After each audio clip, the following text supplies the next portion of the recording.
Neffa. Sorry to keep you waiting. That is perfectly all right. My data indicates clear skies in the coming days. Current conditions for maritime travel, optimal. I'll be ready whenever you are. But are we really gonna set off without telling anyone again? Funny you mention it. You'll never guess who Paimon saw on the way over. Hey! You didn't seriously think we'd let you leave without a farewell party, did you? No chance. Yeah, come on, Traveler. We've already made all the preparations. And most importantly, how dare you try and slip away without first paying your respects to the almighty Dragon Lord! A little bird told us you'd soon be leaving for Krai. So, we asked Paimon to give us a heads up before the date of your departure. You sure it's not time to think about changing that little habit of ours?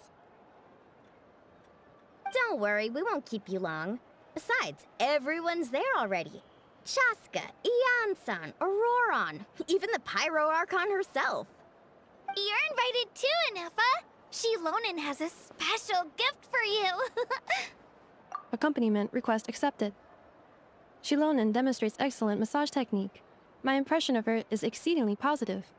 Wait, so robots like massages too? Or is it just that Shilonen really knows how you're wired? Alright, enough with the chit-chat. Let's head to the venue. Woohoo! Party time!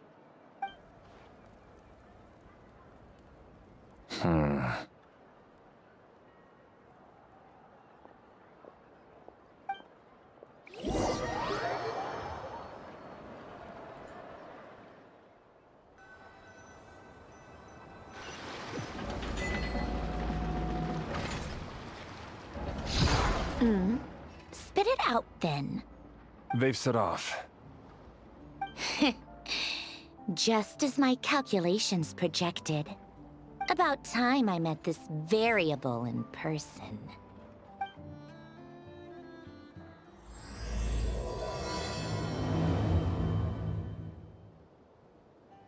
You know, every time we head to a new nation, there's always a point where it suddenly dawns on Paimon. This is it. The next chapter of our adventure has begun. This time, it was the moment she realized she'd just polished off the very last of her Saurus crackers. Should have stocked up better at the farewell party. In other words, Paimon has marked the geographic coordinates from 2 minutes and 40 seconds ago as the boundary between Natlan and Krai. This deviates somewhat from the official coordinates stored in my database. Paimon meant more in terms of how it felt on a psychological level. Anyway, what about you, Traveler? When did it really sink in for you? Huh, that actually kind of makes sense. What about you, Neffa? Come to think of it, maybe we should be asking the other way around. So, when you came over to Natlan, what was the moment you felt like you'd left Krai? In that case, probably when my sensors could no longer detect the moon's power. The moon? You mean that one we can all see in the sky? Negative. I was referring to... Here we are. Paimon, Traveler, we have arrived in Krai. Oh, wow!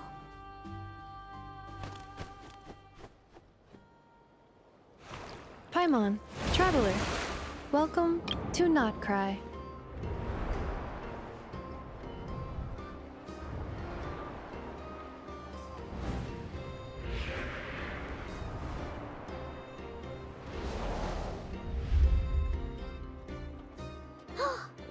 That must be Nasha Town up ahead! That's the place you were telling us about on the way over, right?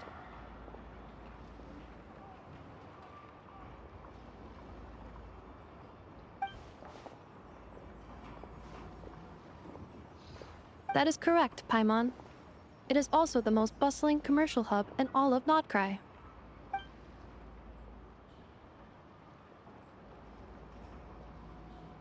Oh, sounds like the perfect place to start trying out all the local specialties.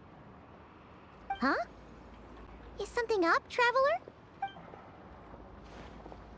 Paimon, this is where our spaceship landed when Ether and I first arrived in Teyvat. Huh?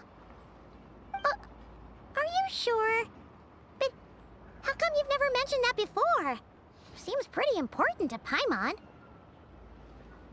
Well, because those memories are really hazy. All I remember is Ether waking me up and us leaving the ship. But just now, setting foot on this land, I felt something. The kind of power I sensed in those moments. Are you referring to Kuvaki? Kuva, what now? The locals refer to it as Kuvaki.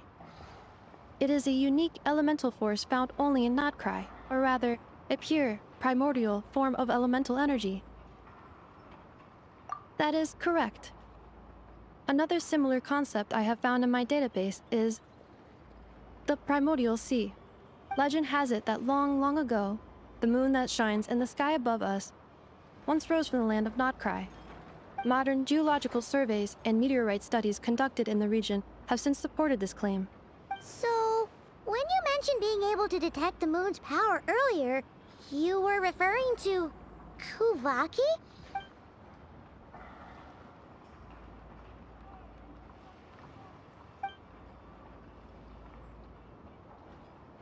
Wait, Traveler, you're saying we might actually find your spaceship here? Do you still remember where it landed? Krai is surrounded by the ocean. In other words, it could have been anywhere along its coastline. Negative. Description still lacks sufficient detail to pinpoint target location. Hey, it's okay if you can't remember everything right away. After all, it's been a really long time. Let's just do what we've always done, and keep searching as we explore. Besides, what have you got to fear with your sidekick Paimon still here? I'd be more than happy to help you out as well. Our pleasure. Anyway, just knowing that your spaceship's here in Krai surely counts as a big step forward, huh? Like we've crossed another boundary? Paimon couldn't have put it better herself. You sure are a quick learner, Inefa.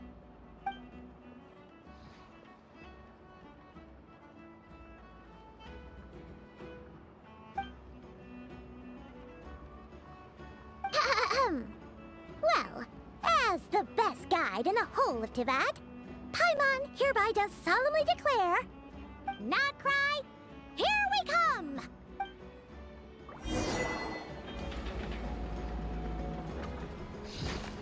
At times like these, they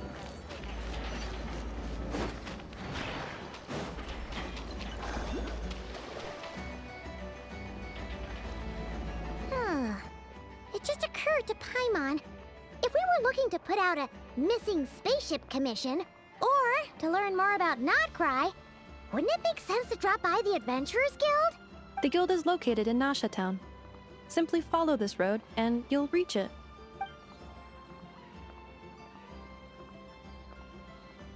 Huh? What in Tivat is that? Looks kinda like a Sealy, floating around in the air like that. That is a Kuhanki, a species unique to the land of Krai. A Kuhenki? Does she have something to do with the moon, too? Indeed it does.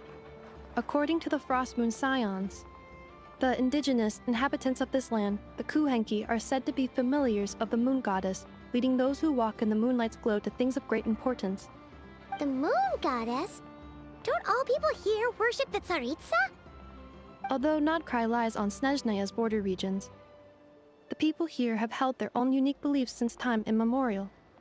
As I mentioned, everything in this land shares a deep connection with the moon and the sky above.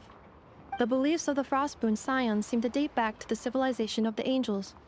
According to the documents in my database, even the 7 Archons did not exist at that time. Wow! So the origin of their beliefs goes back even further than the Archon War? Correct. At some point, you may come across some statues of their goddess. The Frostmoon Scions carved these as well. Hey! Looks like she's floating away! I suggest you follow her. The probability of an ordinary person encountering a Kuhenki lies in the single digits. Many here consider them heralds of good fortune.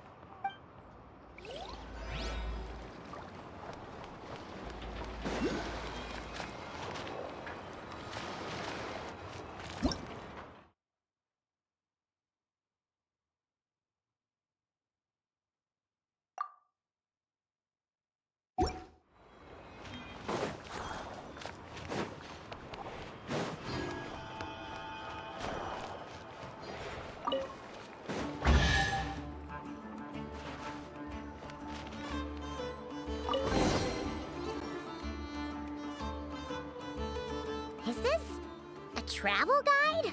Huh. It actually led us to something useful.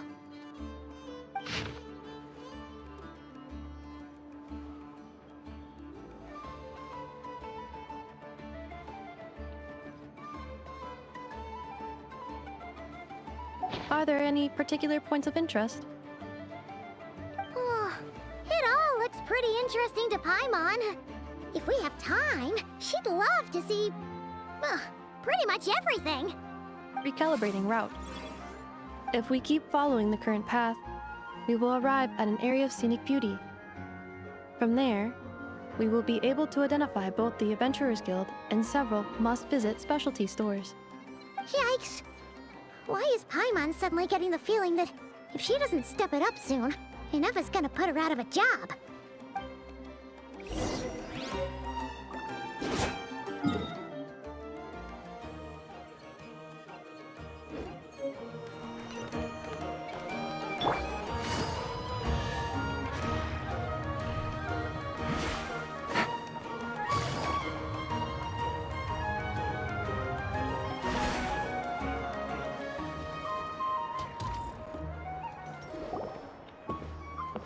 Wow!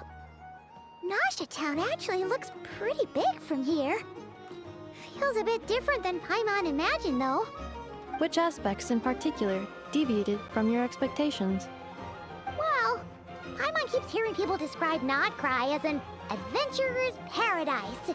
So she kind of thought it'd be a bit more picture perfect somehow. According to legend, there was indeed an era of peace in Krai's past, the age of the Fae.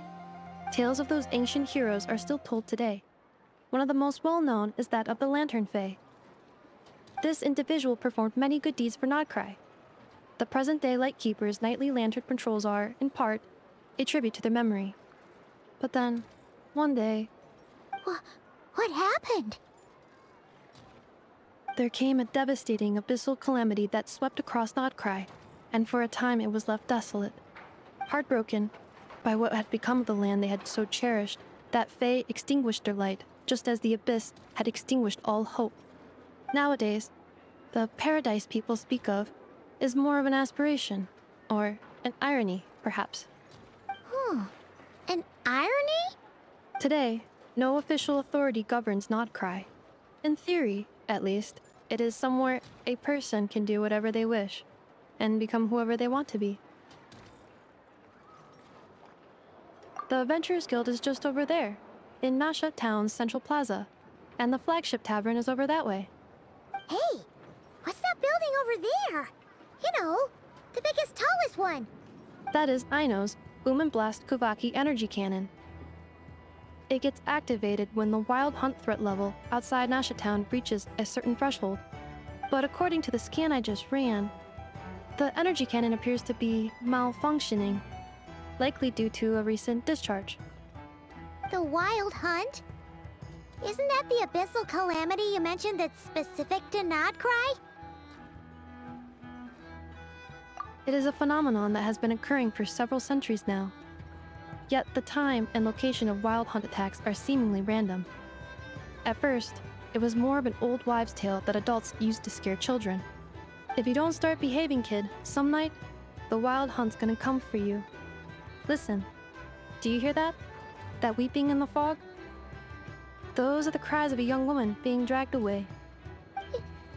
You're saying people actually hear things like that? I have not witnessed enough wild hunt attacks to give a statistically sound answer.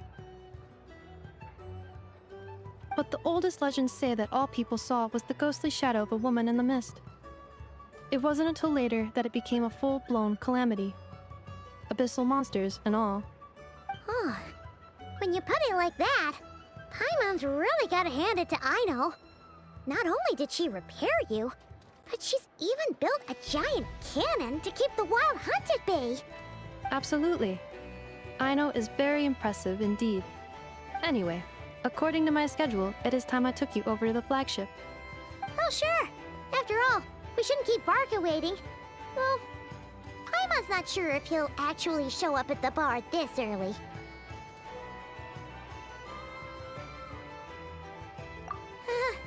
You're right about that.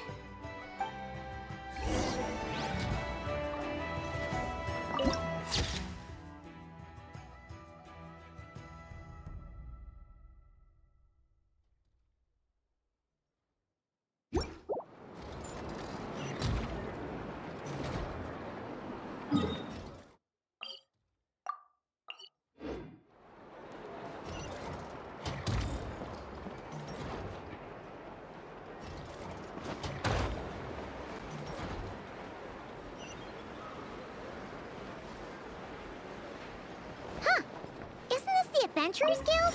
Why isn't anyone here? Does that mean that Catherine and Krai actually gets to clock out? Anyway, let's come back later.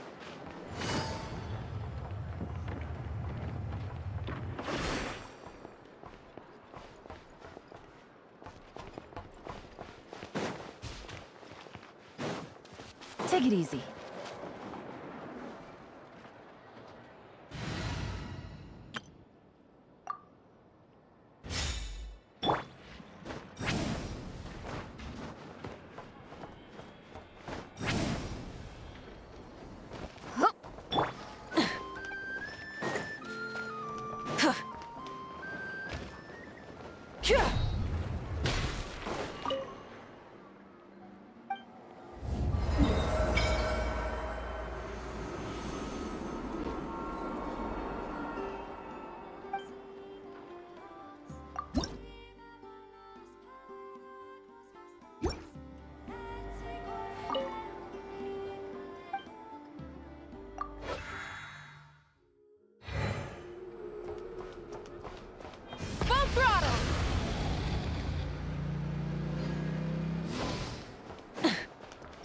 Bring it!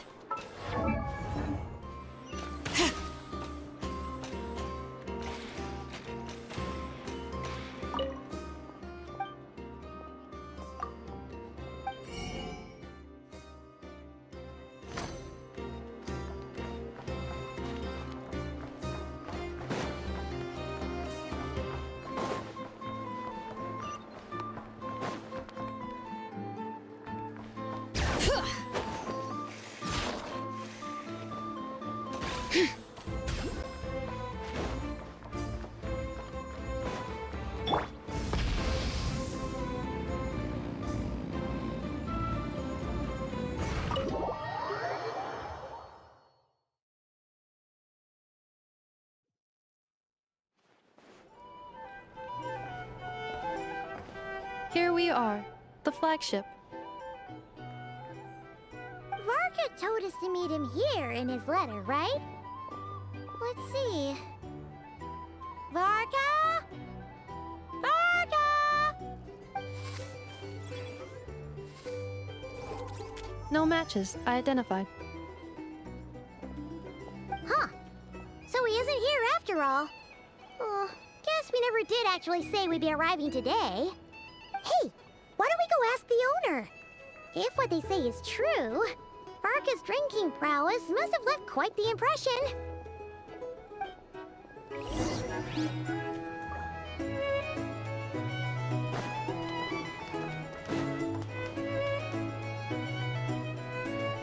Huh? Well, well. If it isn't the ineffable Ineffa. Hello there, Demyon. You know each other? Of course! Ineffa's a regular here at the flagship. So, robots are into booze too? Not at all. The energy conversion efficiency of alcoholic drinks is very low, and most of them are full of impurities. Still, I can affirm that your berries and fried meat deserve a solid 9.12 out of 10. It has Aino's approval too. Funny that you should mention that. While you were away in Natlan, Varka would come in here every day to pick up a serving of berries and fried meat for Aino. Aww. He must have been worried sick that she wasn't eating properly on account of being so hung up about Ineffa being gone. Actually it's 'cause Varka found out that Aino went wild after Ineffa left, gorging herself on snacks she normally couldn't get her hands on. So it was more worry that she wasn't getting a balanced diet. I think I might have just put my foot in it. Anyway, since you're back from Natlan, these two must be the ones Varka mentioned. The Traveler and Paimon, yes? Yep, that's us. So, from the sounds of it, you must be a close friend of Varka's too. Varka? Goes without saying. After all, he's the only one around here who's ever managed to stay standing after 10 rounds of the roulette special. Paimon can't believe he's made such a name for himself. Though, guess it's hardly surprising how. Right now? Must be somewhere near Anvantinjarvi. That's quite far from here. Huh? Where's that? It's a lake in the northern part of Krai. Word reached him of trouble brewing around those parts, so he took his knights to check it out. Oh. So, we missed him?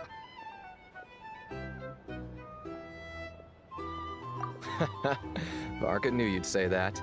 So he specifically told me to make sure you stayed here and enjoyed yourselves. He sends his assurances that everything's under control. Well, if he's that confident, guess our only option is to accept. Anyway, it's not like there's any special cause for concern. He is the Grand Master, after all. Exactly. Plus, not only has he booked you into our finest room, he's paid for it in advance, too. Whoa!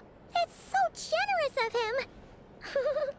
We might not have met yet, but Paimon's got a feeling that we'll get along with Varka like a house on fire. Oh, and by the way, he also asked me to serve up a portion of berries and fried meat for Anefa.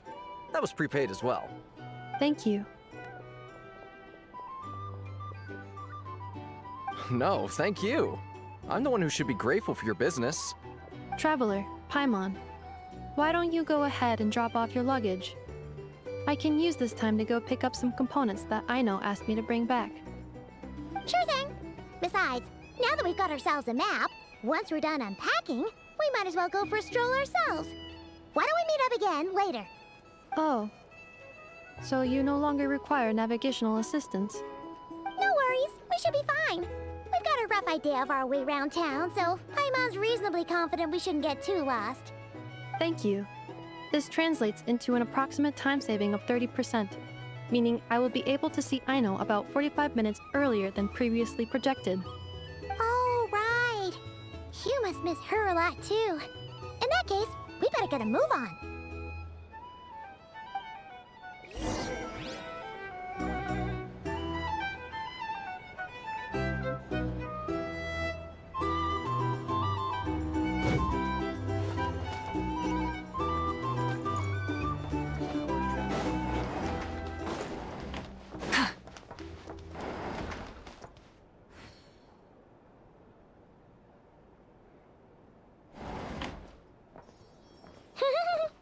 Feels pretty nice having someone sort out our food and lodging for us, huh?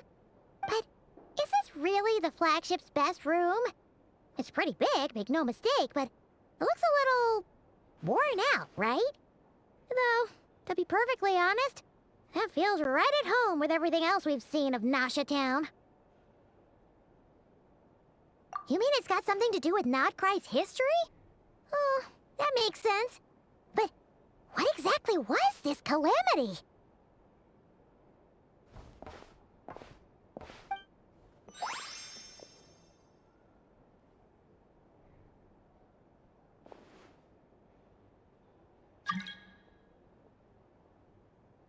Oh, should we try the berries and fried meat too? Paimon's getting hungrier and hungrier every time someone mentions it. Oh, sorry about that. Paimon wasn't watching where she was going. Please, there's no need to apologize. If anything, I'm the one who should be sorry. Clearly, I shouldn't have gotten lost in my thoughts in the middle of a hallway. Wait a sec. Are you staying in the room next to ours? Ah, quite the perceptive one, I see. First things first, allow me to introduce myself. My name is Kirill Chudamirovich Flintz, but please, just call me Flintz. Whoa, that's an impressively long name for sure. Ah, is that so? Names like mine ought to have been fairly common in Snezhnaya, at least in the past. Would I be correct then to assume that the two of you are travelers in this land? Yep, you sure would be. Paimon is Paimon, and this is the Traveler. We've been to a bunch of nations already, but we only just arrived in Krai today.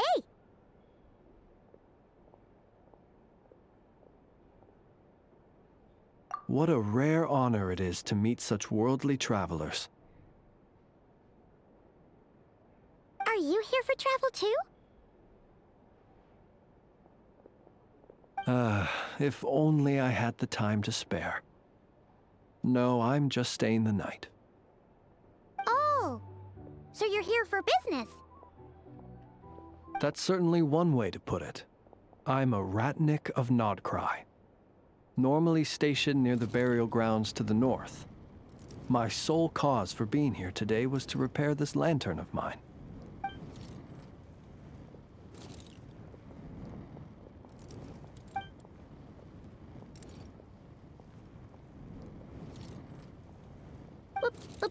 Burial grounds? Your surprise is entirely understandable. Most people cannot even begin to fathom the idea of a life surrounded by tombstones and decay. But if you've heard of the calamitous abomination that is the Wild Hunt, you'll know that in their wake they bring a host of souls tainted by abyssal filth. That then is why we are stationed by the burial grounds, to hold the line where it is most vulnerable. Oh, so it's all about fighting against the abyss. Oh, sounds like a tough job. I thank you for your concern. But in truth, I've long since grown used to it. In fact, I like to think it rather suits me. If anything, I'd say I prefer the peace and quiet of a graveyard to the hustle and bustle of urban life. Paimon sort of gets it now. But even so, she's still pretty sure she could never get used to living in a graveyard herself. For one thing, she'd be too scared to fall asleep at night. Oh, I assure you, there's no need to worry on that account. The kind of ghosts you find in cemeteries aren't too big on talking. But even when they do, they're usually far more discreet than the living. Well, would you look at that? Who'd have thought we'd end up chatting this long? Must have a lot in common, huh? Forgive me, but I must excuse myself, for the time of my appointment draws near. And in terms I'm sure you'll understand, a lanternless Ratnik is like a mapless traveler. A serious conundrum indeed. Oh, sure. In that case, you go right ahead. We won't keep you any longer. Not at all. Should the opportunity present itself, I'd gladly continue our conversation another time. You're always welcome to come visit my grave. I mean, the grave I stand watch over. Your visit would bring much-needed light to that place of final rest. Right. Well, if we get the chance. Then allow me to wish you a traditional Ratnik's farewell. See you by the graveside. Ugh. Jeez. What a weirdo. Not to badmouth him at all. In fact, he seemed pretty cultured, but at the same time, kinda spooky? Must be all that time he spent around graveyards. His lantern? No, not really. You mean, 'cause it was broken?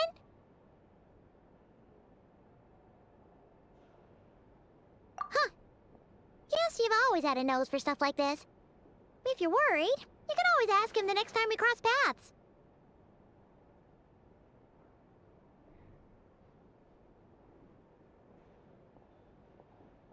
Hey, don't you start spouting all that weird stuff too.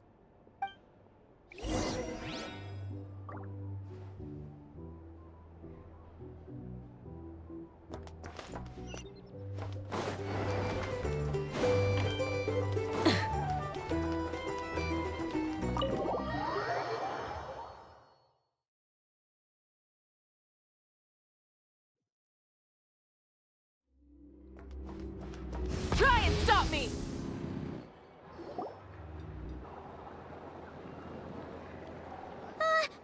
Paimon almost forgot something super important. Were we gonna go try out the berries and fried meat? But now, heading all the way back to the flagship feels like such a waste. Please, accept today's boon. Come night or day, may the blessings of the moon goddess shine down upon you. Huh? What's going on over there? Wait, free food? want some too. Paimon's super curious what their food tastes like. Moonlight illuminates the path before you, travelers from afar. Huh? How'd you know we were travelers? Just now were a song the birds in the sky, singing of your wanderings. You are no ordinary guests, it seems. The birds and the... what now? Forgive me. I should not have laid the words of others out as a welcome mat for our very first meeting. You, too, must be wondering who I am. I am Lauma, moon chanter of the Frost Moon Scions. Please, as do our followers and other passers-by, accept today's boon. Happy to oblige. Paimon's name is Paimon, and this here is the Traveler. Thanks so much for sharing your yummy food with us. We'll take one each. Think nothing of it.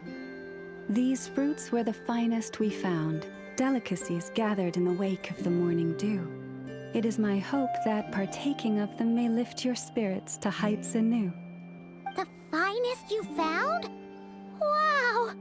That sure is kind of you, but wouldn't you want to keep those for yourselves? The first fruit of the harvest must be placed upon the moonlight altar, not as an offering to the gods, but as a spark for lost hunters. For it is the blade of the starving that darkness most easily corrupts. As perhaps you have already heard, we Frost Moon Scions revere and worship the moon goddess. We believe that together, virtue and compassion are the shining light that will lead us all out of the long, dark night. And now, with tides of haughty Fatui swarming into Krai, driven by greed, and greed alone, more than ever before, we must all unite under the banner of virtue. Huh, look who it is again. Those unsufferably kind-hearted Frost Moon Scions. Got enough for us too? That's right! 2 servings each! We're starving over here! The Fatui! After what you've been doing to our sacred statues, how dare you even show your faces? Wilhelmina, bestow today's boon upon our guests. You hear that? No slacking now. We'll have the very best you got. But, my lady, they... Please, you two, accept this meal. But remember this. Kindness is the first lantern left to guide those who stumble in ignorance. Come again? Let me finish. But should they still refuse to follow the moonlit path, then by our frosted blades shall we show them its shadow. You! Hey, look who it is. Tch, whatever. Just you wait. We'll be coming for you next. Huh? Where's the meat? Who wants to eat this garbage? Those stooges really are the worst. Ever since they came to Krai with all their weird equipment and built that so-called experimental design bureau, our lives have been turned completely upside down. Judging from how they reacted just now, it seems the Fatui already know who you are. Well, we have gotten in their way in pretty much every nation we visited, so we're probably at the top of their blacklist by now. I see. Then, on behalf of the Frost Moon Scions, I thank you for the goodwill you have shown us. Because if they had gotten ahead of themselves just now, I'm sure you would have stepped in to help. Just as the birds and beasts put it, your arrival heralds joy to us all. Besides, for a weary traveler far from home, what better respite than to bathe in the moonlight? You will always be welcome at the Frost Moon Enclave, the place we call our home. May we meet again in the moon's gentle glow. These are delicious! So refreshingly fresh! Those two for Tui wouldn't know a good thing if it came up and bit them on the shoulder. Looks like Inefa isn't done with her shopping yet, and the Adventurers Guild is still empty. Where should we head next? Good idea! Wouldn't want to let the Kuhenki down, after all. Let's see... Okay, Paimon's got our route all figured out. So, all that's left to say is... don't fall behind! This is Nuts and Nuts. It's mostly a fruit shop, but there's a crafting bench, too. This is the Speranza, one of the travel guide's recommended restaurants. All the waiters here are kids. This is the Vesnitsi Prolejit greenhouse. Apparently, their flowers are all made of metal, so they'll never wilt away. And this is the Rossum Workshop. If you ever need a weapon made, this is the place to go. And over here, they've got a super tall observation deck. Whoa! Take a look at that! You can see really far out into the distance. That way's north, and that looks like something built by the Fatui? And then over there to the west, that must be the place Lauma mentioned, where the Frost Moon Scions live. So, what'd you think? Even if Inefa kinda stole her limelight earlier, this just goes to prove that Paimon's own tour guiding skills aren't too shabby either, right? Hey, come on! Would it kill you to compliment Paimon? Huh? Look! There must be someone at the Adventurers Guild now! There's already a line forming outside! Looks like we'll finally be able to ask about your spaceship! Oh, or was there anywhere else you wanted to stop by first? Where? Which one are you... Oh. Now you mention it, Paimon's noticed it too. Ugh. Better not be who she thinks it is. Anyway, where we go first is completely up to you. Either the Adventurers Guild, or that suspicious-looking shop. A word of warning, though. If we step into that shop, be sure to keep a very close eye on your Mora.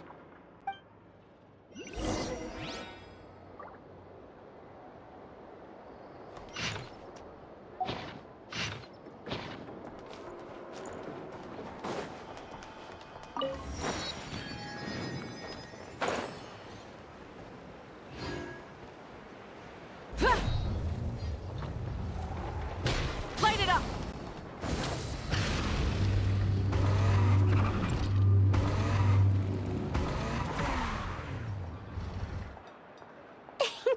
Please, here you go. And if you ever need anything else, don't forget to make the great Lord Sangama Bay your first port of call. Oh dear. So it is the real deal. Of course it's the real deal. Everything you'll find here is 110% real, meaning every one of my deals is as real as a deal can... Wait a minute. Well, if it isn't my two most valued clients! And with no small thanks to your munificent patronage. Come. How could you just sneak into Not Krai like this without telling your dear Lord Sangama Bay? If I'd known earlier, I would have made an absolute pulled out all the stops to ensure that your boat ride over was as comfortable as humanly possible. Thank the Archons we didn't tell you. Oh, come now. You know as well as anyone how impeccably and conscientiously above board I am when it comes to doing business. Well, regardless of whether that's true or not, the main issue here is that we had no idea you had a branch in Not Krai. A clever merchant always has a backup plan, or two, or three up their sleeves. As the saying goes, a rabbit with many burrows fears not the hunter's arrows. A merchant with stores galore hears no debtors at the door. Since you're both here in Not Krai, would you care for some of my finest local souvenirs? Whatever you're looking for, I have it. Or if it's Sumeru you're missing, I've got that covered too. We literally just arrived. Do we look like we're on the hunt for tourist trinkets to take back for our friends? My, your high-minded tastes never cease to impress. In that case, I know just the thing. You must be on the hunt for something like this? What's that? Your hat? Information, of course. Information about Krai, locked securely in the otherwise impenetrable vaults of the Lord Sangama Bey's brilliant mind.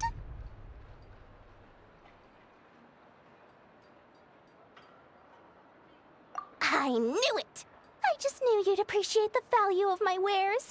On the back of all our pleasant dealings in the past, I'll even take a hit by throwing in some insider info for free. Wow. You sure are feeling uncharacteristically generous today. What do you mean by uncharacteristically? I am the most generous person forget it. Anyway, the long and the short of it is this. The moment I set up shop in Krai, it struck me how many different factions there were, all competing against each other for power and influence. Well, as they say, there's no time for business like a crisis. Things got even more turbulent after the Fatui pulled down 2 ancient moon's remnants. People began to catch a whiff of the coming chaos. And the more troubled the waters, the greater the potential profit. Not at all sorry to interrupt, but we're not here for Mora. Oh, really? But surely it was the tales of an adventurer's paradise that brought you here. The chance to take your very own slice of all the latest and greatest business opportunities? In that case, what would you like to know about?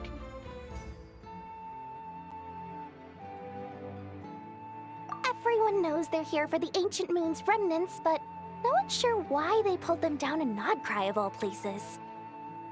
Anyway, they've been acting mysterious enough, but if you ask me, that Kuvaki Experimental Design Bureau of theirs up north hides secrets wilder still.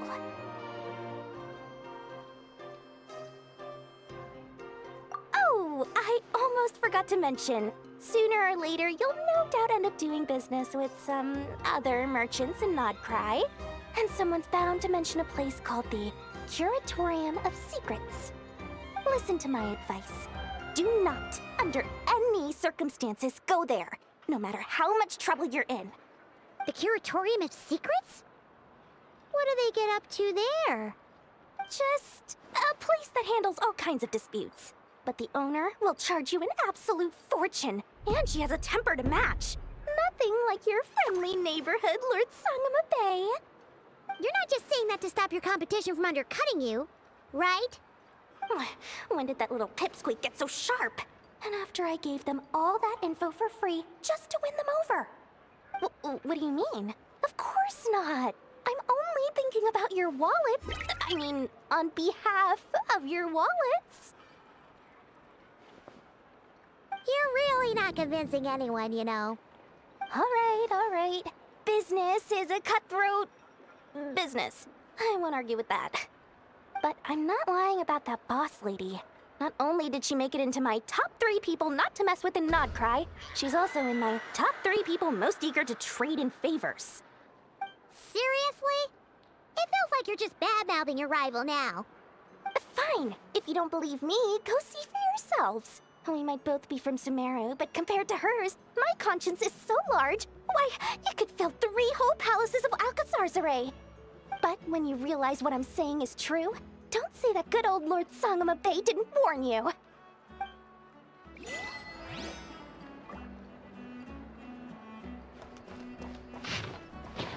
Rise with the sun!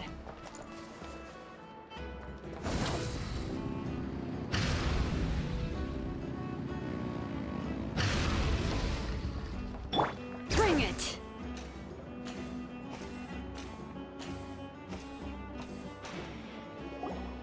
Lucky us! The line seems to be gone now. Come on, let's go say hi to Catherine. Hey, Catherine, we meet again.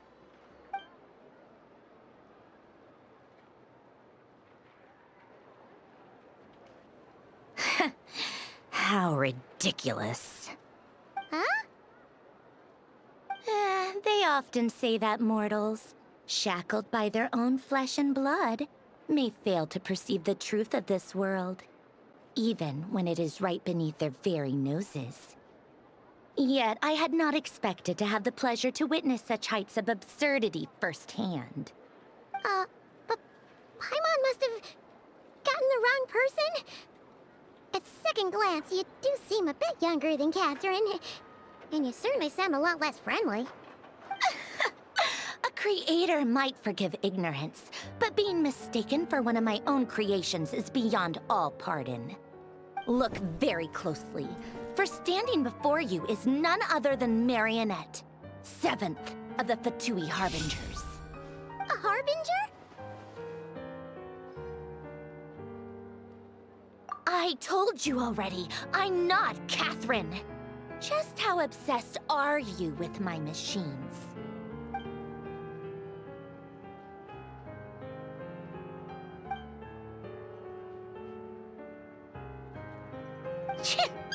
Today's encounter is merely a courtesy call. A friendly warning, if you will. You interfered with my work once before, with that little robot.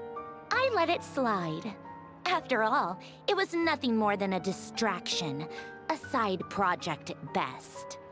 But we are in Nod Krai now, and as such, I strongly advise you not to stand in the Fatui's way. Otherwise, the next time we meet, I might just have to drop all this meaningless etiquette. Oh, please. You've got some nerve coming out with barely veiled threats like that. You're the one stirring things up here. Oh, perhaps you have misunderstood. Just because Nod Krai lacks a ruler at present, that does not mean it should not be ruled. We Fatui are simply establishing a new order. Yeah, right. More like shady experiments, judging by your massive creepy research facility.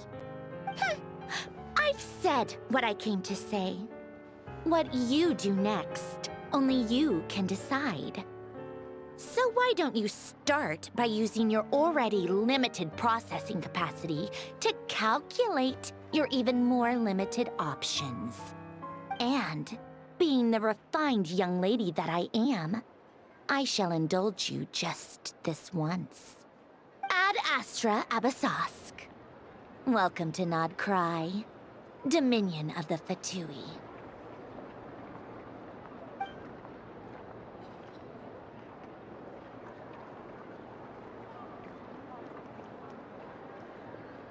Ugh! Paimon's so mad right now! How can anyone so obviously evil be so annoyingly self-righteous? But if a Fatui Harbinger is here to greet us in person, that can only mean one thing.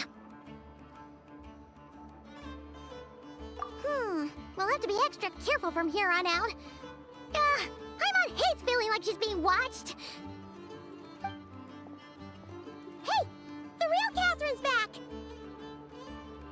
Ad Astra Abyssosque. Welcome to the Adventurers Guild. How may I help?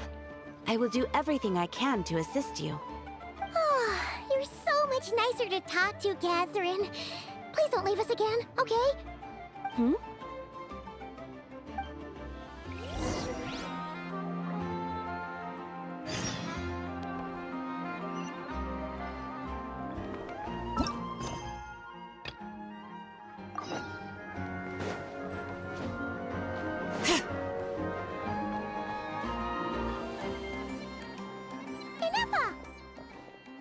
Hello. I was just about to start tracking your whereabouts. Did you manage to get everything Aino asked for? I did. What about you? Do you need me to navigate or introduce any more places around town? Not for now. We've seen most of it already. We probably need some time to process everything we've learned, though. Any progress with the spaceship? No. Catherine came back just now, so we asked her, but even she hasn't heard a thing. One possible explanation is the vast stretch of time that has elapsed. Additionally, given the limited resources available in Nod Krai, it is entirely plausible that the wreck was scrapped for parts, or even mistaken for a pile of broken machinery. Aww.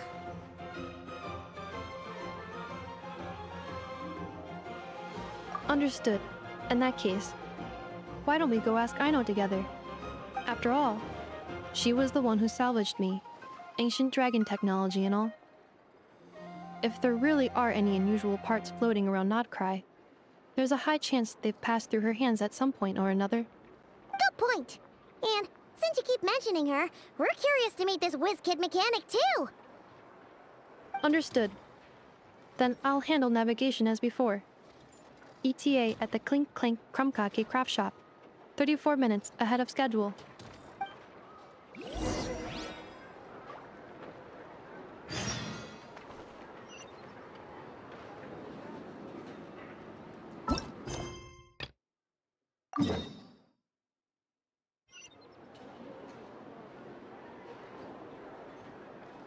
Welcome. If anything needs explaining, just give me a holler.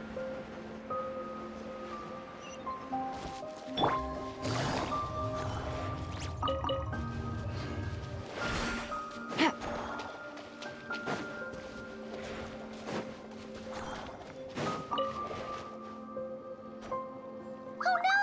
There's a little animal trapped over there! Let's go help it out! Huh? That's weird. Why isn't it responding? The tides of Kuvaki affect everything in Krai. So much so that many creatures have evolved a kind of dependency upon it, growing stronger or weaker as it waxes and wanes. This little animal must have been caught here unprepared. So you're saying we need to use Kuvaki? Paimon will leave it to you guys then. Don't be scared! We'll get you out of there soon!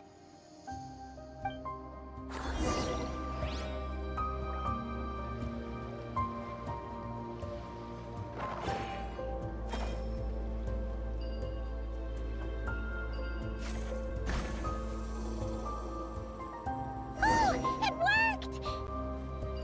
Off you go now, little one. Don't go getting yourself caught again.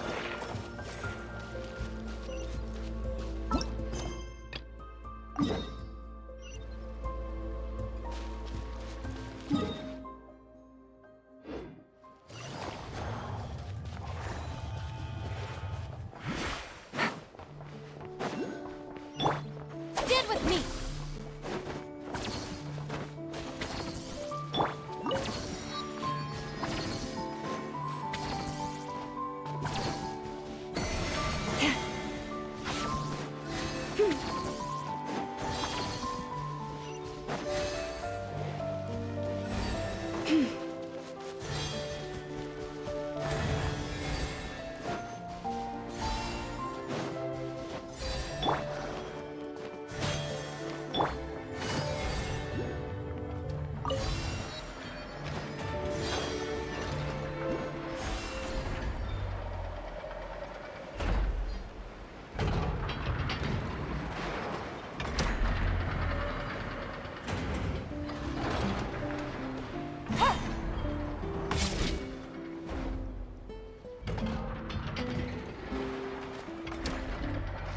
Here we are. The place Aino and I call home. Whoa! So many machines that Paimon's never even seen before. And then there's all these little robots. Did Aino build them all? That is correct. It looks like Aino has created 3 more little bots since I've been gone. Aww. Well, you were gone for quite a bit. She must have missed you. I missed her too. I want her to see what I've become. Let's not keep her waiting any longer then. Come on!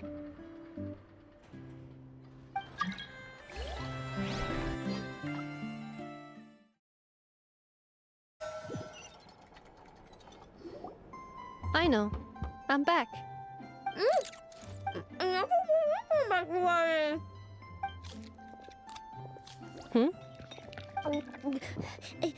Nappa? You're back significantly earlier than I expected. Like, a whole 30 minutes at least. Everything went very smoothly, which saved me quite a bit of time, so I...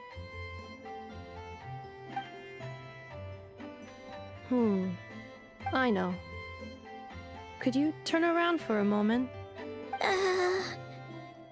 Aino? I've been on my best behavior the whole time you've been gone. She's got chocolate all over her mouth. Aino. While I was away, did you strictly abide by my tailor-made snack intake schedule? Oh, of course I did. 1 whole cake, 1 crumb cake, and 1 pack of chocolates a day. Right? It was either a cake or a crumb cake or a pack of chocolates per day. Oh, shoot. When did you finish the snack stash I left for you? Literally just earlier today. Let me just go run a scan on that. I meant today, a week ago. And then you restocked an entire week's worth on your own initiative? 2 weeks worth.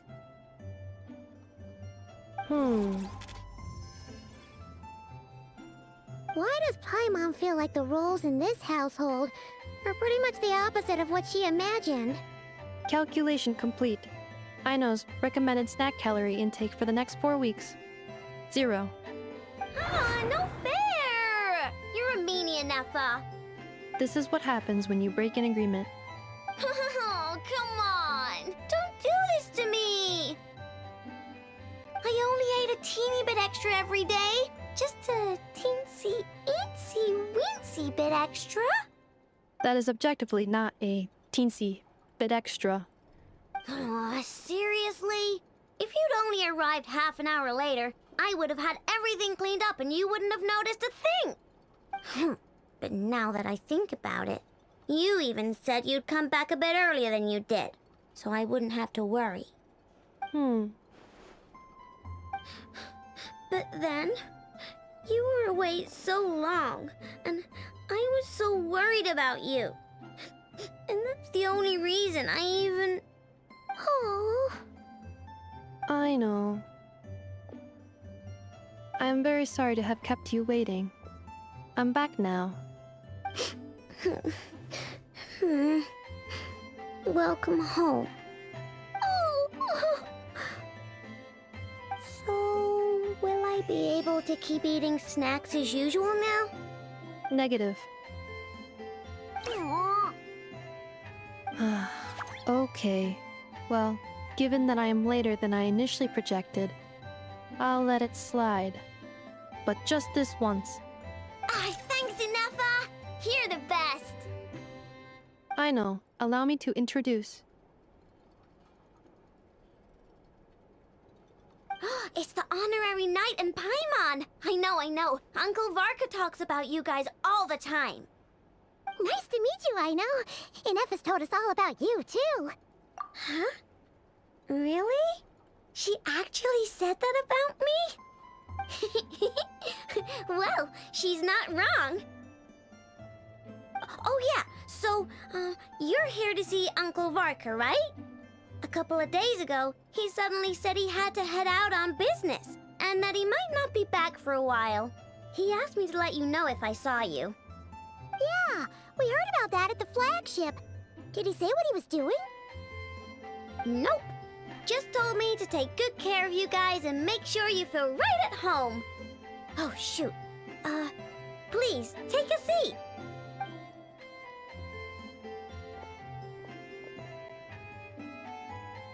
Do either of you need my help with anything? Anything at all? After all, I'm the head of this household. Sure wouldn't know it from that snack tantrum she just threw.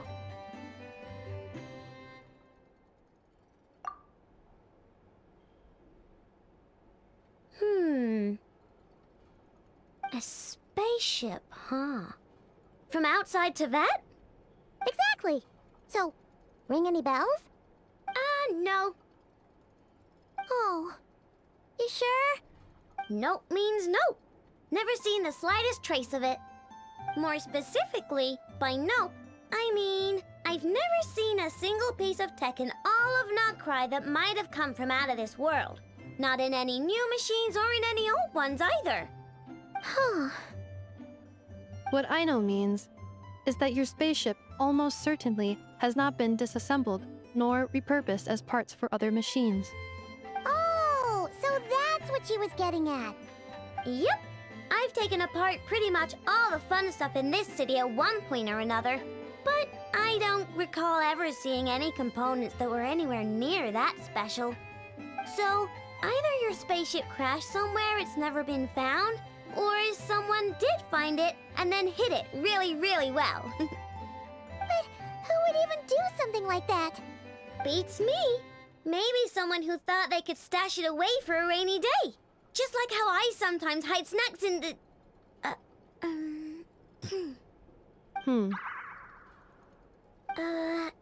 Anyway, long story short, I definitely haven't seen anything like that. Besides, sounds like it would practically be ancient history by now. If anyone still has any leads on what really happened, it'd be the Frost Moon Scions. The Frost Moon Scions? Huh? Haven't heard of them yet? Didn't Inefa tell you about their rituals? There wasn't enough time to delve deeper into their history and traditions. What kind of rituals are we talking about? I've never actually seen them myself, just heard bits and pieces here and there. They say that each of their moon chanters has had access to an ancient relic that lets them see the true past. Not sure exactly how it's meant to work. I can't get my head around anything that can't be explained by either machines or science. And to tell you the truth, I don't like it much either. Looks like we'll have to try our luck with the Frost Moon Scions. Aw, leaving so soon? Sure you don't want to hang out a little longer? It's getting late, I know, and these two still need to head over to Hisi Island. It would not be convenient for them to linger much longer. Aww. All right then. Don't worry. We'll be sure to drop in on you as often as we can. Really? You promise? Sounds like my type of visitors. You're welcome anytime. I'll be staying to look after Aino today, so I won't be going with you. Hey, don't sweat it. We'll find our way just fine. I'm glad to hear that. Also, I must admit, I have very much missed the charging bed that Aino made for me. Oh, are you here to play with me? My name's Aino, and I'm an inventor. Me and Inefa live together. I could...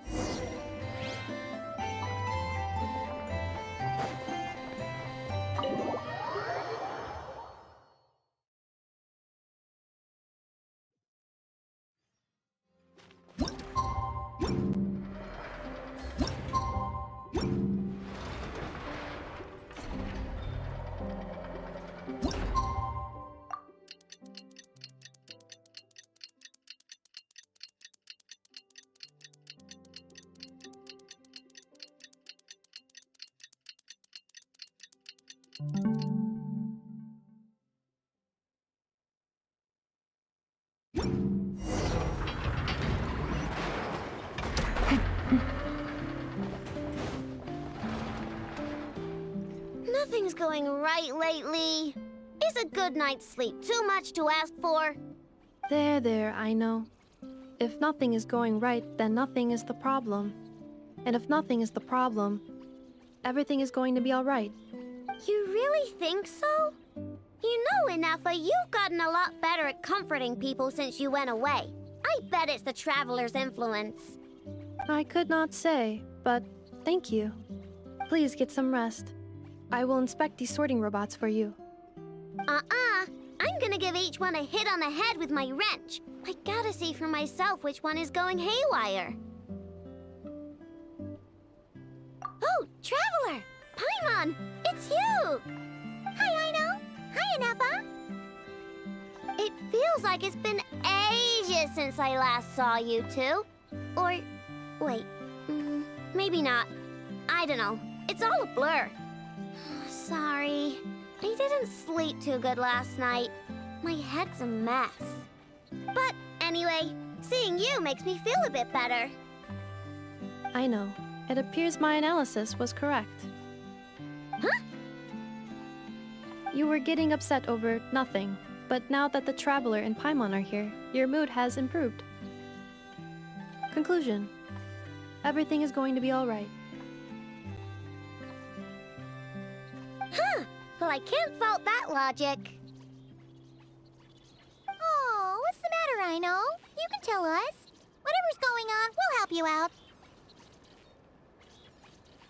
Oh, it's nothing major. People keep getting into fights around here, and last night they crashed right into my workshop. All the clinking and clanking makes it hard to sleep. Oh, sounds like the Clink Clank from Kage Craft Shop is living up to its name. Oh, sorry, not the point. So, who are these people? They sound dangerous. Do not be alarmed. It's a group of treasure hoarders on the run after stealing from the Fatui. Treasure hoarders? Dipping into the Vatui's pockets? Wow, the Krai faction's pretty bold. Sorry, again, not the point. What matters is, disturbing people in the middle of the night is unacceptable. Yeah, before Nefa came back, all I could do was hide in the workshop and curse them under my breath. But now, I can teach them a lesson. I already cleared them out last night. You will not be bothered again, I know.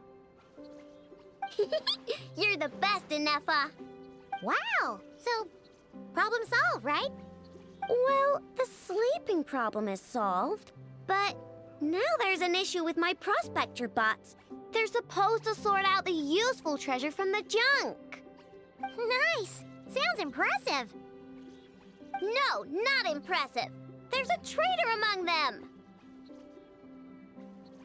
Correct. The sorting bots delivered several items of no utility this morning.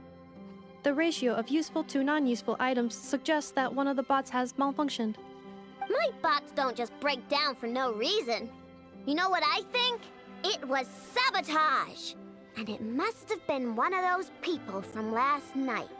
Then we'll find them and make them pay. Yeah! But first, I need to figure out which bot they messed with. How are you going to do that? By staring him down. You gotta put a little pressure on him and see which one starts to sweat. Okay, so psychological warfare? That works on robots? I don't know. If it doesn't work, I'll just drag them into a small room and interrogate them one by one. Whoa! How's that fair? Two of them are just hard-working little bots. If I take them apart even though nothing's wrong, it'll hurt their feelings. Okay then. Alright, listen up, you three. One of you has messed up big time. And if you don't own up, you'll be dragging your friends down with you. So, time to come clean. Or we'll... what are we gonna do again? We'll let you off. But just this once.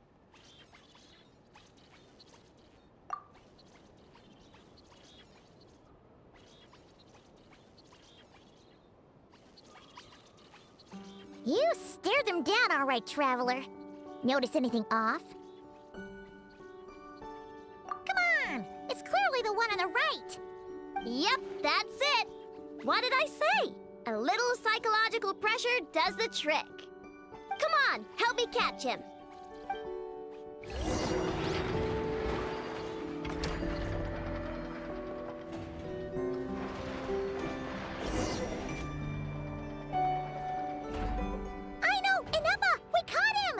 Do you need to check him over? Analyzing exterior. No anomalies detected. The probability of malfunction due to an external injury is low. Huh. Must be the processor then. Let me open him up and have a look. Uh-oh! He's on the run again! Catch him!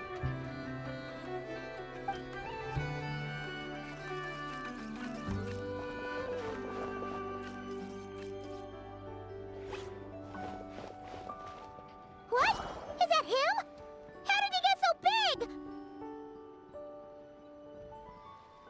No, those are scrap sorting bots.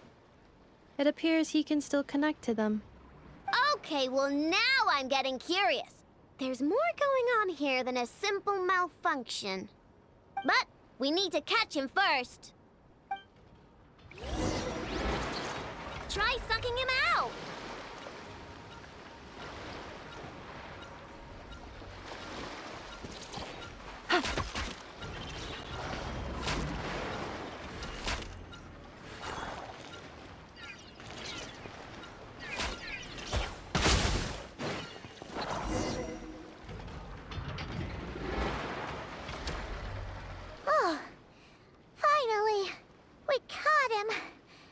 Man, what is going on with this bot? Wouldn't you like to know? Huh?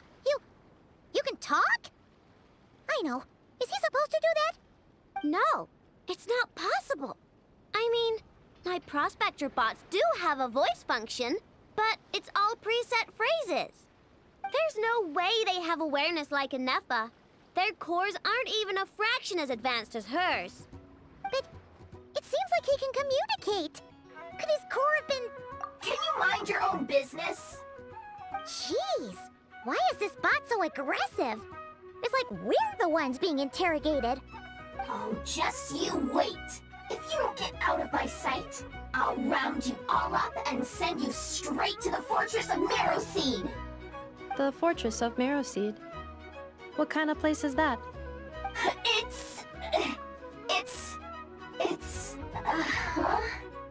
What is it again? Marrowpeed. Yeah, that's... Would you stop with the personal questions? So intrusive.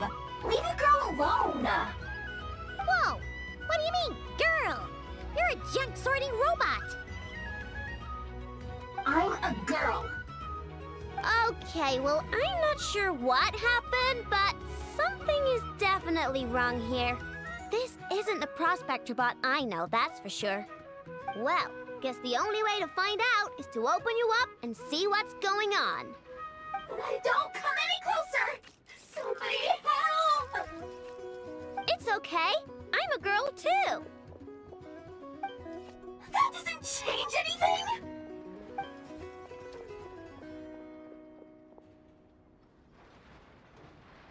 Apologies, Traveler in Paimon. Aino prefers to devote her full focus to solving problems. I believe she needs some time to get to the bottom of this issue.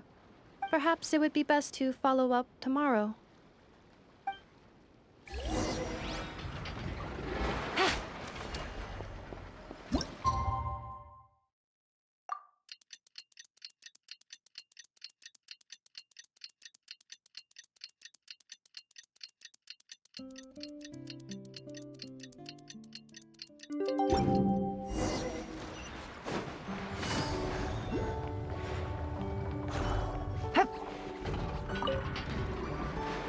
Weird.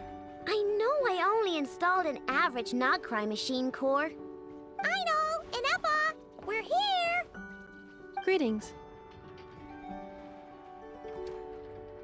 I mean, I found the source of the malfunction, but now I have way more questions than answers. What?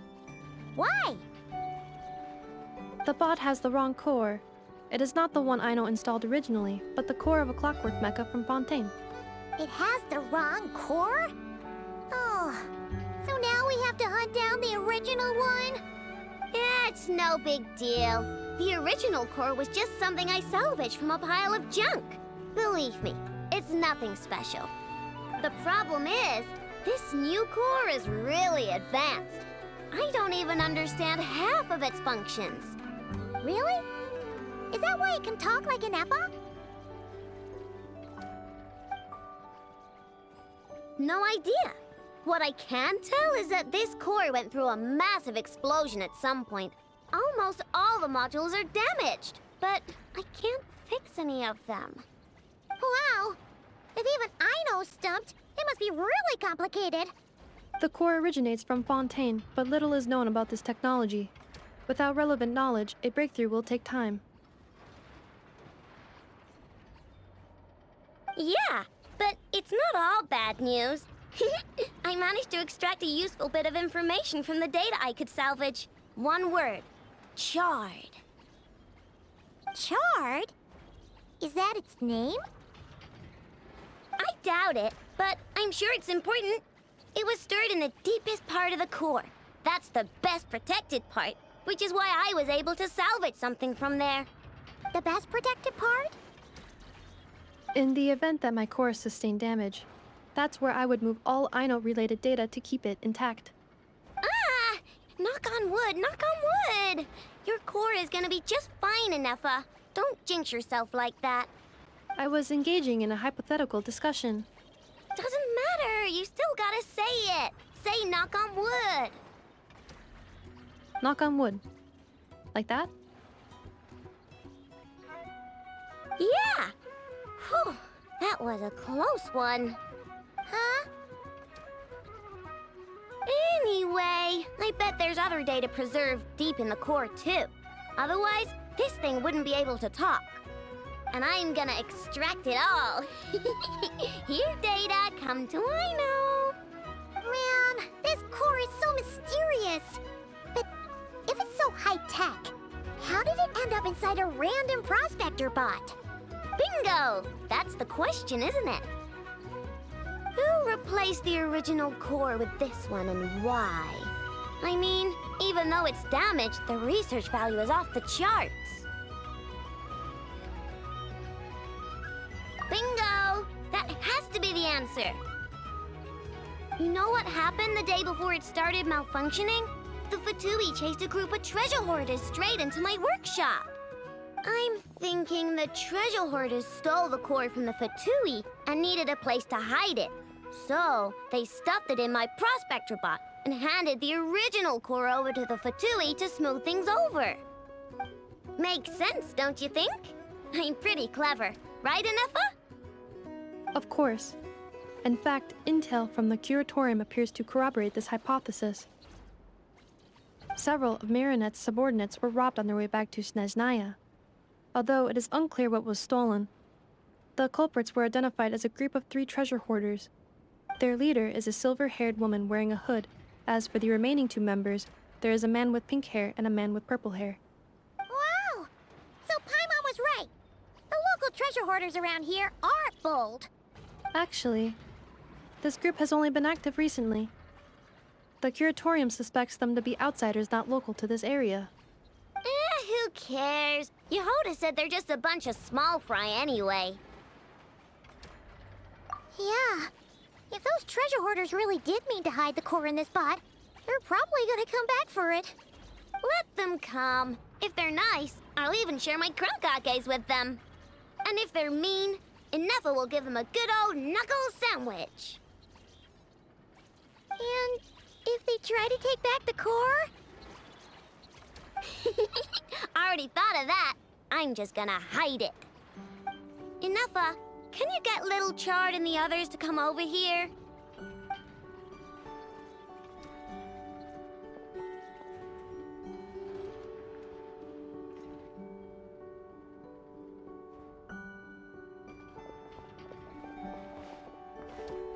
Okay, hold on to your hats. I'm gonna hide Little Chard in a scrap prospector bot. What did you just call me? Come on, we have to call you something. What? Do you already have a name? Lombro. What kind of name is that? Did you get it from somewhere in your data bank? It doesn't sound like a little girl's name to me. Oh, so use Lombro as a last name. Huh, I kinda like it. Then it's decided. You're Chard Lombro from now on. No complaining, all right? You're stuck with it either way. You're the one who decided to hide out here, so from now on, you work for me. Don't think it likes the sound of that. Correction. This bot has no capacity to like or dislike something in its current state. Huh? Why? Because its core was destroyed 6 ways to Sunday. So, right now, its tone and mannerisms are all just a simulation of whatever data has been preserved. Like, remember how I found the word chard in the data? Well, if that refers to a person, then basically, Little Chard is just imitating their way of speaking. Oh, so that's how it works. Anyway, we can figure all that out later. First, we need to make sure Little Chard is hidden. Why don't you take the reins, Traveler? It's super cool. You'll see.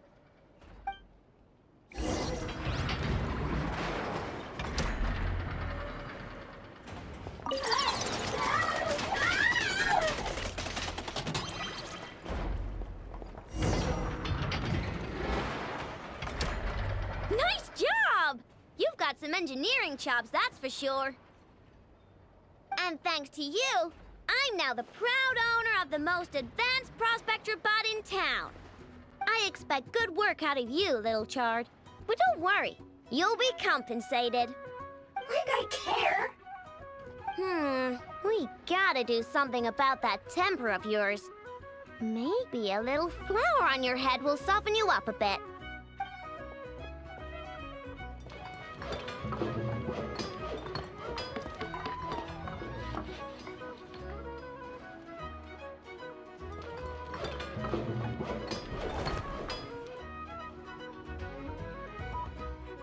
There, much cuter.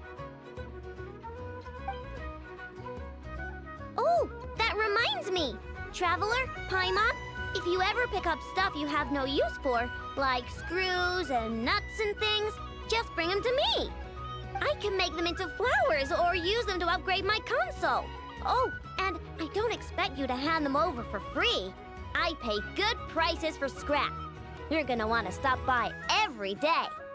Deal? Awesome! Turns out Ineffa was right all along. Everything is gonna be all right. Good luck out there on your travels. I hope everything goes all right for you too.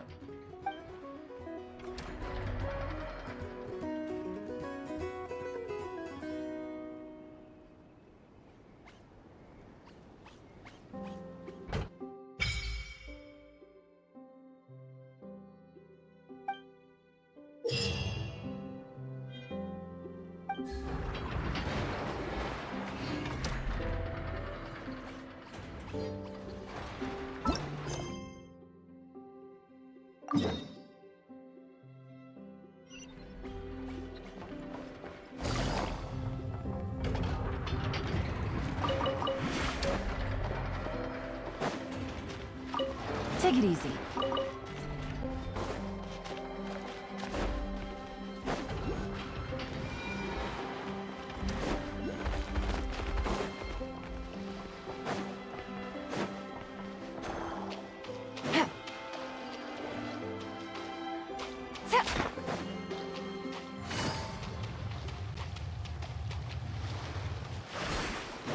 The light will never die! You pulled. Busted. Strike them Things down! are about to get dicey. I stand against the long night With one heart, and purge the we darkness!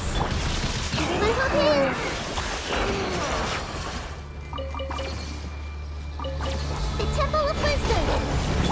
Quietly now. Game's up. Fun's over. Dissipate!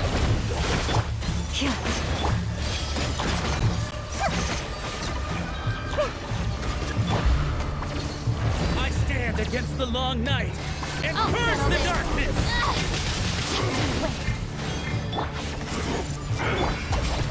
No and now. Strike them down!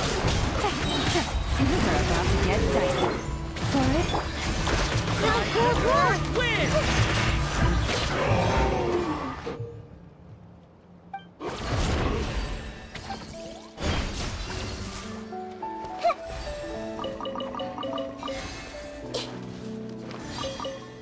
Our bond is strong!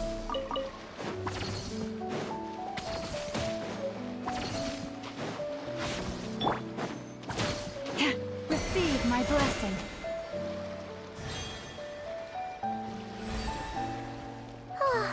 Seeing Ineffa and Aino reunited like that sure was heartwarming.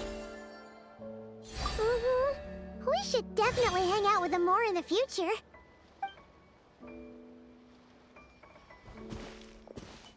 Speaking of homes, we must already be close to where the Frost Moon Scions live. The vibe here feels different, just like the scenery.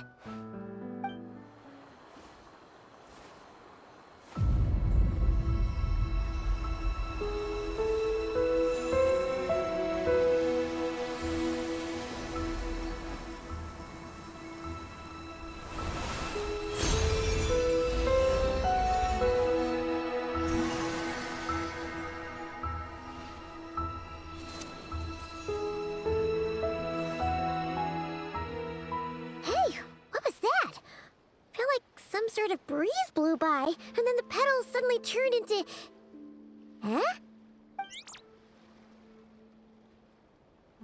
What's that? A Kuhenki? She looks different from the ones we saw before. Hey there! What's your name? Huh. Doesn't seem able to speak.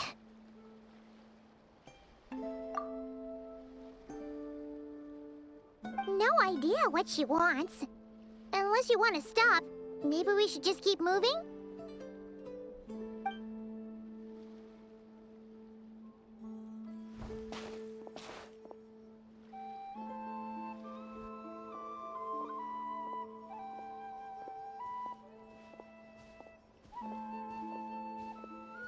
She's following us! Go on. Go on now. We've got stuff to do. Best you find someone else to hang out with.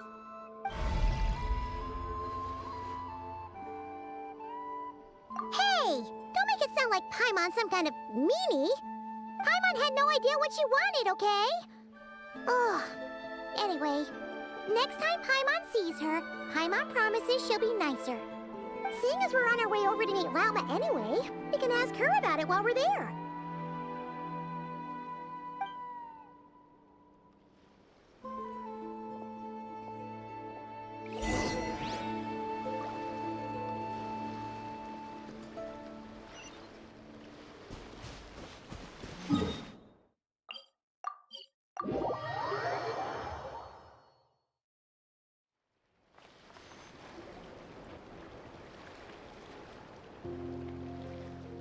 Huh? Hey, look! Isn't that Lauma? The moon chanter? Let me take a look at your wound. You must be more careful. Doesn't matter how much of a rush you're in, your safety always comes first. Oh, you're back too. How was your day? You what? Those two Fatui? The ones who were causing trouble in Nasha Town? You went to teach them a lesson? And you put that in their food? You naughty little thing! How could you do that? They didn't notice. That's not the point. You mustn't do that again, okay? Next time, at the very least, bring a few of your friends along too. You'll be an easy target if it's just you on your own. Hey, Lauma! Still remember us? Oh, it's the Traveler and Paimon, isn't it? Welcome to Hisi Island. Not at all. Those who come with kindness in their hearts are always welcome with the Frost Moon Scions. Were you just talking to those animals? I was indeed. The Frost Moon Scion's bloodline is unique, for throughout our history, there have been many among us who could communicate with all living things. What was that? Oh, is that so? She says she was trapped in a plant earlier, and that you were the ones who rescued her. She wants me to thank you on her behalf. Oh, it was nothing. Barely lifted a finger. If you both are free, why don't you join us at the Frost Moon Enclave for dinner? Consider it a small token of thanks for your kindness. We'd love to! And actually, we had something we wanted to ask you anyway.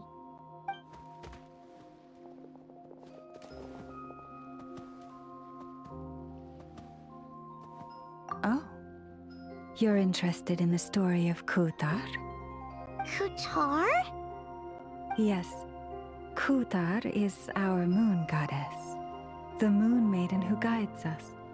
But up close, this one somehow seems a bit different from the one in Nasha Town. It's like it's more... natural? Or like... more harmonized in its design. That is because, ever since the Fatui arrived in Krai, they have been modifying and defacing our statues as they please. These statues were made by the Frost Moon Scions who settled here hundreds of years ago, crafted from the very finest Lunasol stone. Not only is this stone exceedingly rare, but it also brims with Kuvaki. I suppose the latter must be what caught the Fatui's eye. For a time, we put up fierce resistance, but now, this is the only one left that still retains her original form. We heard they even pulled some ancient moon's remnants down from the sky. That's right. The two largest remnants landed in Krai. One here on Hisi Island, and the other on Paha Isle. The Fatui built their research facility on top of the remnant over on Paha Isle, but they've had their sights set on the one here, too.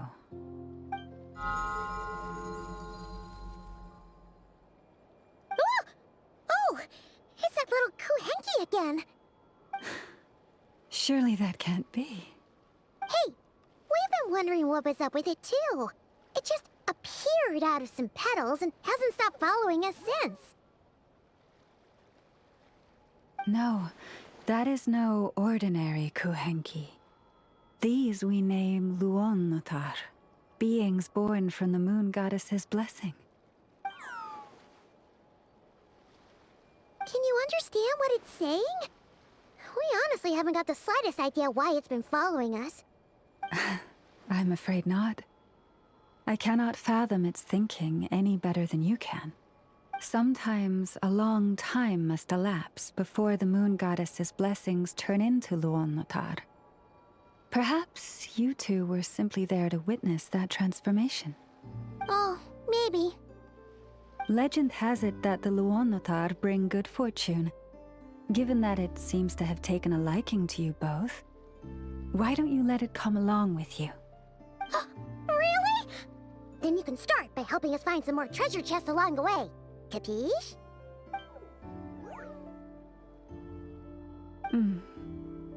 Twilight approaches.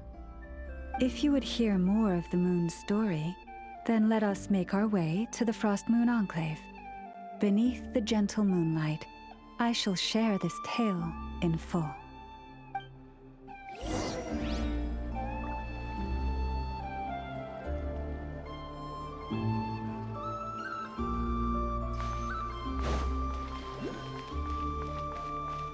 You poor lost lamb.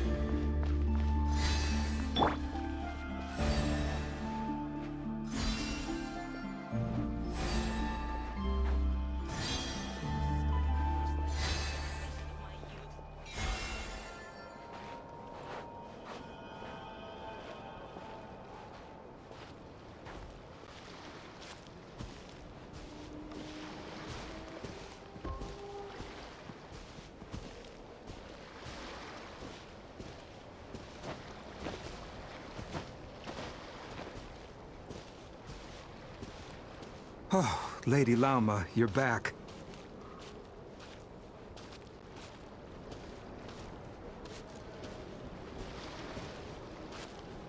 Come day or night, may the blessings of the moon goddess shine down upon you.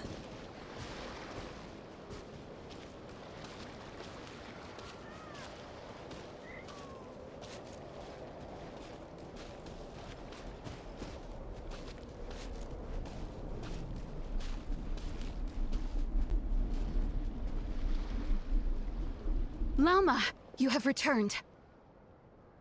Wilhelmina, this is the Traveler and Paimon. Kindly arrange for 2 additional dinner settings for our honored guests. Of course, my lady. Wow! Everyone along the way here pretty much saluted you. Are you, like, super important around here? I am but a moon chanter, one entrusted to convey the moon goddess's will. Nothing more. She's just being modest. The Moon Chanter holds the highest rank among us Frost Moon Scions. Lauma is our leader. Wilhelmina? I know. I'll send word to the kitchen. 2 meals coming up. Whoa! Paimon had no idea you were such a big shot.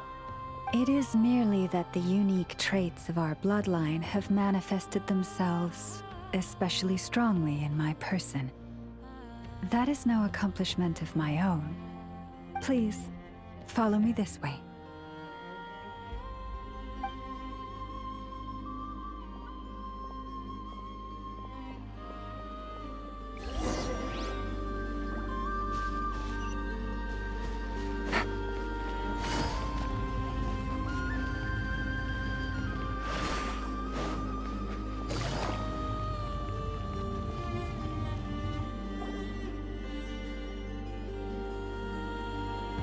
Even to this day, I am still trying to piece together the many fragments of our past. It is a story not only of the Frost Moon Scions, but also of the moons themselves. A story of the moons? Yes. We Frost Moon Scions are the last descendants of the ancient golden realm of Hyperborea. Its former glory may have faded, but what remains is a memory uniquely ours. In the distant past, Teyvat had not just one moon, but 3.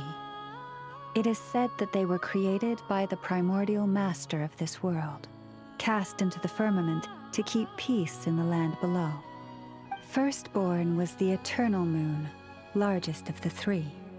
Legend has it that it was her immense Kuvaki that gave rise to the ocean tides. Next was the Frost Moon. Smaller than her big sister, yet brightest in radiance. Her glow became the cold, undying lantern of the night. Finally came the iridescent moon, smallest of the sisters. Most of the time, her light was barely visible to the naked eye. Yet when she shone, her fleeting halos were all the more mysterious for it. Wow! Sounds like it all happened so long ago. So, what happened to them afterwards? Afterwards, well, as you have seen, the 3 moon goddesses perished. This happened in a war triggered by the Descenders, and of the 3 lunar husks, only the Frost Moon survived unbroken, while the others were shattered to pieces. Oh, so that's why there were ancient moon's remnants in the sky. Yes. It is also said that when the moons shattered, most of their fragments rained down upon this land like stardust. That is why Krai is blessed with such an abundance of Kuvaki.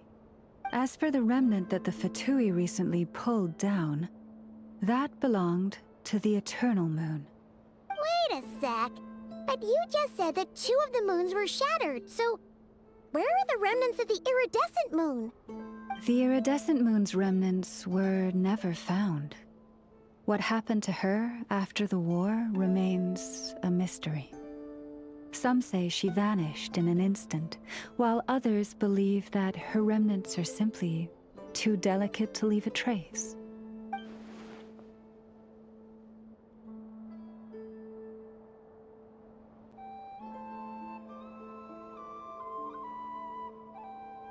Yet, though the era of the 3 moons has long since faded into legend, successive generations of Frost Moon Scions have always passed down a prophecy that one day the moon goddess would return.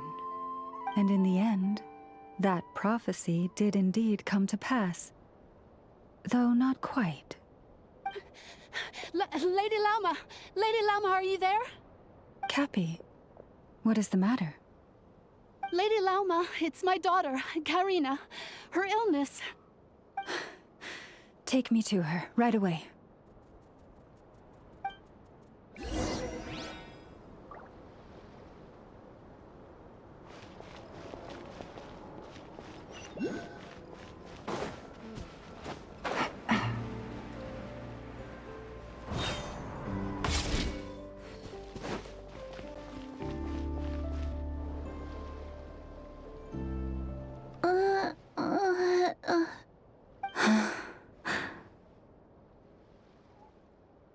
her sensitivity to Kuvaki is flaring up again. After her last treatment, did you follow my advice and seek medical help in Nasha Town? But those doctors are all Snezhnayan. They're outsiders, compatriots of those brutes who invaded our homeland. How can we possibly trust them? Not all outsiders are enemies, Cappy. They've been treating this condition for generations. They have the experience we lack. But we're Frostmoon scions. Should we not remember what the outsiders did to our moons? Surely the Lady Kutar will reward our devotion. But Cappy, Kutar is long... This isn't the time for a debate. O lost child, snow-swept and buffeted by the howling winds of the frigid night, let not the silver flame within you fade. By the frost moon's grace, I shall warm you, curled up as a fledgling in frozen soil. Praise be to the moon goddess, my Karina.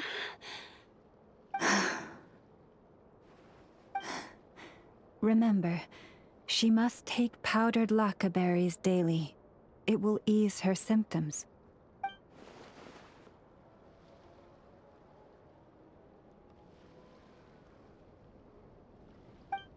Llama? Philomena, what is it? Dinner is ready. I see. Cappy, let her rest here for the night. I'll have someone bring her a blanket. All right. Thank you so much, Lady Llama.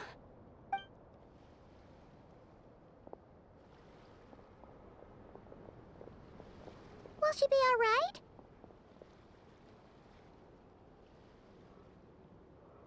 Yeah. If there's anything at all we can do, please don't hesitate to ask. Thank you for your kindness.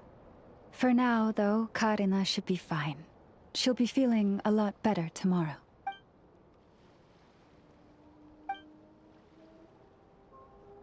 Please, do not be worried. Come, let us head to dinner. I believe you still have some questions for me.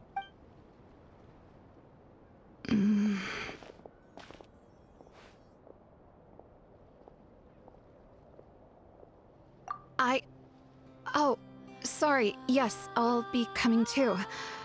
I was just thinking about something. Oh? Lauma makes such an unshakable moon chanter. Calm, capable, someone we can count on. Deep down, though, I know she's been quietly carrying the burden for the rest of us. Traveler, Paimon, believe me when I say that as a fellow Frostmoon scion, I do worry about Lauma. It's just that sometimes it's hard to say it to her face. Could I ask you to look out for her? I can tell she really trusts you. I fear that would stress her out even more. Sometimes I really admire her strength, but at the same time, I can't help feeling powerless myself. Phew.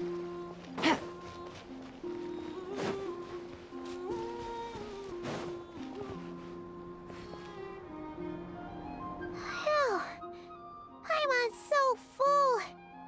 That was even better than the stuff you gave us before. I'm glad to hear it. Thank you for accepting such simple hospitality. Hey, we should be the ones thanking you. Seriously, that was seriously scrumptious. How did you even manage to finish it? This slop's barely edible. Then again, I guess that's what you'd expect from savages. It's you! Those rude Alpha Tui we just met back in Nasha Town. My sincerest apologies. If you found the food we gave you earlier difficult to swallow, may I suggest taking a deep breath and joining us? These delicacies might change your mind. After all, I suspect that your previous meal may have been tainted with something most unpalatable. Huh? What do you mean? Tainted with what exactly? With the bitter snobbery of those who call themselves civilized. Why, you?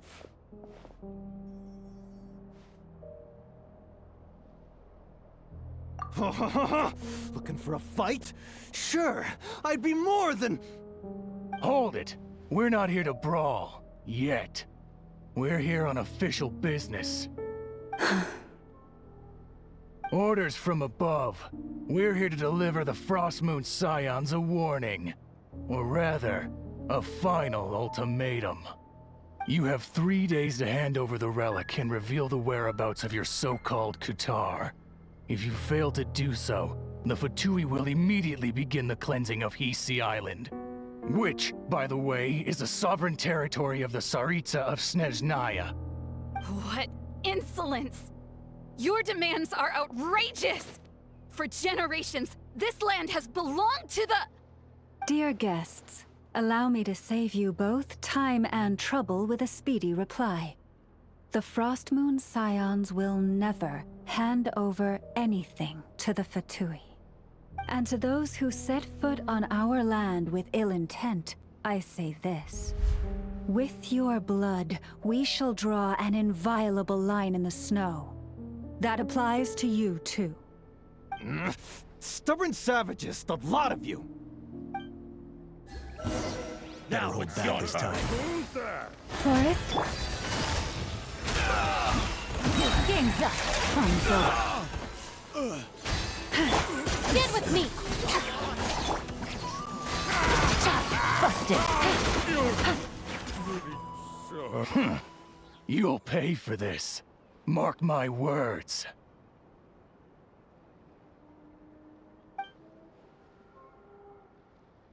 Hey, if you're so tough, get back here and put him up! Huh. Guess all they're good for is running away. I'm so sorry. You've had to put up with far too much unpleasantness today. Come on, it's not your fault. We don't like bullies like them either. But still, they mentioned a relic and Kutar. What exactly could they be after?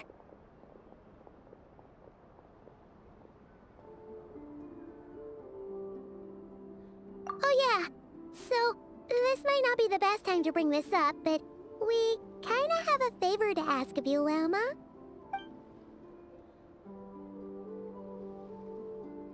I see. So your questions concern the sacred relic too. Please, do not hesitate to speak your mind. Unlike those insolent intruders, you walk in the moonlight with open hearts.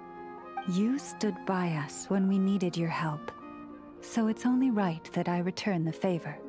But let us continue this conversation somewhere more fitting. As it happens, there's something I'd like to show you, too.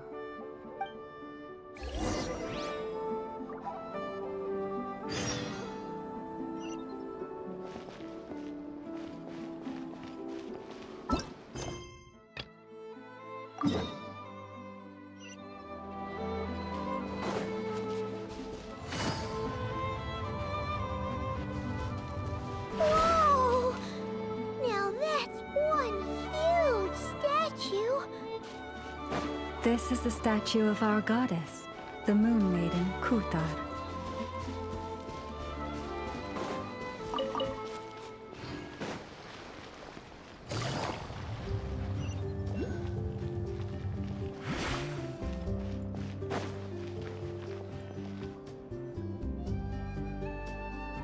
Wow! It's spectacular! Kutar was born here on Hisi Island around 500 years ago. As it just so happened, a priestess of the Frostmoon Scions witnessed the moment of her birth. Instantly realizing that this was the prophesied rebirth, she quietly recorded the event and carved this statue to honor that miracle. According to legend, Kutar's birth was accompanied by the sudden appearance of many Kuhenki, who wove the moonlight that bathed her into silken vestments fit for a goddess. Hey!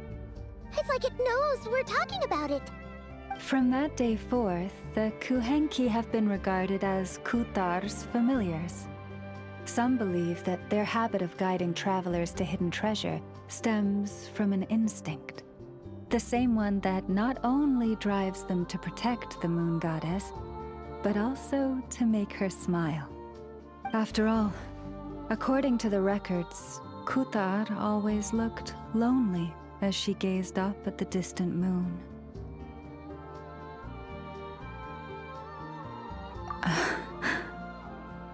Kutar left Hisi Island before I was even born. According to the previous moon chanter, the goddess was angered by our people's greed, and that is why she left us. Where did she go? No one knows what happened after she left. But just a few months ago, after those 2 ancient moon's remnants fell from the sky, she was spotted on Hisi Island once more. And the Fatui have been harassing and threatening us ever since. Judging from what they've said, our moon goddess is actually their missing harbinger, Columbina, the damselette. The damselette? But isn't she number 3 amongst the Fatui harbingers? So she's actually the moon goddess. Why would she join the Fatui then? That too is a question I've struggled with. But even at the best of times, understanding other people's choices is difficult, let alone those of a goddess. Plus,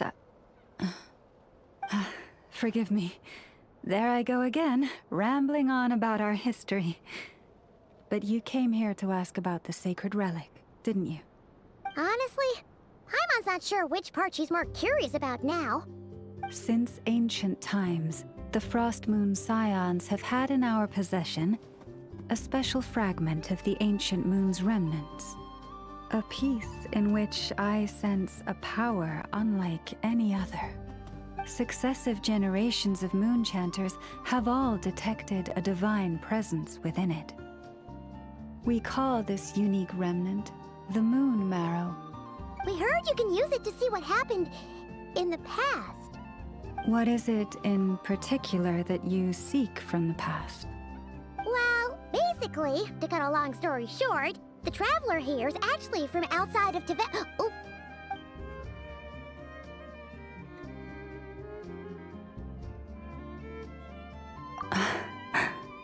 Thank you.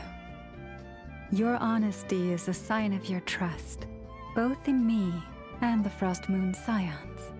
Unfortunately, though, I won't be able to use the Moon Marrow to shed light on your past just yet. Our people revere the Moon Marrow as a sacred relic. I'm only permitted to retrieve it from the secret chamber in which it is hidden once a year, on Moon Prayer Night. Oh, really? So, when's the next Moon Prayer Night? Judging from the tides this evening, a little less than 2 months. Huh? Does that mean the date changes every year? The ceremony is held on the night when the moon is closest to Tevat. This is also when Krai's Kuvaki reaches its peak. Only then can the seal on the secret chamber be lifted. Oh, guess we've got no choice but to wait. I am truly sorry that I cannot help you sooner. But, as the Moon Chanter, I swear that I will do everything I can to help you find the answers you seek. Think nothing of it. After all you've done for us, you deserve nothing less. Who'd have thought today was only our first day in Krai? Feels like so much has happened already. If I may be so bold, what does family mean to you?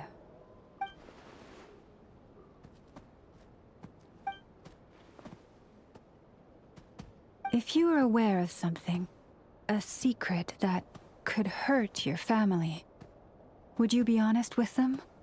Or try to hide it?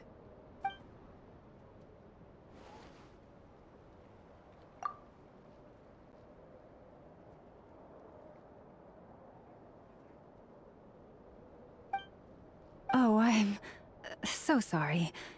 That was a strange question. I didn't mean to put you on the spot. I guess I've just never met anyone with a story quite like yours before. I just suddenly had the urge to ask. It's getting late, and you two must be rather tired too. Would you like to stay the night here on Hisi Island? I can have someone prepare some lodgings.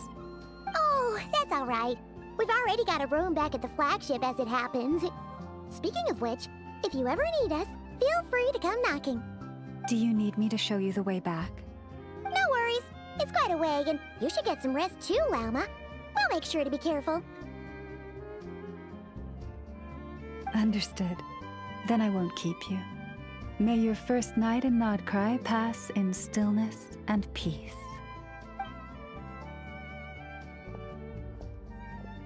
So, what you thinking? Sure was an eventful day, huh? The good news is, we're not at a dead end in the search for your spaceship yet. We can always learn more about this place while we wait. The usual drill, huh? Paimon's really getting sleepy now. If she gets too tired to fly back, you carry her, okay?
Hey, what are you doing here?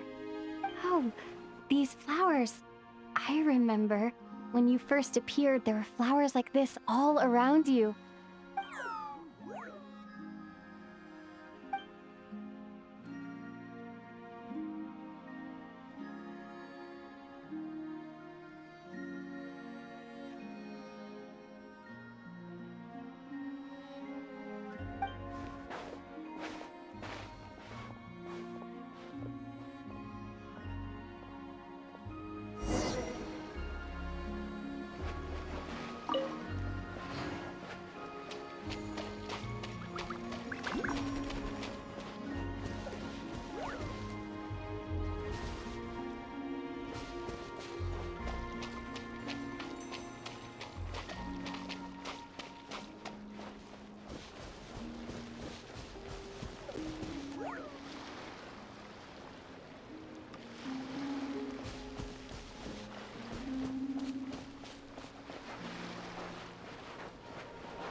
Who goes there?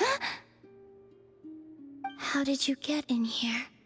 I am but a passing traveler. I followed your song here. I'm very sorry if I've intruded. Akuhenki. She brought you here.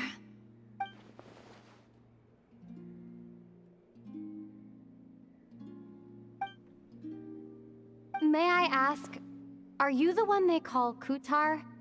And the harbinger that the Fatui referred to as the Damselette? The Fatui? Are you here at their behest?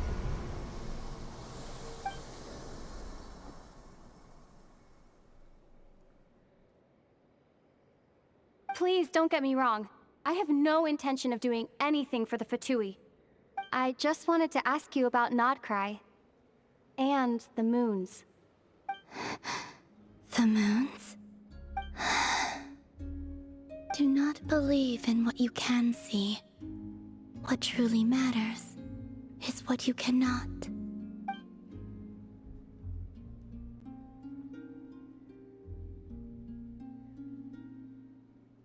What do you mean?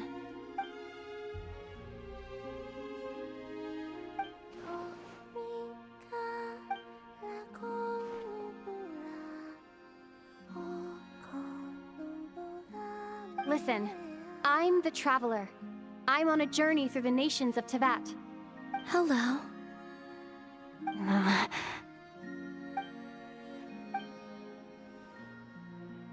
Could you tell me your name? Columbina. Kutar. The Damselette. The moon goddess. Pick whichever takes your fancy. I do not know my own name.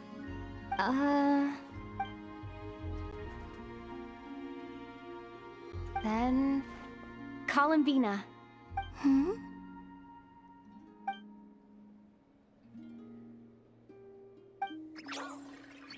This Kuhenki, this Luanatar, did you bring her into being? Come here, little one.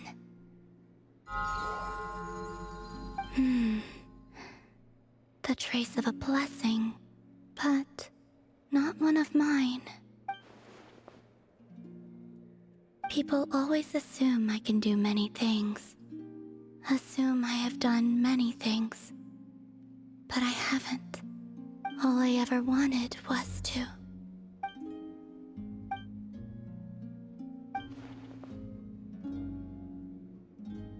It's about time I got going.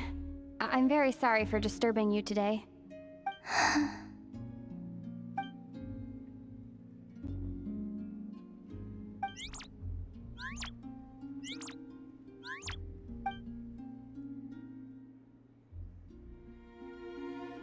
Columbina, that Kuhenki...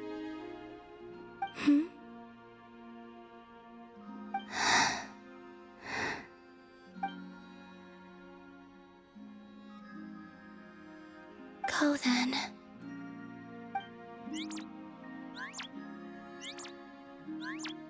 Goodbye. Take care. The moon can be treacherous.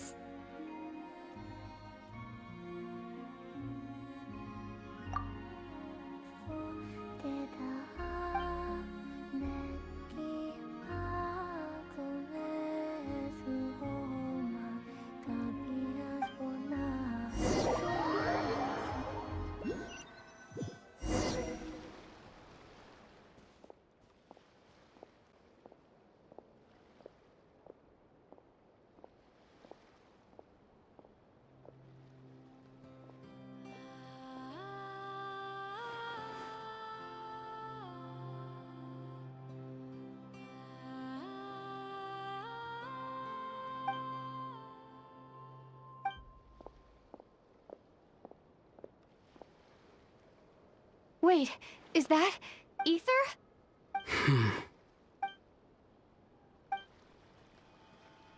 Ether!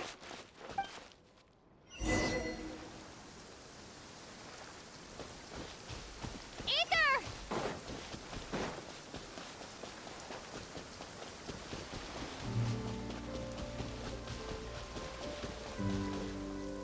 Ether!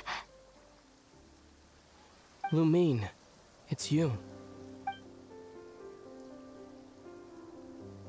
Why are you here on Hisi Island? If I told you I was here in search of the Frost Moon Scion's sacred relic, what would you think?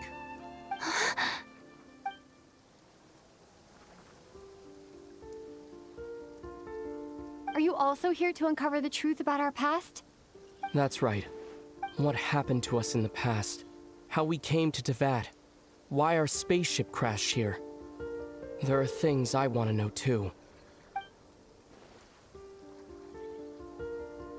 But I'm not about to sit around waiting for another 2 months to find out. Wait! Wait? But I still have unfinished business.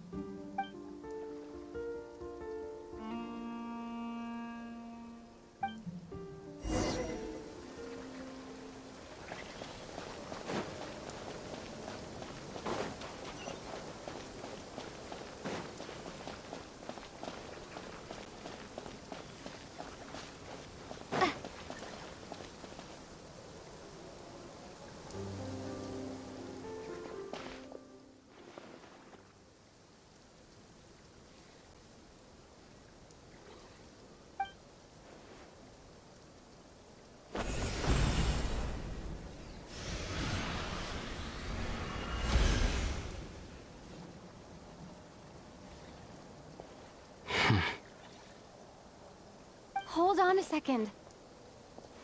What's wrong? That's the Frost Moon Scion's sacred relic. We can't just... Use it to get to the bottom of all this? We should at least get their permission. You barely even know her, yet already you hold that moon chanter in such high trust. What do you mean? She told you that the seal can only be broken on Moon Prayer Night, when the flow of Kuvaki is at its peak, yes? You heard all that? Watch this. Huh? But... Get it now? She's been stalling for time. As long as the statue's base is imbued with sufficient power, the secret chamber can be opened at any time.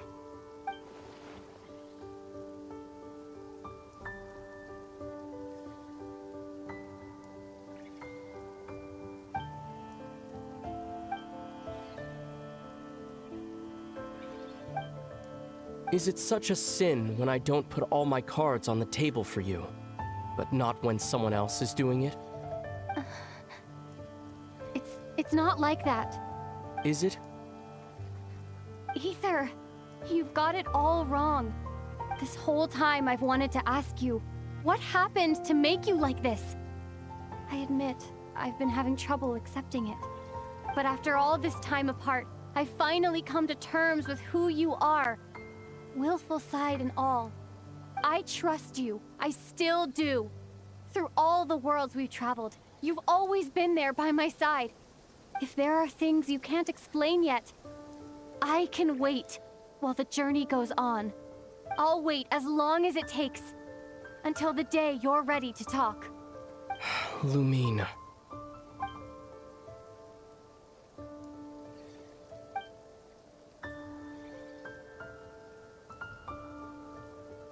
I'm not looking to borrow the Moon Marrow simply because of our past. It holds answers about the very origins of Teyvat. I've always believed that if you want the truth, you have to see the whole story for yourself. I'm not asking you to trust me, Lumine. Just don't try and stop me. If this choice weighs on your heart, then let me go in alone. Forget this meeting ever took place. A bit late for that now. But maybe this is the chance I've been waiting for all along. Even if it fades with the morning light. I want to go with you. You sure? Yeah. Then let's go. Ether. It's been ages since we went on an adventure together. I can't wait. Really? You think I'd lie to my little sis?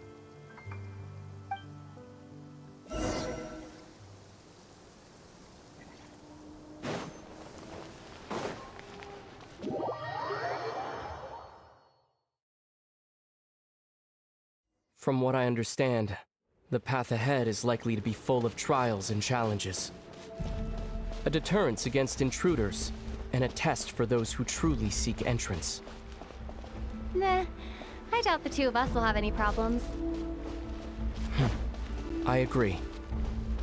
Still, if we get separated, things could get tricky. Best we move together and watch each other's backs. Even the sound of your footsteps takes me right back. As a warrior, as a traveler, as my little sister.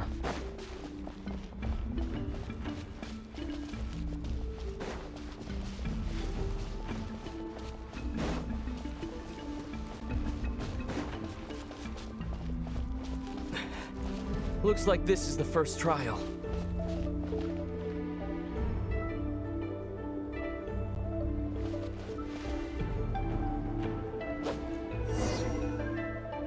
Lumine, do you understand how Kuvaki works? How it exacts force through push and pull? Okay, I'll leave it to you then.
This should help Ether get across.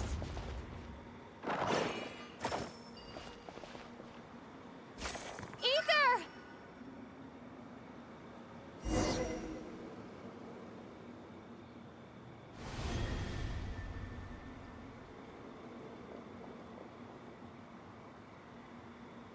We make a pretty great team, huh? Just like the old days.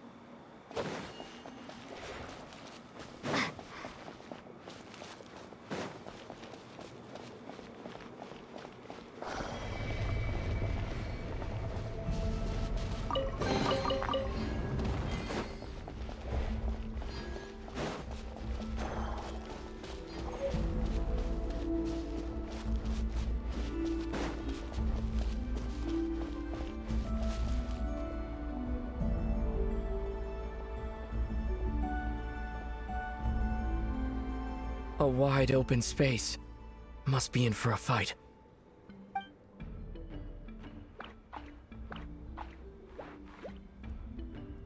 Was that it? What a letdown.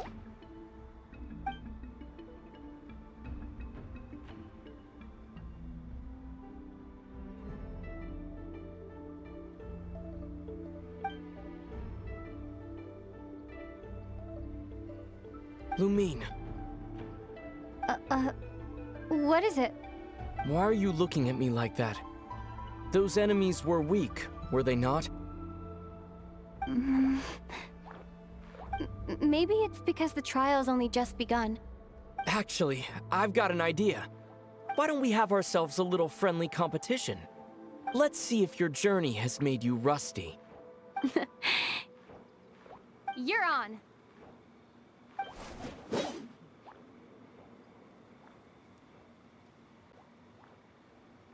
I won't lose to you, Ether. If memory serves, I used to come out on top more often than not. You sure you're all right? Seems your memory is slipping, Ether. Save it. We'll know who's stronger soon enough. Let's see what you've got.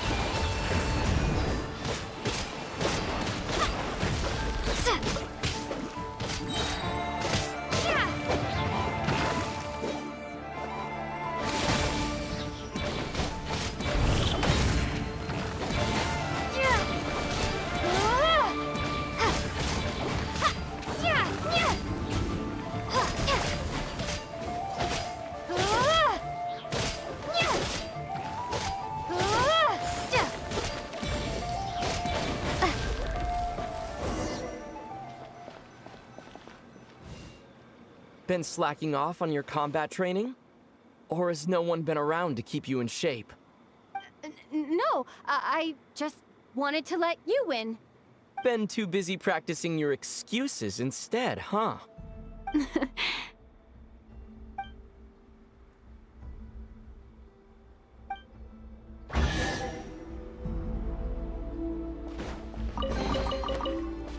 Let's keep moving.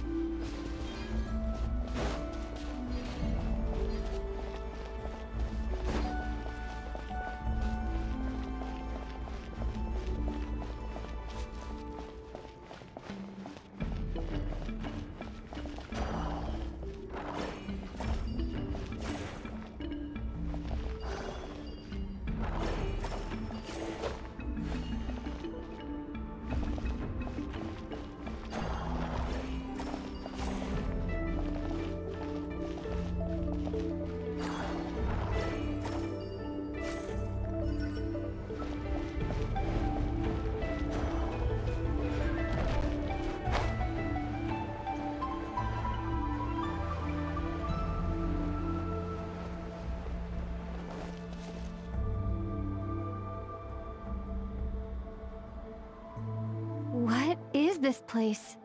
No sign of any monsters. Feels like a ritual site, but something's missing. It's ahead, inside that thing that looks like a mirror. I can feel it, but maybe it's sealed within?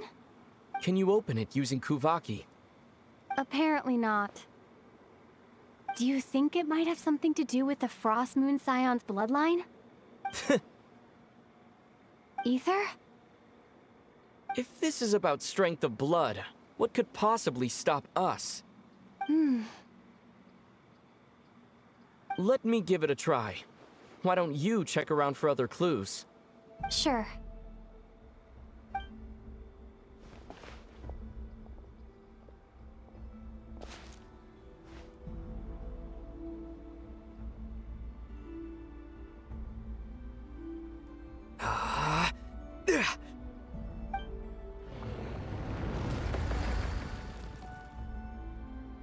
Found it. This should do the trick. Okay.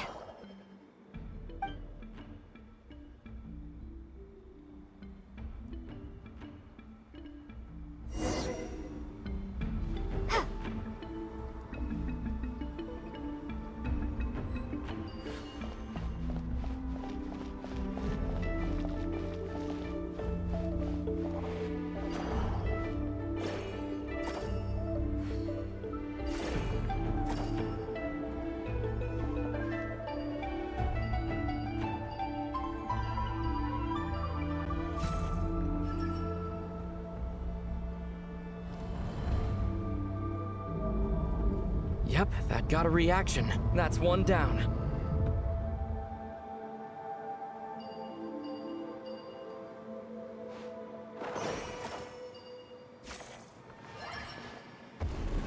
Nicely done.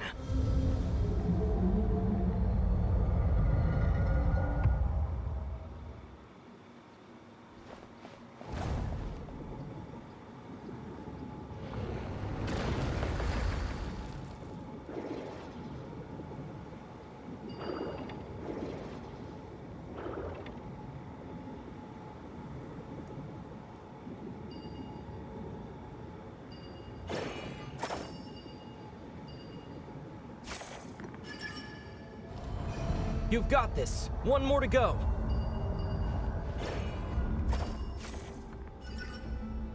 Good work, Lumine.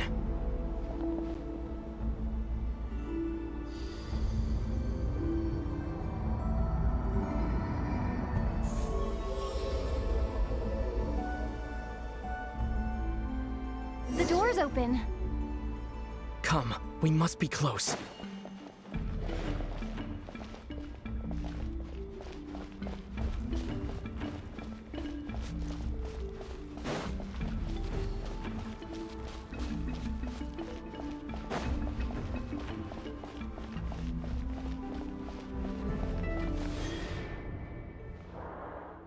Stay on your toes now.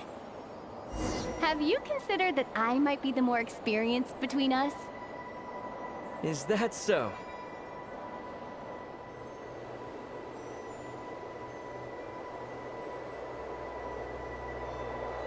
So, will you be heading off again after we're done here?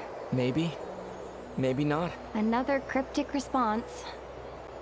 Don't worry about things that haven't happened yet.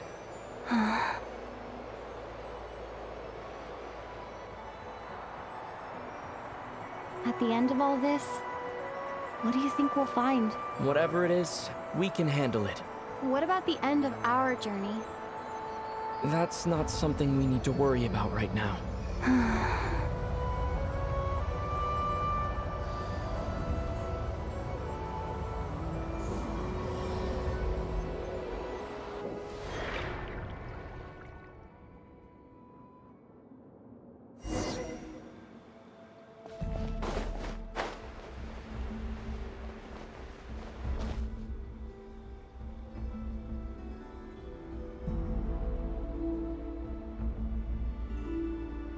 Looks like the final trial is just up ahead.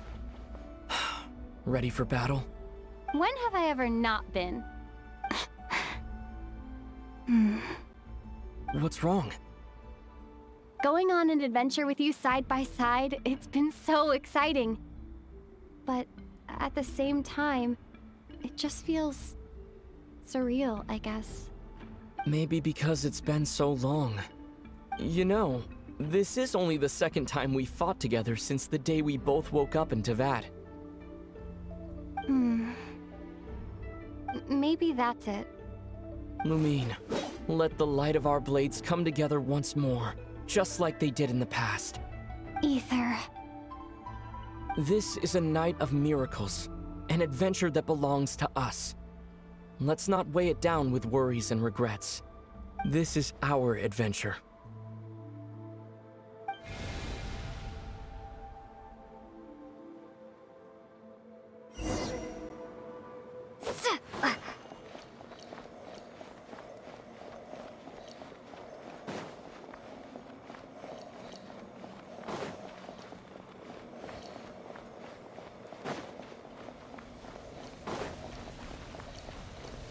Here goes nothing.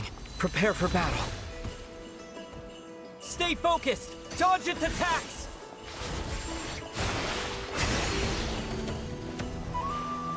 Don't forget to heal yourself!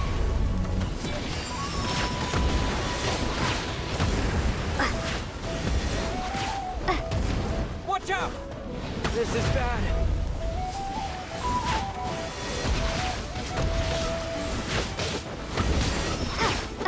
Now's our chance!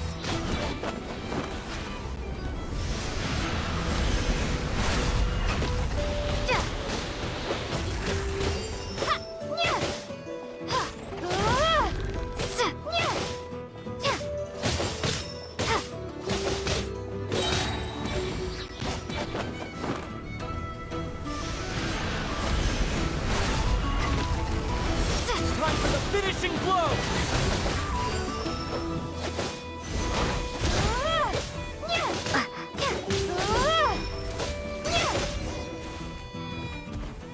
It's over.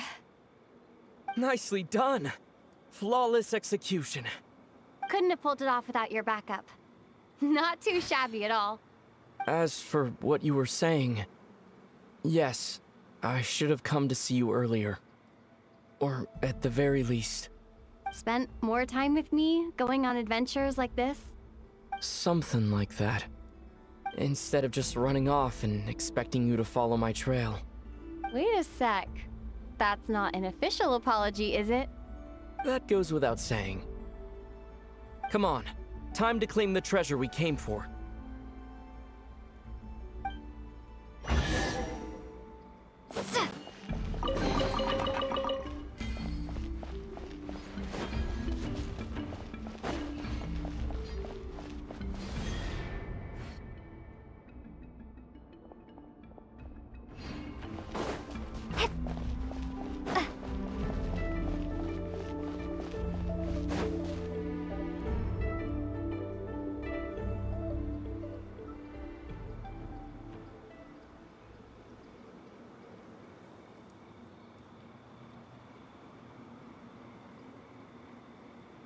So this is the Moon Marrow, the treasure we've been after.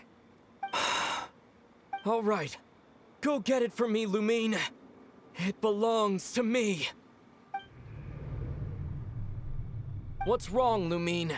After everything we've just been through, you still don't trust me? Don't you want to know the truth too? Just like I do? Rest assured, I'll share the truth with you afterwards. Now go, bring it to me.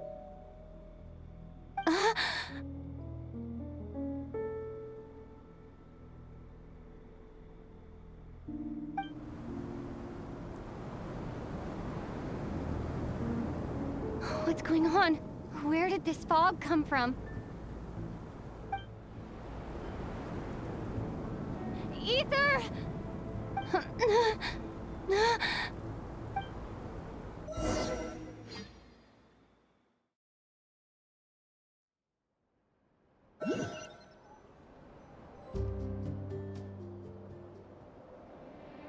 Ether!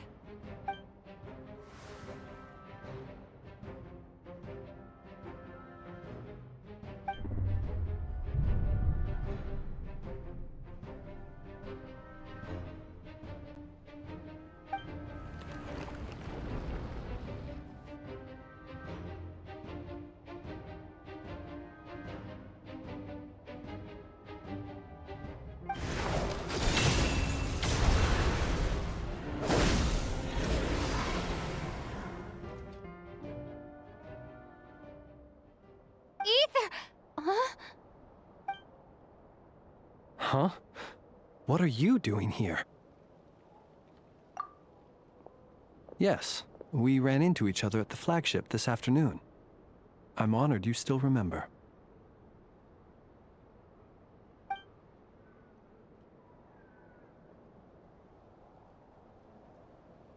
Are you looking for something here?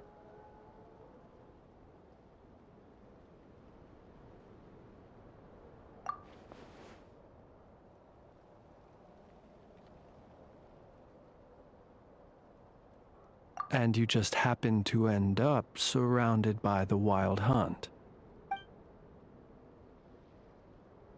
Sorry, I did not intend to come off as pointing fingers. Indeed, perhaps our courses of action do not differ so greatly. Not exactly. We Lightkeepers are accustomed to patrolling at night. A long-held tradition, you understand. I was just passing by when I noticed that the Wild Hunt had struck. So I simply did what I am duty-bound to do. As a matter of fact, I just saw someone leaving in quite the hurry. Was that your companion?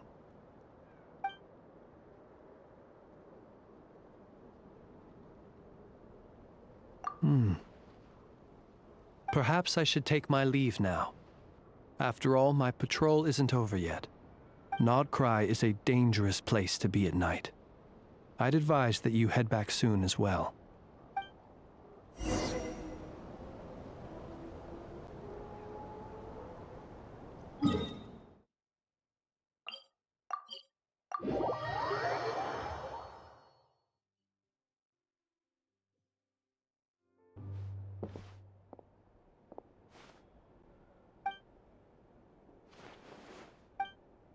Paimon woke up and saw you were gone, so she made you a cup of berry juice to help you sleep. Her own secret recipe. When you get back, drink it up and go get yourself some rest.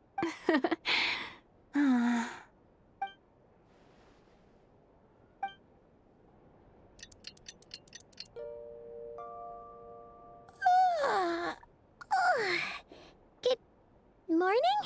If now still counts as morning. When did you get back last night? Did you sleep well?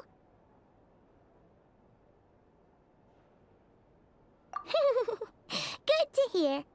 So, where'd you wander off to on your midnight stroll? Anything interesting to see in Krai at night?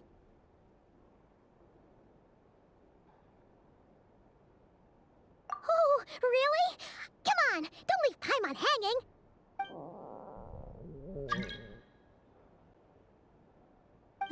All right.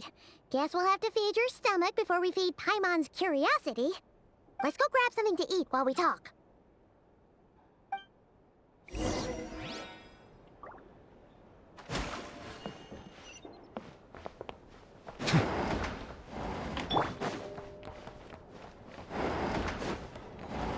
Drink recommendations? Well, for starters, I recommend you drink less.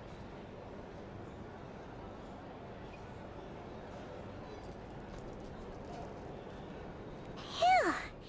This is just the best, huh? Free food, free lodgings. This bark is friend for life material, that's for sure. Hey, did you hear what happened? Hear about what? You know, all that commotion over at the Frost Moon Scions. Crazy, huh?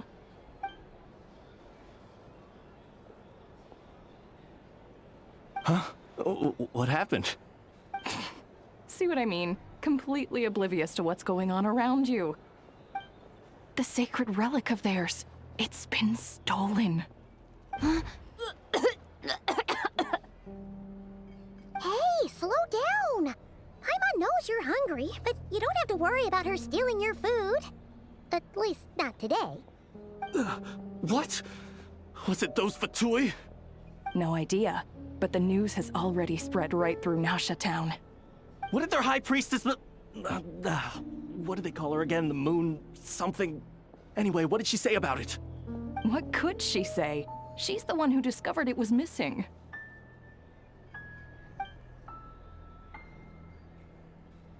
She was in Nasha Town first thing this morning, hoping to launch a joint investigation with the Voynich Guild. Whoa! Did you hear that? Lelma and the others, their sacred relic's been stolen! Who in Tivat would even have the nerve? Paimon bets it was that bunch of good-for-nothing, rule-breaking, troublemaking fatui!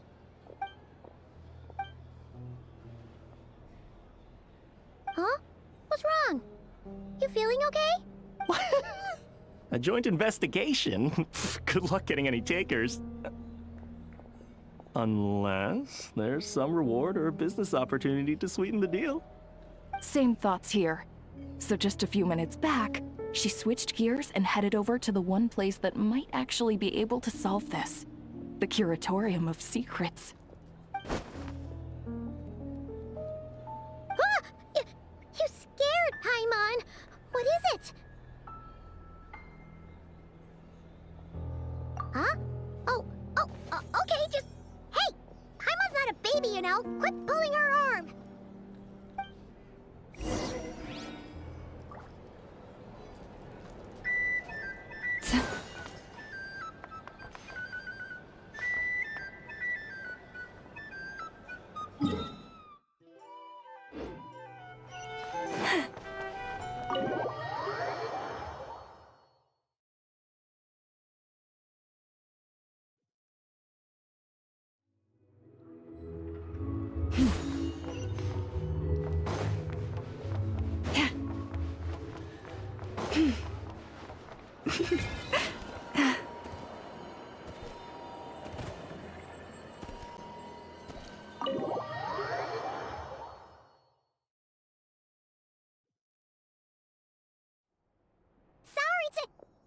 Huh?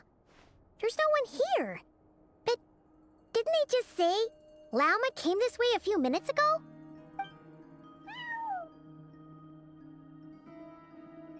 No one except for a cat watching over the front desk. Excuse meow? Are we supposed to check in here?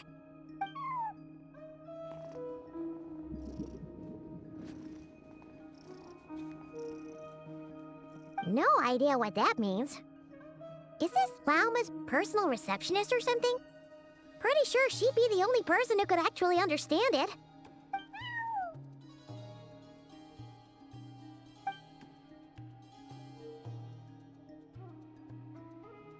Huh? It's heading into that room! But why not? Like I told you already, that's just... Huh? Another client.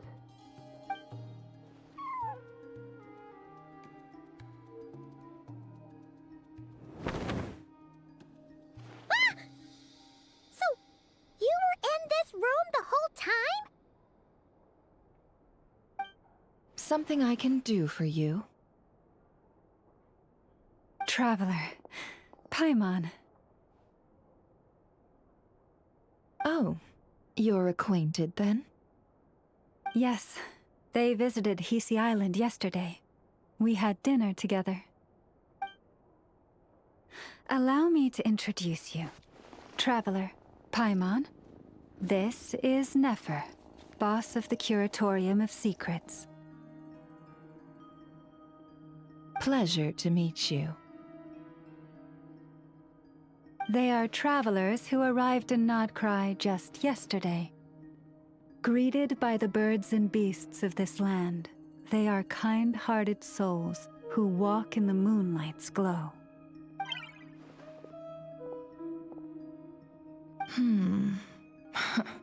Interesting.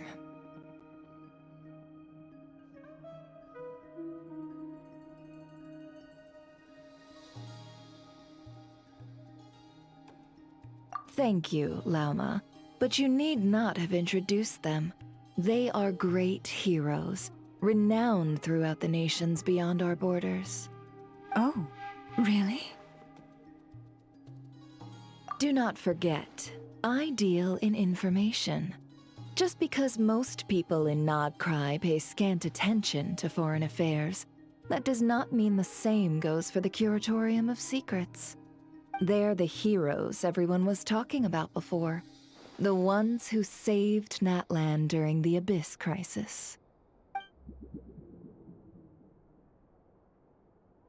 I see. We Frostmoon Scions seldom leave our domain. so I had not heard of your heroic deeds.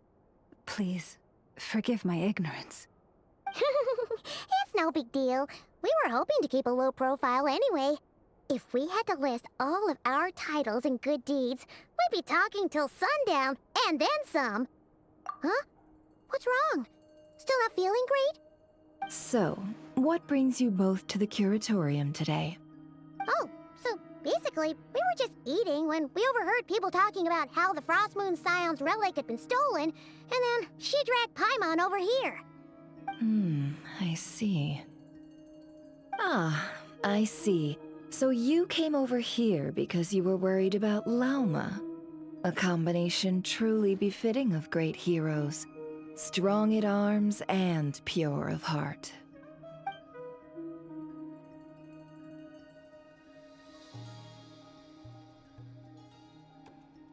In that case, Lauma, I've got a suggestion. Why not ask these battle-hardened heroes to take the commission for you? Honestly, it's a little beyond the means of such a modest establishment as ours. Your modest establishment? Unable to handle a commission? You just don't want to take it, do you? You're right. I do not. What kind of commission is this? Surely it's not to recover your stolen relic? Yes, that is it. Recovering the relic is both my duty as a moon chanter and a step toward fulfilling the promise I made the Traveler, to help uncover the truth of the past. But Nefer has already declined our commission multiple times. And yet, just as it always has, the moon will continue to illuminate the sky above the curatorium. Come night or day, may the moon goddess keep you. Enough of that.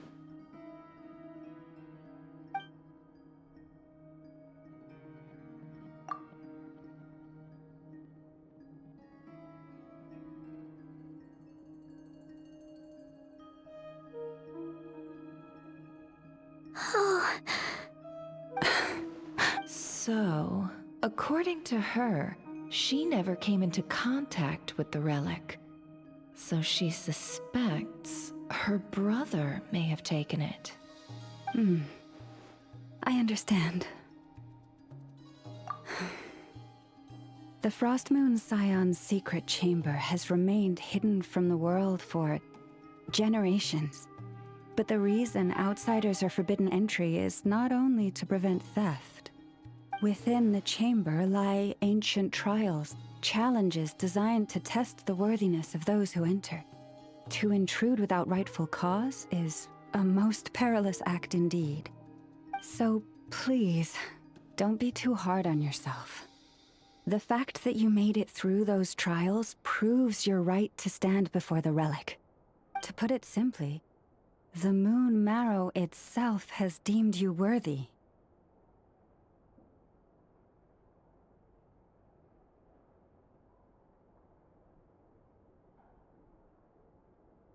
No. Your honesty tells me everything. You never sought to take the Moon Marrow for yourself. As for what happened at the end, I suspect the chamber's protection mechanism may have been activated. Among those who entered the final chamber, there was either someone with The Abyss? Perhaps that's why, then. Either way, the Moon Marrow was taken. And I believe you. So the problem remains the same. I need to recover our relic.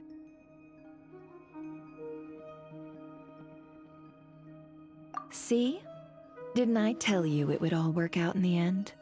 But before everyone starts celebrating, forgive me for asking just one more thing. Are you absolutely sure your brother took the relic? What do you mean? Weren't they the only ones inside at the time? Who knows? Think about it. After your brother broke the seal with abyssal power, what was to stop someone else from following you in there? In theory, nothing. And as it just so happens, I received a tip-off from one of my sources earlier this morning. Word is, today of all days, the Fatui suddenly called off their search for the relic. What? Huh? Why? Well, either they woke up this morning and suddenly decided they'd lost all interest, or... Exactly.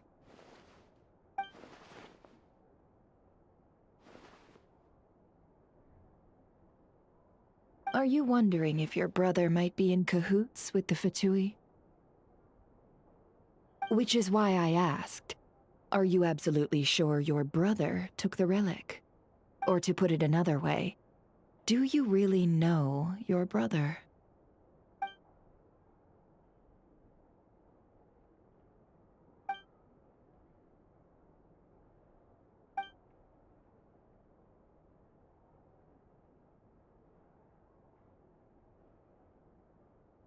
In other words, it's highly likely that the Fatui already have the moon marrow. So, basically, all we need to do is find our way into that Fatui research facility, and we should be able to get to the bottom of this, right? Congratulations, you've found your answer. Looks like the curatorium won't need to lift a finger this time. Well, Lauma, there we are. On behalf of our long-standing cooperation and the great hero by your side, I'll waive your consultation fee. But just this once. You're really not planning on helping us? I think I've helped more than enough already. If we're to stand any chance of infiltrating that facility, we'll need the help of a specialist. Just so you don't get the wrong idea, let me make myself crystal clear. The Curatorium of Secrets has always striven to abide by a policy of strict neutrality. We do not take sides with any faction in Nod Krai. I cannot help the leader of the Frostmoon Scions sneak into a Fatui facility. That would make me their enemy. When one of their harbingers asked me to help them infiltrate your territory, I gave them the same answer. No. All right, I understand. But I do have one final request. I promise it's my last. It had better be. No matter who it is, I want you to help us persuade the next person who walks through that door to join us. What is she up to? You're that desperate for help? What if it's a member of the Fatui? It doesn't matter. You're welcome to tell them everything, even about our plans to infiltrate the Experimental Design Bureau. All I'm asking is for you to say one thing, just one thing to help persuade them. If you do that, I promise I won't ask you for anything else. Made up your mind? Fine. Fine, I'll play along with your little game. Besides, as long as I'm not personally involved, no one can accuse us of taking sides. Boss, I'm back!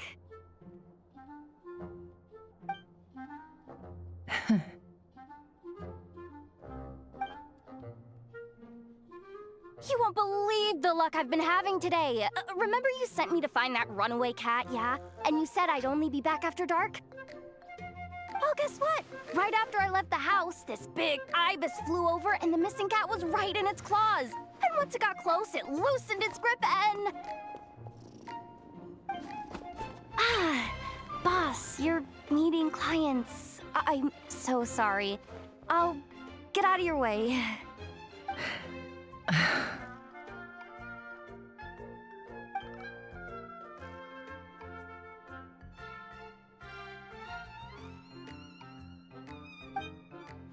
Yehoda, dear, come here.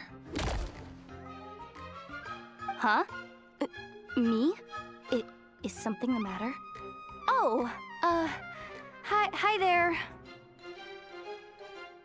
My dear Yehoda, I have a request.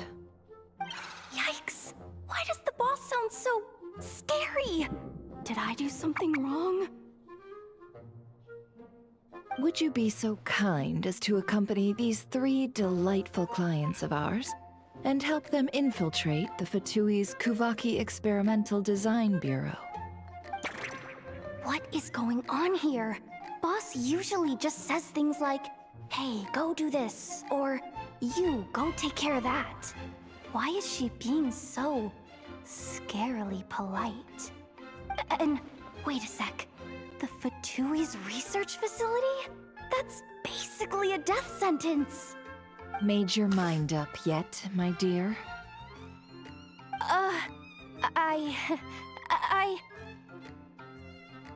What is up with Boss today? Am I supposed to say yes to this? Or maybe it's because the mission's too risky, so she's actually looking out for me? Why is everyone looking at me like that? Is this some kind of test? I can't let the boss down. Can I? Have you made up your mind?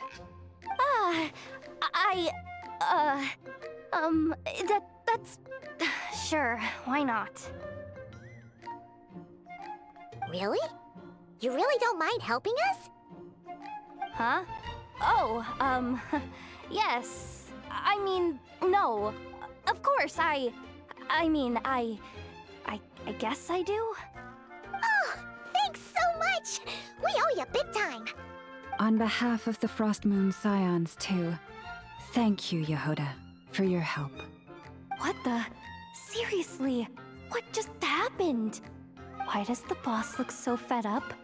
Oh no. Was I supposed to turn them down? All that mentoring, time spent teaching her how to deal with different factions. In one ear and out the other. Never. You got what you wanted. You promised that was it. I know this goes against your principles. I won't forget the favor. Trying to get me to change my mind now? Of course not. I just wanted to say thank you. So, thank you. Oh.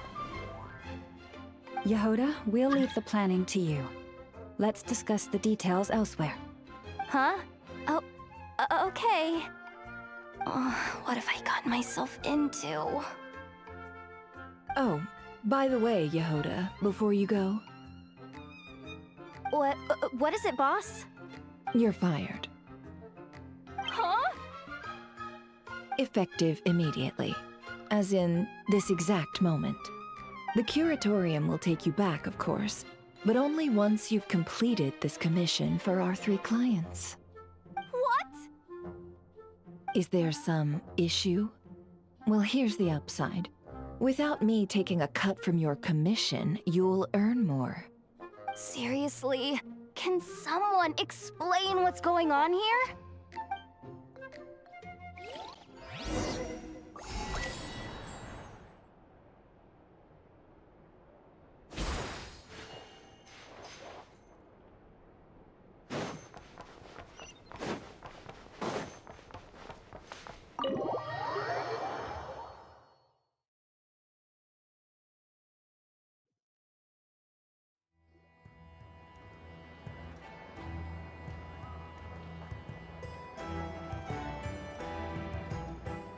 Are we sure Yehoda's alright?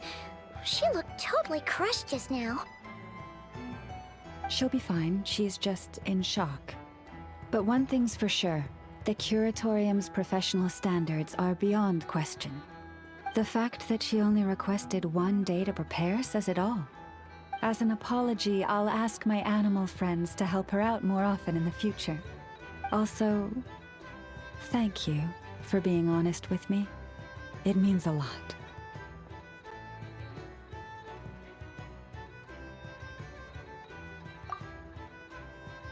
Was it really, though? As far as I see it, trusting your family is never wrong. In this case, let's call it a misjudgment. But the truth is, We all make mistakes every now and then. What matters is how we deal with the consequences. So, in return for your sincerity, there's something I'd like to share with the two of you as well. Oh? What is it? Perhaps it is something best said under the moon's gentle light. Would the two of you meet me on Hisi Island tonight?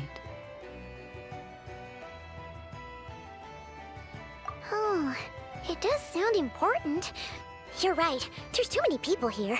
Somewhere quieter makes a lot more sense. Thank you both for understanding. Then let us meet beneath the moonlight.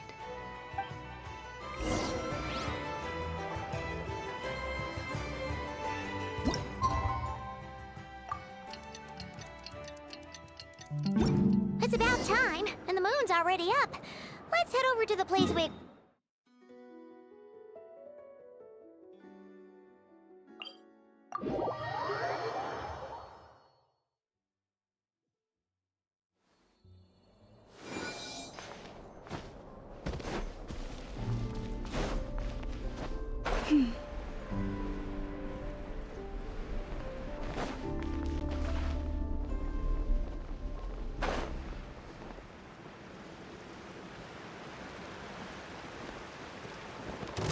Forest, protect us.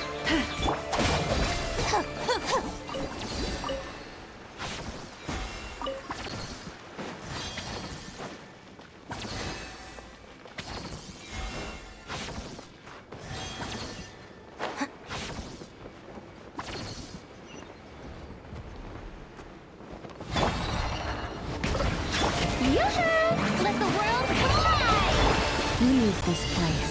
By the frost moon of old. Stand with me!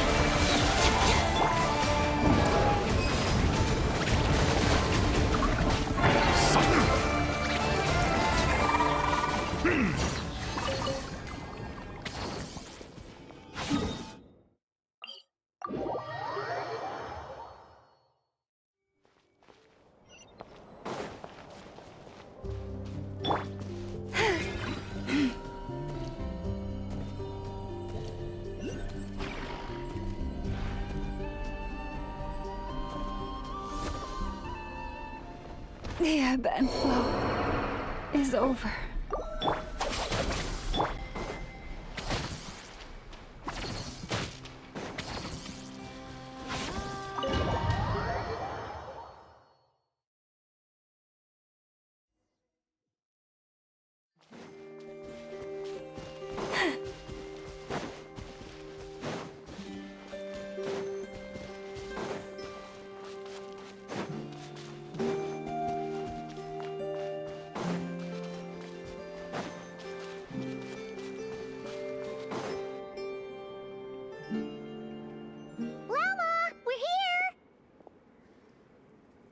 Huh?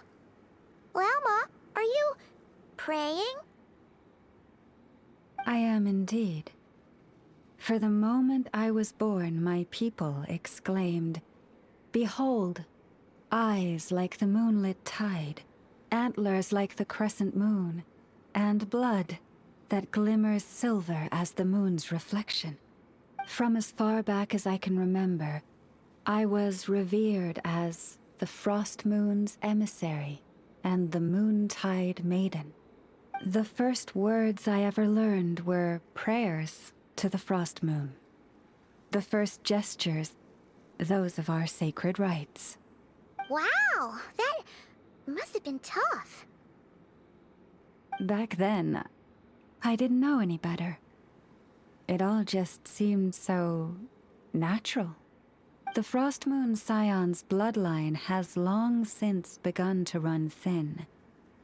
Nowadays, even those of us with antlers are few and far between, let alone those attuned to the power of Kuvaki. But I...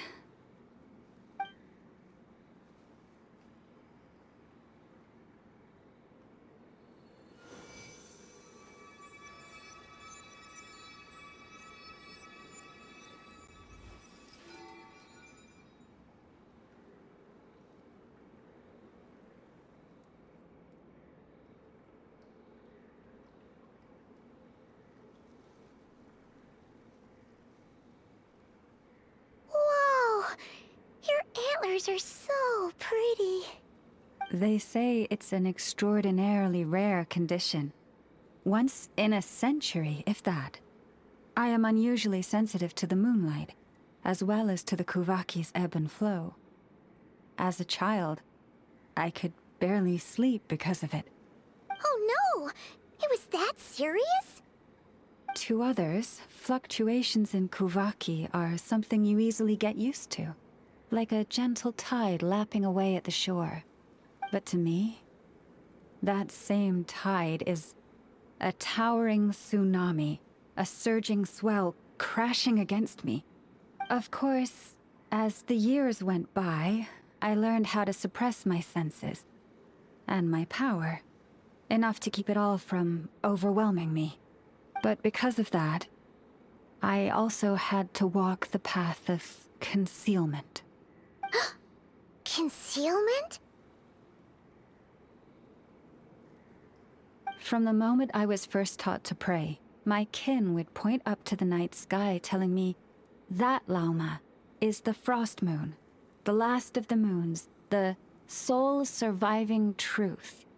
But I would ask them in response, why? Why can't I feel anything from it at all? Later, I came to understand that they simply could not tell where the real tide was coming from. They couldn't sense it. The true moon beyond the sky's veil.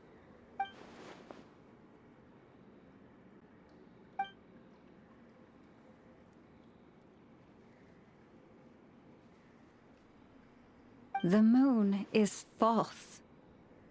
I reached that conclusion long ago. But there was no one I could tell. Not a single soul. At least, not until now. Am I the one who's wrong? Is it the moon that is false, or my own senses? I asked myself such questions time and time again.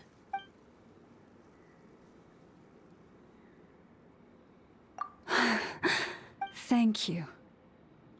When you called yourself a descender, I had a feeling you might be able to confirm what I had always suspected. And now that you have, it's exactly as I imagined. I feel relieved. Oh, Paimon kinda gets why you couldn't tell anyone now. It's not easy to change people's minds on something they've believed for hundreds of years. That's what I meant by concealment.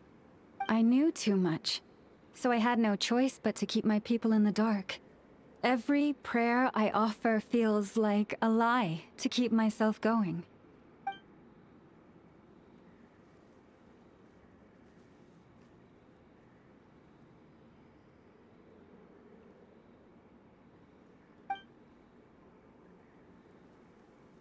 You've already met our Kutar, haven't you? Huh? When was that? And, more importantly, when were you planning on telling Paimon? Ah, no wonder. What did you think of her?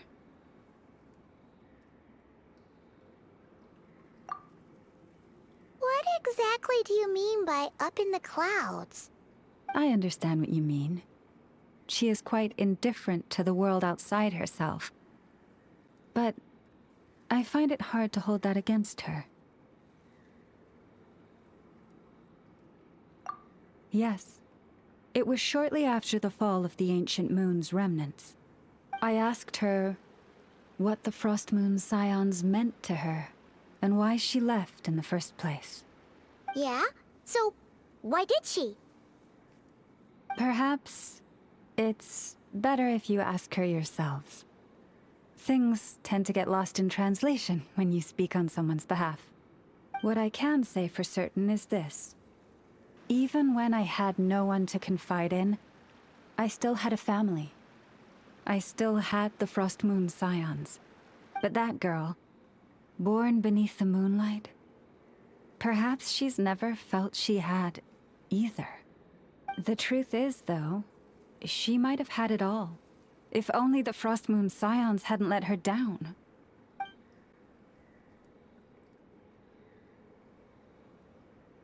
The Frost Moon Scions now walk a path of error.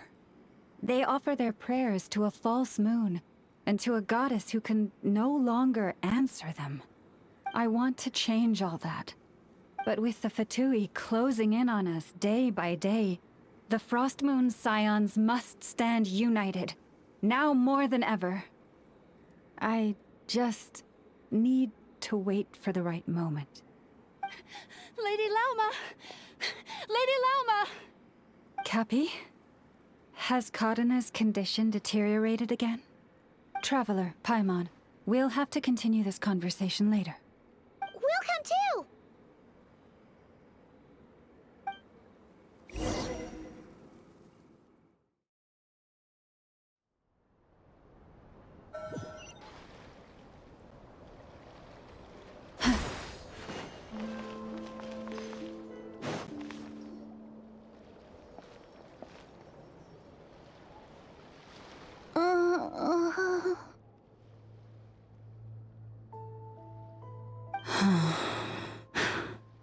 Why? Did I do something wrong? I've been praying to the moon goddess every day. Why isn't she getting any better? Cappy, I need you to wait outside. I'm about to start her treatment.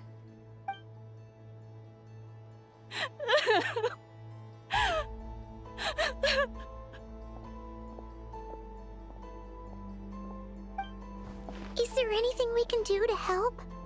Just don't be alarmed by what you're about to see. And please, don't let her mother see it.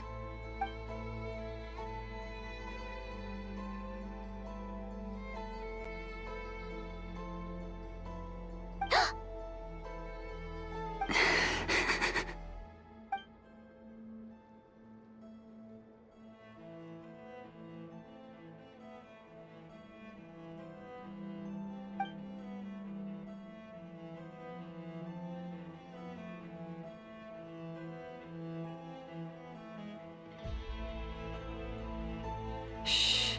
Please. Help me keep this a secret. She looks much better now. But, Lauma, was that? A medicine prescribed by a local doctor. For ordinary people, my blood has the power to counteract any adverse reactions to Kuvaki.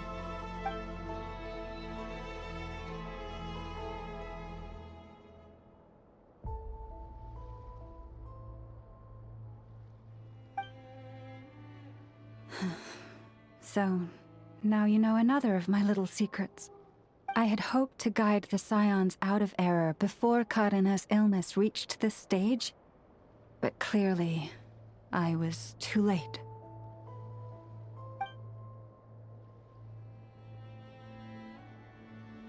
My life is as hidden from sight as the far side of the moon. Yet people only look to the bright side for guidance. If the day ever came when the two sides were reversed, could they truly accept it?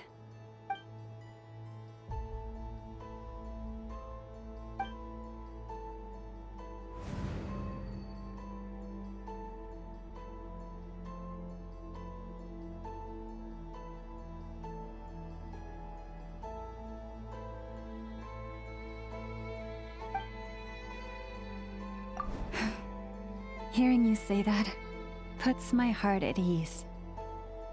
Mm-hmm. And if there's anything we can do to help the Frost Moon Scions, just let us know. Our priority, right now, is reclaiming our relic from the Fatui. But I now understand that the day I will tell everyone the truth is no longer far off.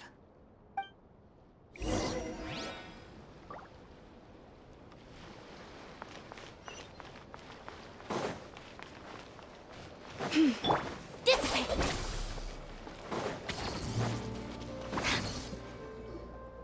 Wow! Paimon would never have guessed Lauma had all that bottled up inside.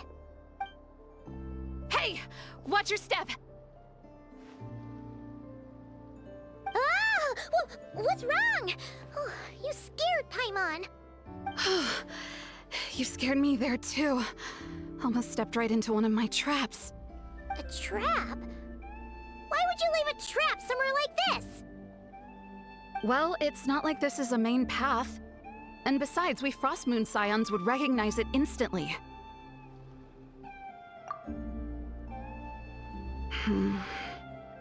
Alright.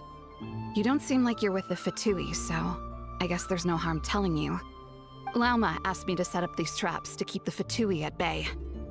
Oh! Come to think of it, their 3-day ultimatum is almost up now. Yes. Hopefully they'll back off when they realize we won't go down without a fight. Oh, you've done a lot for the Frostmoon Scions too, just like Lauma.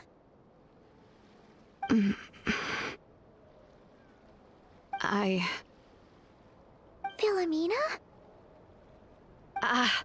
It's nothing. I was just wondering if any of this is really worth it. What do you mean?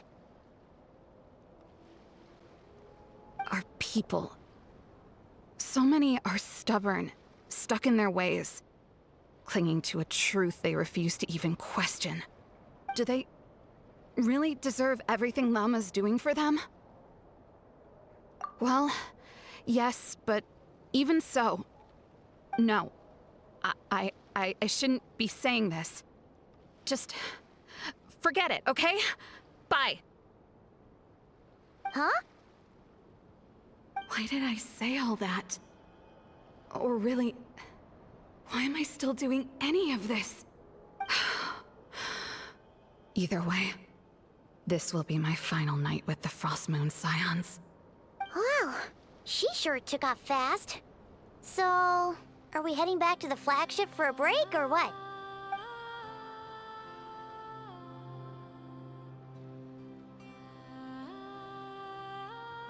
Wait, you're not thinking of visiting that damsel light up in Cloud Cuckoo Land, are you?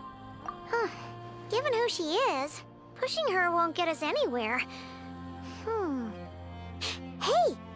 Why don't we... Let's bring her something tasty! If she doesn't want to talk, we'll have to win her over with food. Hey, no harm in trying. At the very least, it shows we're trying to be friendly. Let's see... How about an F's 9.12 out of 10 berries and fried meat, the Frostmoon Scion's boon of the day, and one of your signature dishes? Your choice! Should be a good mix of meat and veggies. There's bound to be something she likes.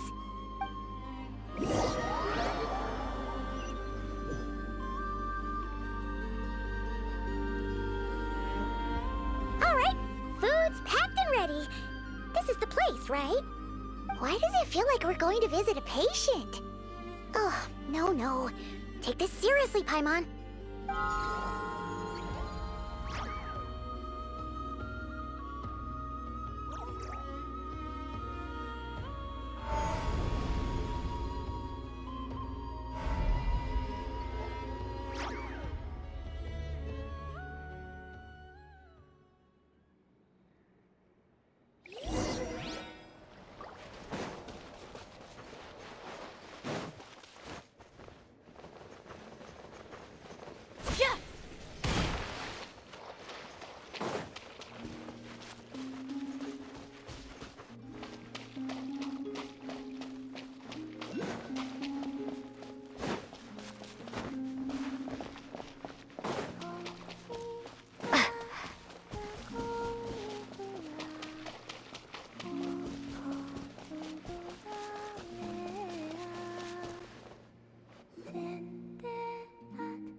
Remind me, who are you again? A different one floats by your side today. A different one? What's that even supposed to mean? Oh, there goes Paimon's perfect conversation starter. Paimon is Paimon, and this is the Traveler.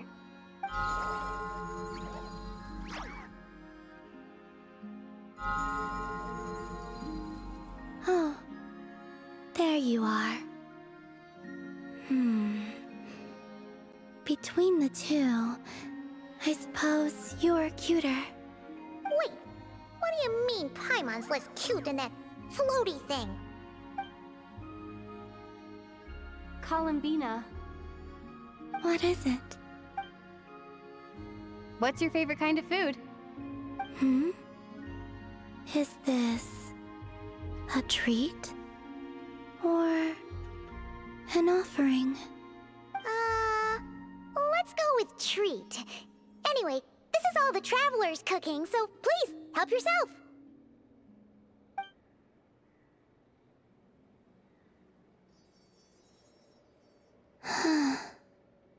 Oh, that wasn't exactly a yes, but she didn't turn it down either. What could she be thinking?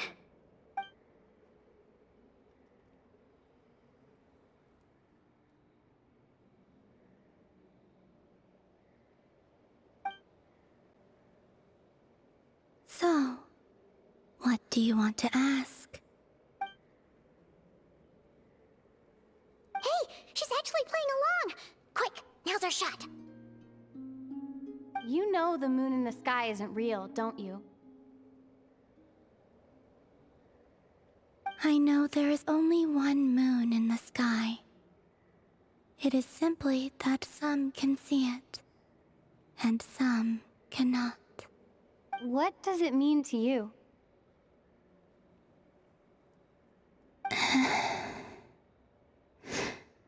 The missing prologue. What?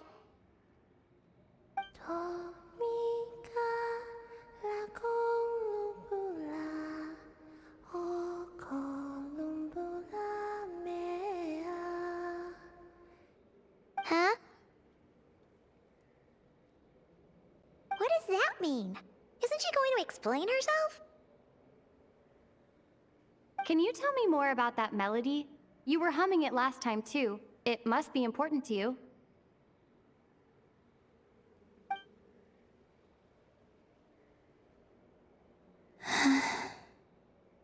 It is all I remember from the moment of my birth.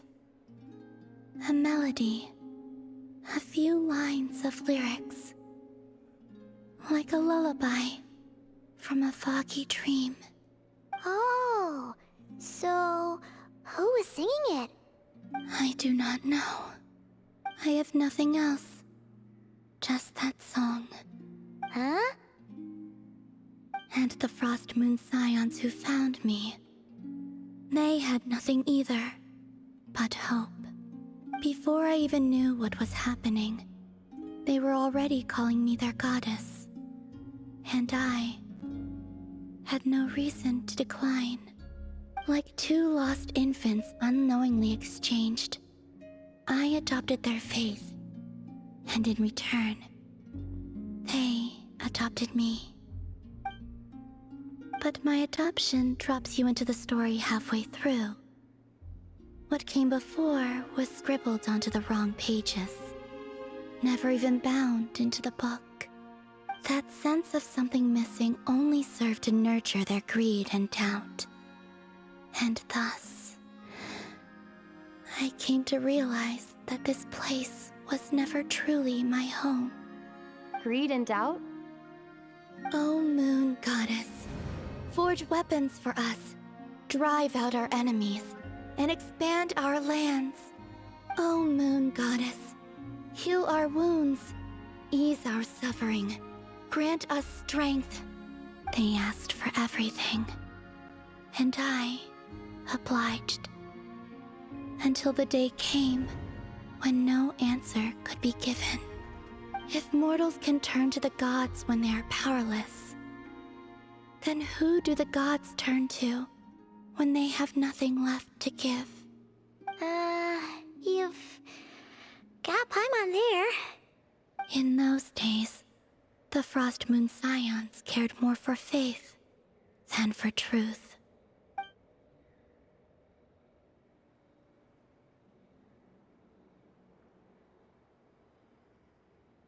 Reality rewrote the sky in words I could not understand. I did not want to read a tampered version, so I simply stopped looking. The real beginning of my story lies up there, on the moon, forever beyond my reach. Like a message carved for blind hands, sealed away where no fingers can find it. Huh. So that's how it is.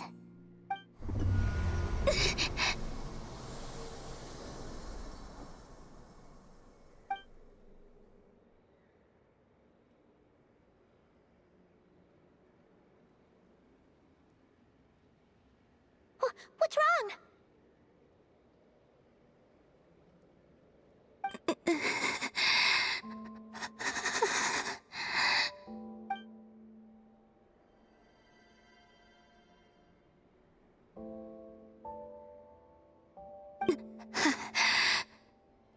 You should go. What, now? But you really don't look well. Did something just happen? Is there anything we can do to help? No. Aside from answers, I have nothing else to give you in return. This is the price of running away from home a second time. Running away from home?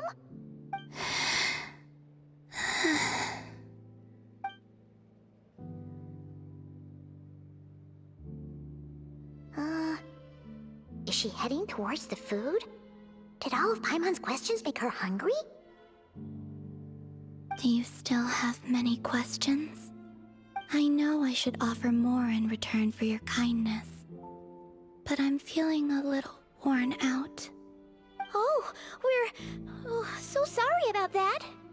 The Tsaritsa was right. Freedom always comes with a price. She said I could treat the Fatui as a second family, a second home. But in the end, they were no different. All they wanted in truth was my power as the moon goddess. I'd rather not dwell on such unhappy memories.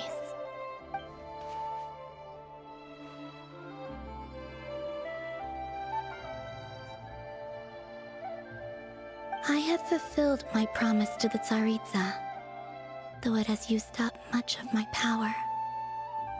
So you see, this has nothing to do with betrayal. So, you're just staying here for now, resting and recovering your strength? Yes. What about these flowers? They have grown in Krai for many generations. They're highly sensitive to the ebb and flow of Kuvaki.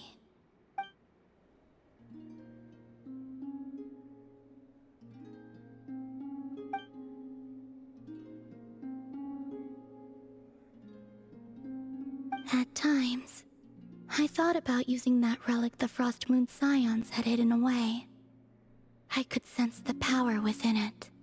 But going out is such a hassle. People might see me, and I promised Lauma I wouldn't show myself to anyone. Besides, I know it's gone now anyway. Really? Lauma asked you to stay in hiding? Uh-oh, she's looking back at the food again. But Paimon's still got some little crumb cookies here. You could have these for dessert if you wanted. Lauma said she wishes to change the Frost Moon Scions, which is why she asked me to stay out of sight. I don't really understand what she meant, and to be honest, it's not something that concerns me. But I wasn't planning to see anyone anyway. If they found their way here themselves, that's hardly my fault.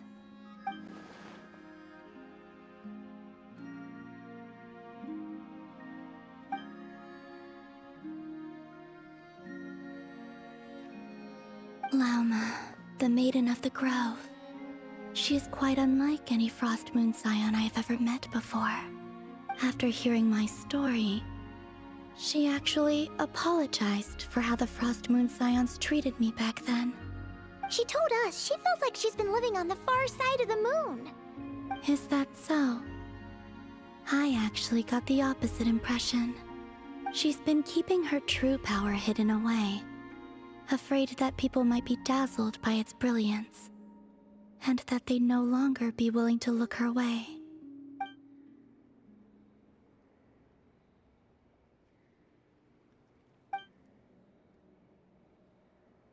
So, what do you wish for now?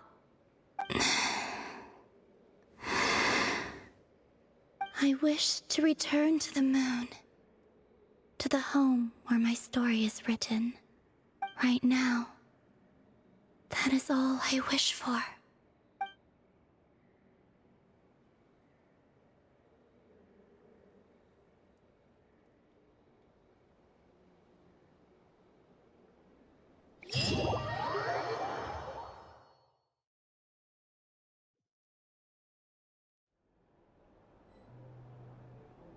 Environmental Design Bureau.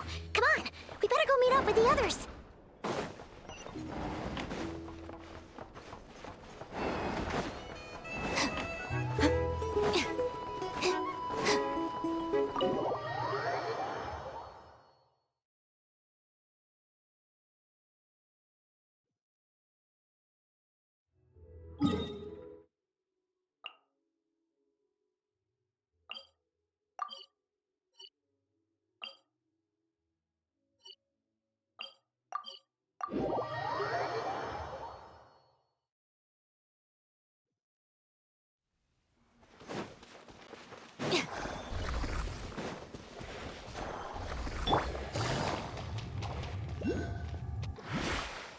Take it easy.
Huh? How come you're here by yourself, Lauma? Where's Yehoda? I haven't seen her. Seriously? Don't tell Paimon she's ditched us on our first mission together. I don't believe so. Nefer and I have our differences, but that shouldn't interfere with our shared objective. Recovering the relic is my duty. But as far as she's concerned, there's plenty to gain here too. In Krai, it's common knowledge that the Curatorium has a nose for profit and opportunity. The same way aphids flit from flower to flower in a never-ending quest to make honey. Huh. Sounds like you know her pretty well. Still, Yehoda sure is taking her sweet time.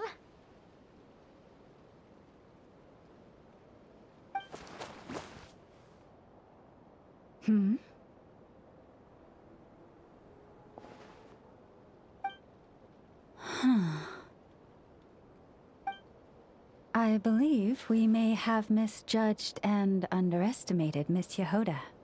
Huh? What do you mean? As a former employee of the Curatorium, I'm confident that she possesses both professionalism and integrity in ample measure. Huh? Ah! What was that noise? The sound of a wavering conscience, perhaps? Ah! Whoa! Something just fell down. Hello, everybody! What kind of an entrance is that? Wait a second. Have you been hiding nearby this whole time? Yeah. I was just, scouting things out from up high. Darn it. How did Jane Doe even notice me up there? I can't believe I'd only realized I'd run out of smoke bombs this morning. What if something goes wrong inside? How am I supposed to make a quick getaway now? Thought I could just hang back and wait for the clients to get cold feet. But nope. Turns out they're all completely fearless. Don't they know how scary the Fatui are? Really sorry, everyone. Truth is, just as I was heading out this morning, I discovered I'd run out of a super important, completely essential, absolutely indispensable piece of equipment. So, what are we gonna do? Well, as I see it, there are two options. Plan A is we take a detour to Nasha Town to restock, though who knows if any shops will still be open this late. Plan B is we call it quits right here, disband the team, and I'll go home. My place is only like a 10-minute walk from here, so... Personally, I vote Plan B. Bada bing, bada boom! Maximum efficiency, minimal effort. Don't try to solve your problems by running away.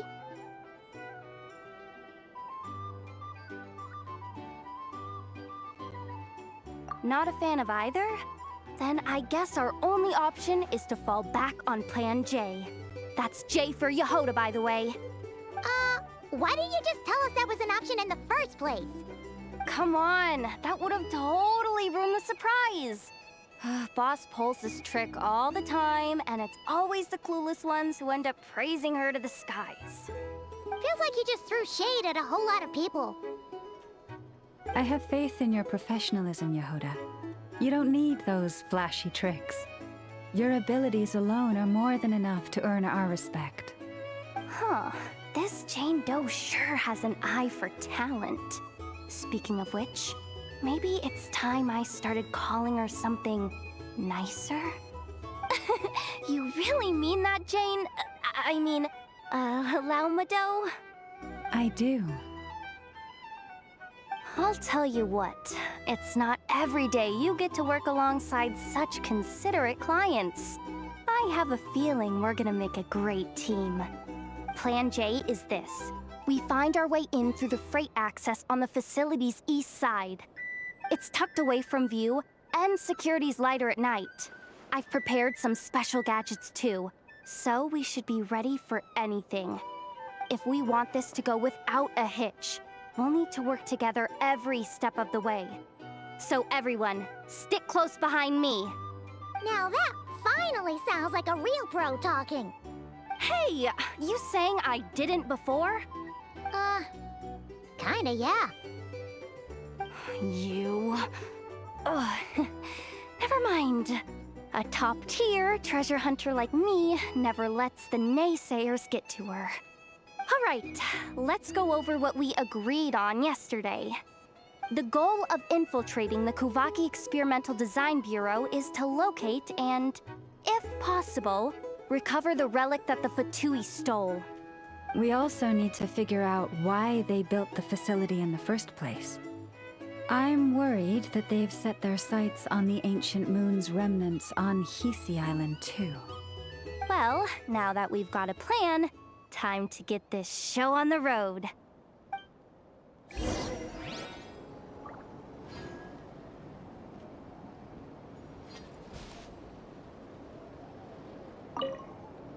Everyone ready? Yeah? Then, let's move. All right then. Let's get this job done.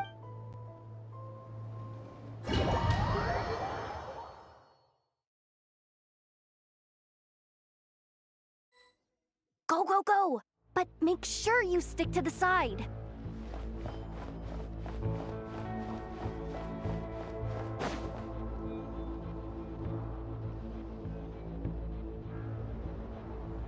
Just as I thought. There's a gate controlling access from the outside. Good thing I brought this keycard, huh? Well, technically, I stole it. But no need to tell them that, right? Blame that chump who thought it was a good idea to get wasted at the flagship during work hours. Ooh! Is it top-level clearance? Course, that goes without saying. Let me read it out loud for you. Fatui Experimental Design Bureau number 183574, maximum clearance, maintenance intern. That doesn't sound very top-level to Paimon. Never underestimate interns. Even the most legendary of thieves started out as rookie pickpockets, you know? Besides, if it wasn't for this person's selfless generosity, we wouldn't be able to just waltz in like this, would we? Feels like you're trying really hard to change the subject. Allow me to teach you the first rule of treasure hunting. First and foremost, use every resource at your disposal.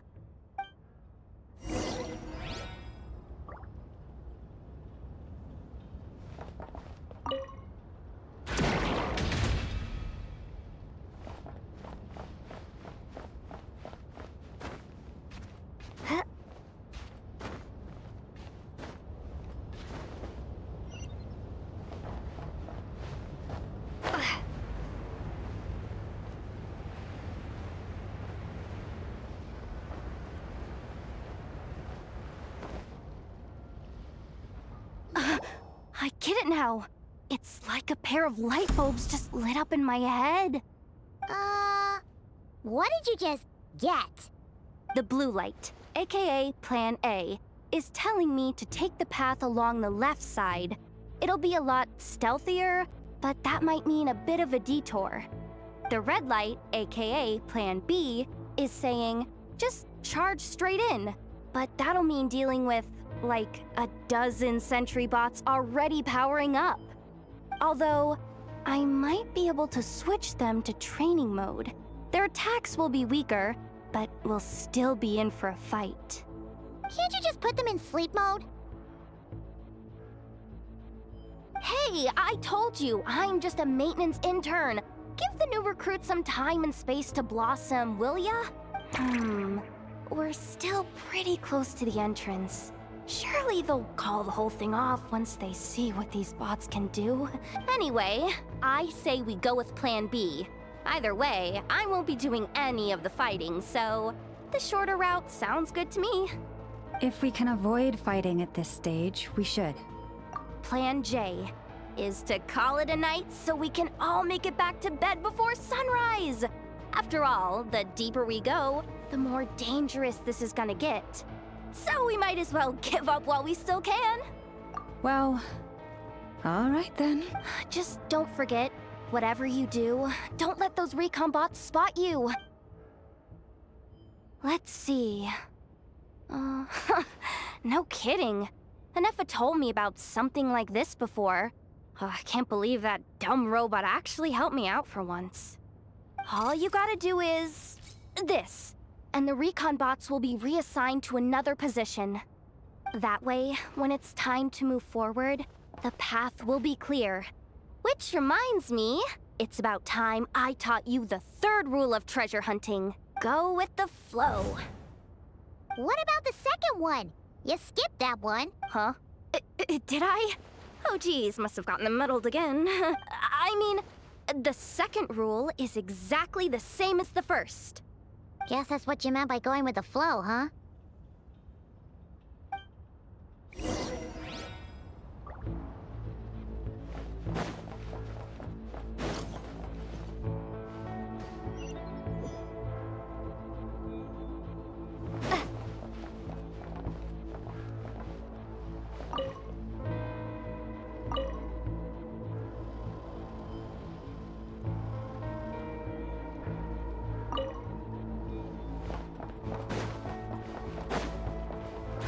This way leads straight into the armory.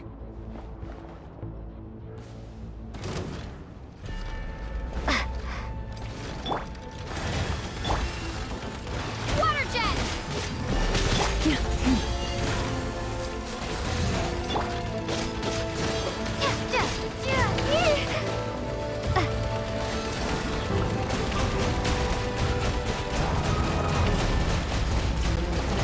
Water jet! With one heart, we pray.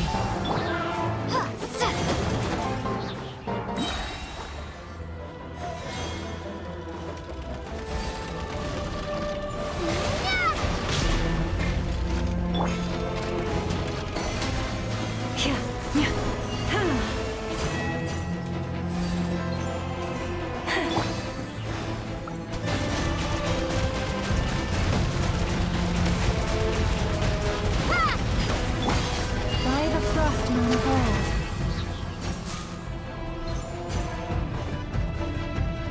Forest,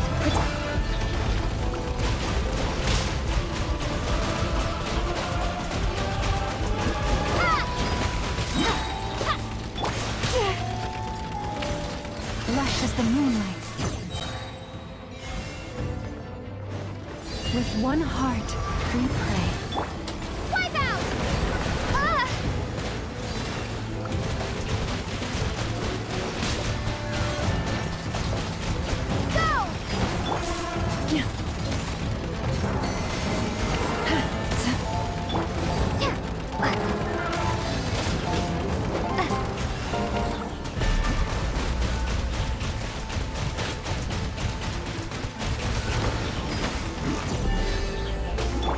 Receive my blessing.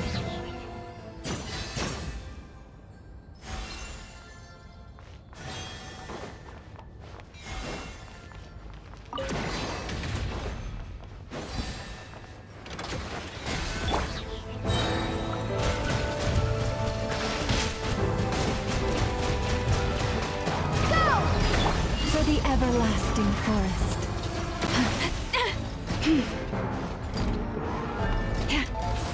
Lush as the moonlight.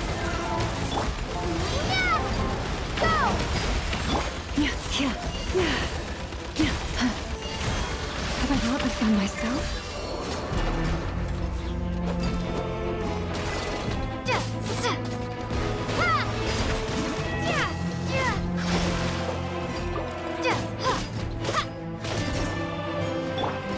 You poor...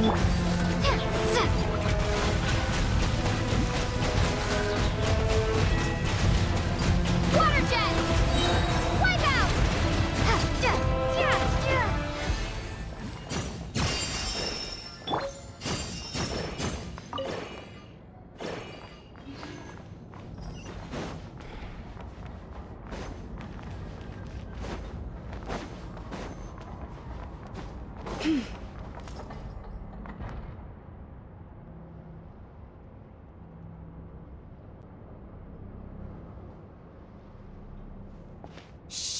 There's someone up ahead.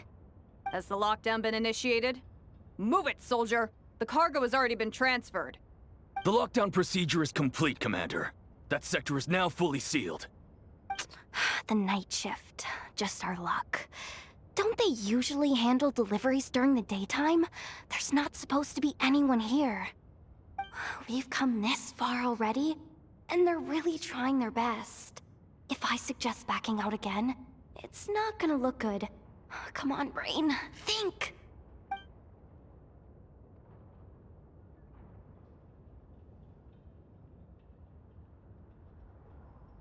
Got it! The freight shaft to the upper levels. We might have a shot there. Let me see. Huh? The recon bot in the middle's not responding? A double lock failsafe? We've been outfoxed. Stay calm. Stay calm. One step at a time. Let's just find a way across first.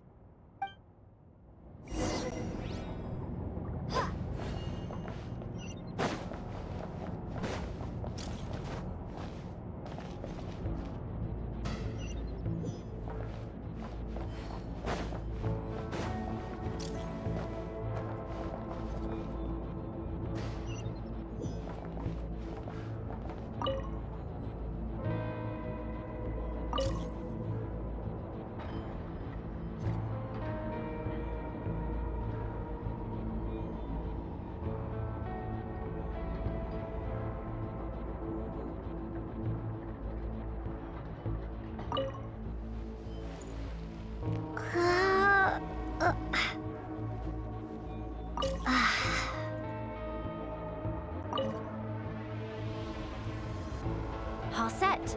Let's head down this way.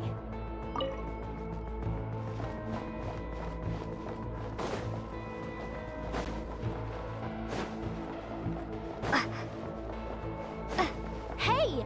Another control terminal!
Here too.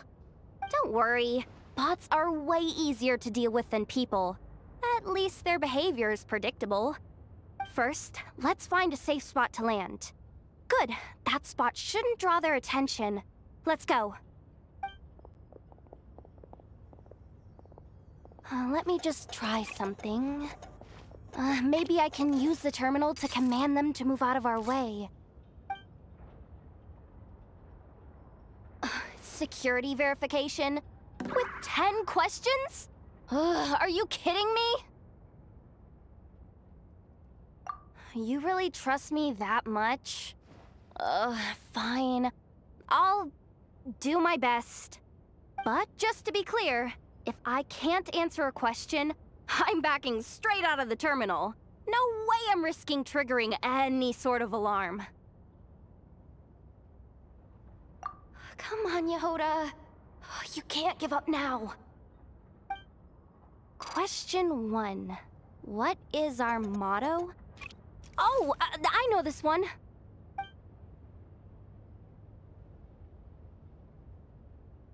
Question 5. The name of the harbinger in charge of this facility. Let's go with, Sandrone. This one should be... the Pale Star Edict. I've heard one of Boss's informants mention that before. Final question. Enter employee ID. And it's timed? Okay. 183574. Confirm. I actually got them all right? What a miracle! Not bad, Yehoda. Not bad at all. Guess you're an official maintenance intern now. Hey, that could be my personal plan B if I can't get my job back. Just kidding. The Fatui are awful. The bots have taken the command. They're moving off. Let's get going while the coast is clear.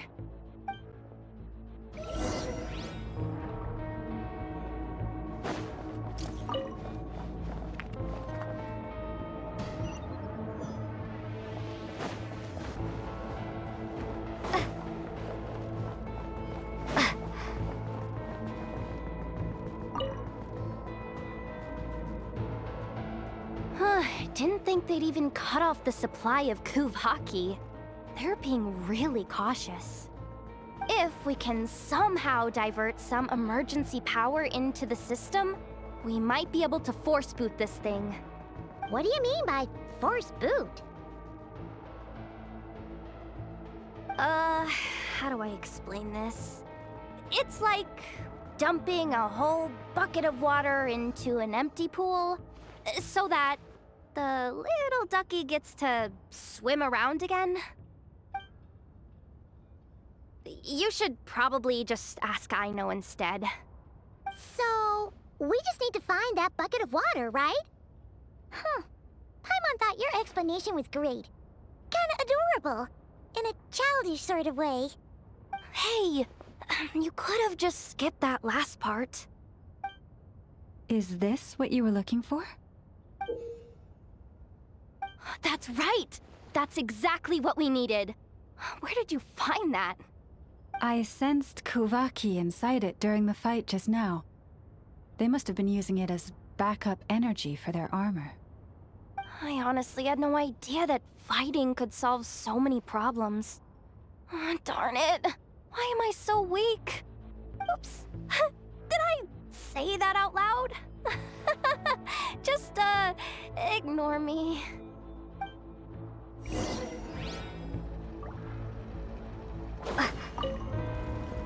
Up and running at last. Let's hope nothing else goes wrong. Please, everyone, step inside. Oh, it's so dark in here. Well, it is a cargo crate after all. No point in being picky about lighting at this point. Ah! Something sharp and pointy just poked me in the back! Sorry. That was probably just my antlers. It's pretty cramped in here, so I had to crouch down. Oh, having antlers must be inconvenient at times like these.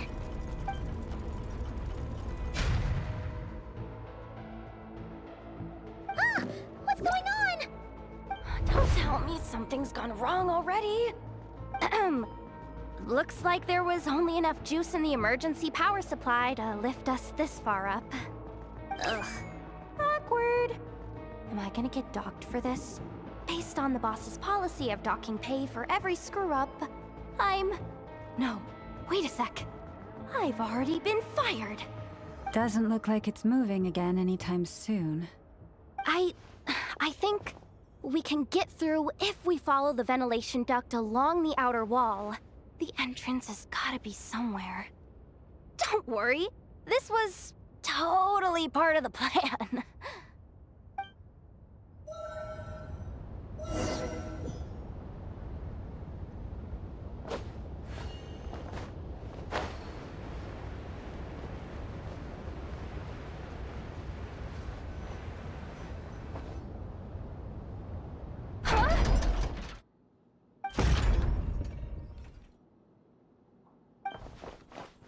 Yehoda?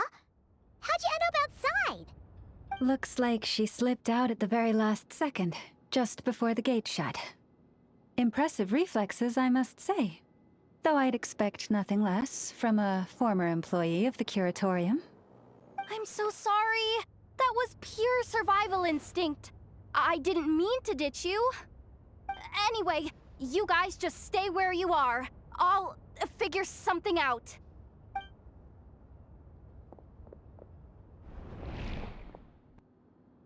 Hey, there's a terminal nearby. Hang tight! Can you hear me now?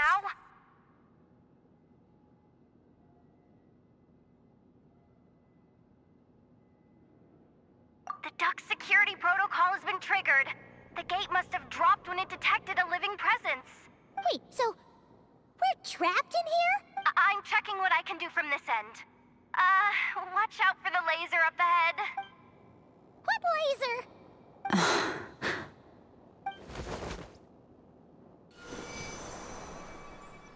Oh, we see it now. Good thing we didn't move. Got it. I think I understand the situation. Hang in there. Just one moment. This is killing me, but I think I've got it. I can try adjusting the direction of the Kuvaki flow inside the duct. If I've got this right, you might just be able to dodge the lasers by utilizing the Kuvaki's pull in reverse. Oh, Paimon thinks she gets what you mean. But I can't see where you are from here, so I'll need your constant input. Just tell me what to do. I'll follow your lead.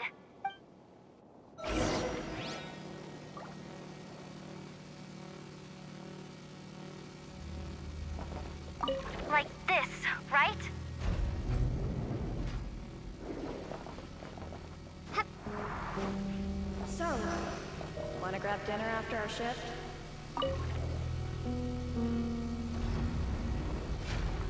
How about the flagship? Too far. And besides, we're not exactly in with the locals. Sure thing. Then how about... Oh, we made it to the other side. And all thanks to Yehoda. But the gate hasn't opened. How's she gonna meet up with us? Oh, Yehoda! No irregularities detected in the duct. Confirm. Confirm. Confirm. Ugh, just confirm the command already, you useless excuse for a terminal. You piece of robo-junk, you mindless pile of scrap! What the? Insufficient clearance? Of course, I don't have the clearance! You oversized... Ugh, ow! Go with the flow, Yehoda. Go with the flow. If the others make progress, that's great. But you can't bank on it. You've never been one to depend on others. So it's about time you stepped up to the challenge. Deep breaths. Stay calm. My priority right now is getting my hands on a high-level access card. That way, I can override the security protocol. Senior maintenance staff. Only they can access the core sector. But hey, there's always someone careless enough to hide a spare key under the flower pot by the door. Which means there's a good chance there's a duplicate lying around somewhere in the control room. Even if I can't get into the control room myself, doesn't mean I can't rely on some external help. If I can take control of one of those guard bots, maybe I can use it to search for the access card. This is crazy, Yehoda! You're all alone. You've got nothing. And yet, you're charging ahead like fear's a foreign concept. Maybe that's exactly why. 'Cause I've got nothing left to lose! Confirm! Am I a genius? Whoa, this feed's super clear. This is gonna be a piece of cake. Wait a second. This thing's not a guard bot. It's a janitor bot.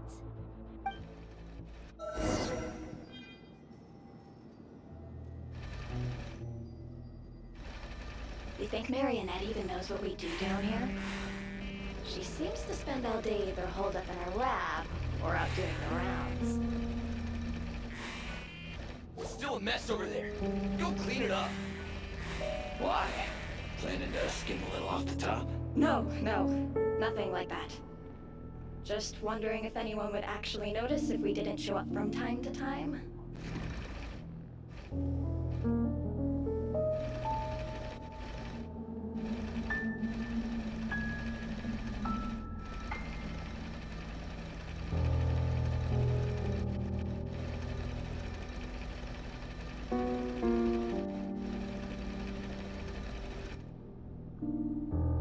Let me see.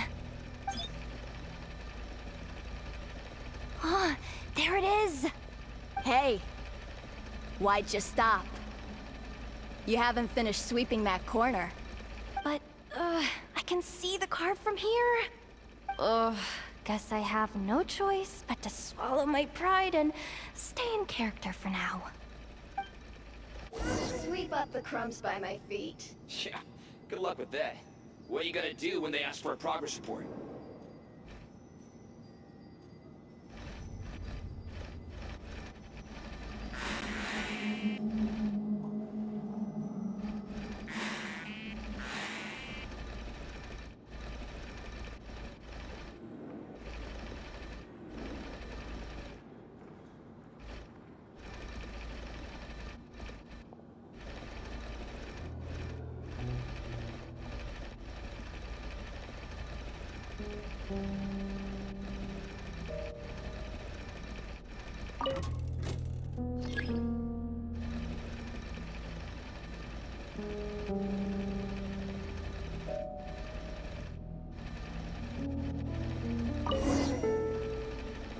Sucks, though.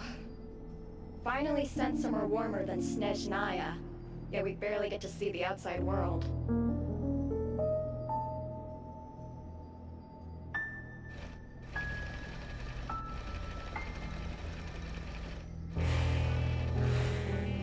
Gotten rid of the dust behind the door yet?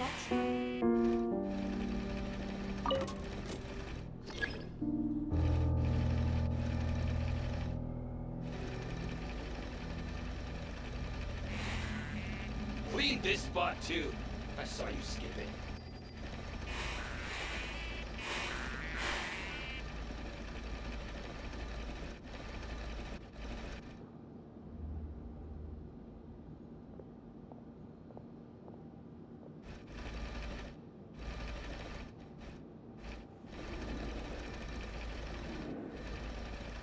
Come on. Where's that bot passage when you need it? There! Oh, the terminal's just ahead. But will Yehoda be okay? Paimon? She said she'd use every resource at her disposal, so let's have some faith in her abilities. Besides, when it comes to surviving in Krai, she probably knows more than any of us. So, they really do believe in me. But how long are we gonna have to stay here? Paimon doesn't want to get caught by the Fatui either. Does Paimon mean the two Fatui in that room? Let me see if there's a way to distract them. Wait, did you hear that?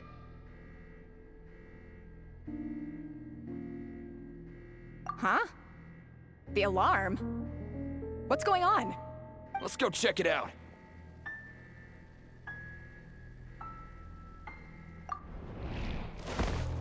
This looks like somewhere important, but there's nothing here. Hey guys! It's me! Yehoda, are you okay? I'm fine. I managed to swipe a high-level access card and triggered an alarm to draw the guards off. But we don't have much time.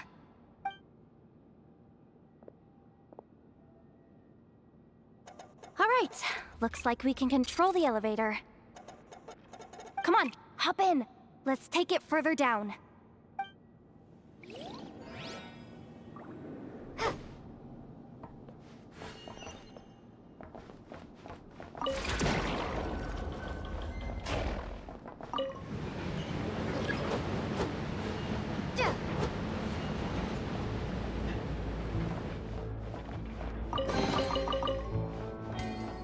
We should be able to use the terminal to move the drawbridge. Here's the access card. I'll keep watch while you handle the controls.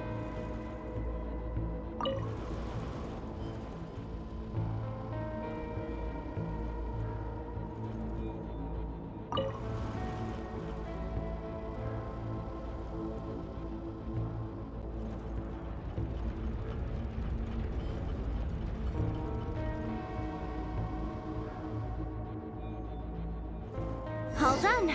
Let's keep moving.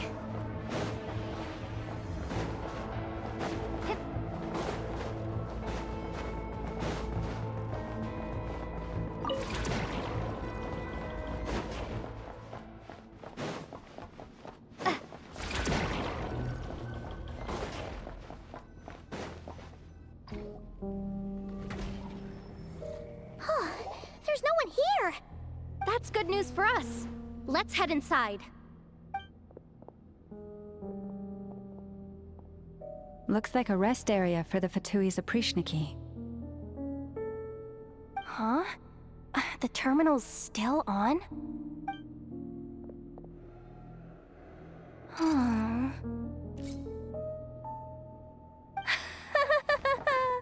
Looks like that good news is now half good news, half bad news. What do you mean? Well, it seems like that alarm I just triggered was so high level that even the guards in the rest area went to investigate. That's the good news, by the way. And what's the bad news? The bad news is that once they realize it was a false alarm, they're bound to circle back and check this floor. And then we're toast.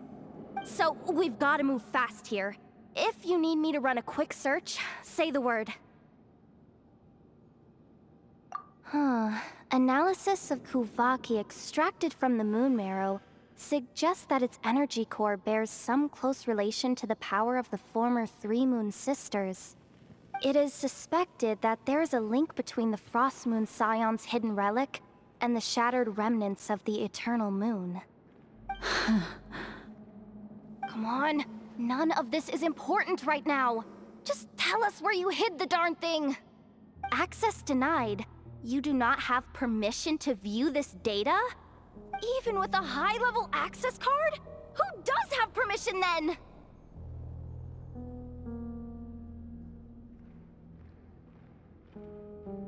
"264 pages! What is this? A novel?" Can we just skip to the end? I'm flipping through it as we speak. Kuvaki, a weapon. Huh. Seems like the Fatui and Snezhnaya are trying to harness the power of the Light Realm to build some kind of weapon. The target of which is... Seriously? Insufficient clearance? Again? Looks like that's about all our current clearance gives us access to. Based on what we know so far, it seems like the rest must be hidden inside that massive hollow beneath us. I could sense something beneath the water down there. Something unsettling.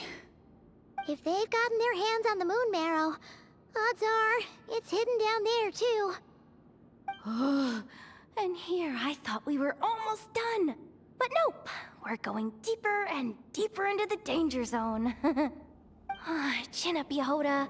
Once this job's done, you're buying yourself the biggest nod-crying hot dog in town. Deal's a deal.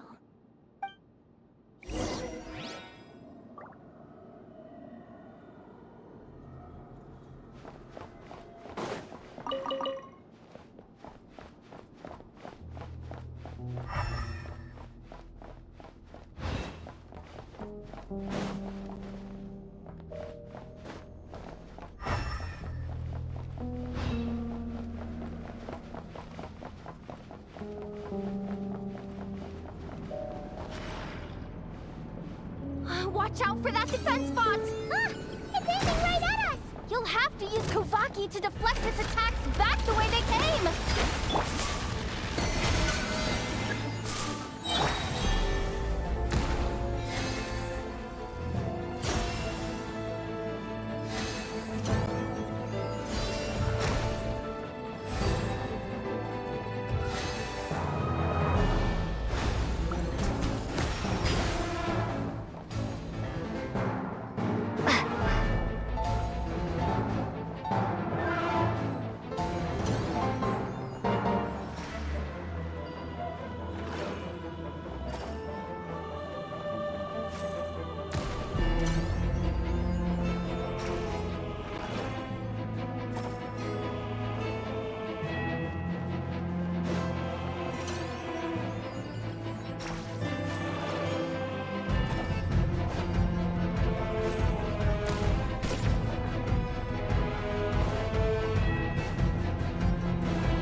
Protect us by the Frost Moon of old.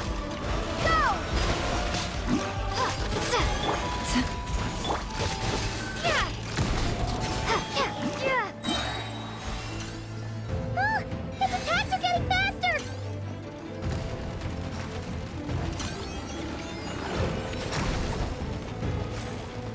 Almost there. We're almost there.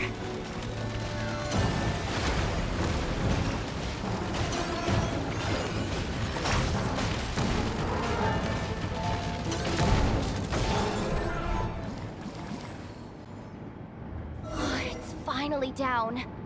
Quick, let's hurry down to the lower level before we're spotted.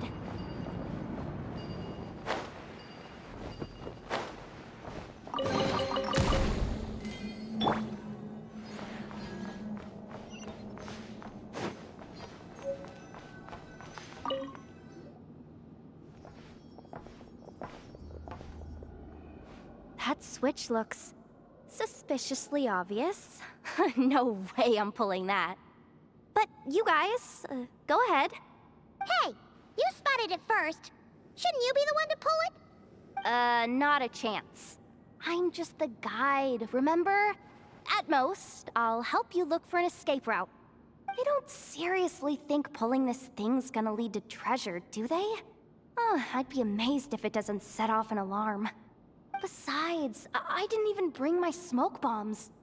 Which reminds me of the actual second rule of treasure hunting. Better safe than sorry.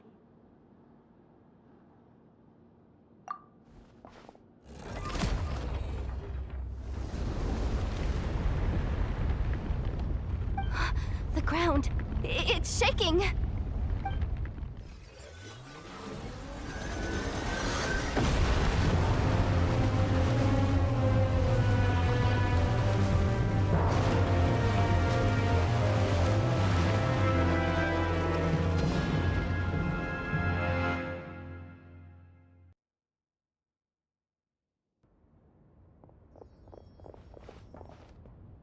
Wait, did the surface of the water open up? This is bad. This is really bad. I'm getting put on the Fatui's blacklist for sure. Don't worry, Yehoda. You've helped us so much. If they try anything, we'll protect you. Aww. Come on, I was just kidding. I'm tough, okay? Just haven't had the chance to show off my fighting skills yet. Me, afraid of the Fatui? Ugh, not a chance. I suspect the relic is hidden down below.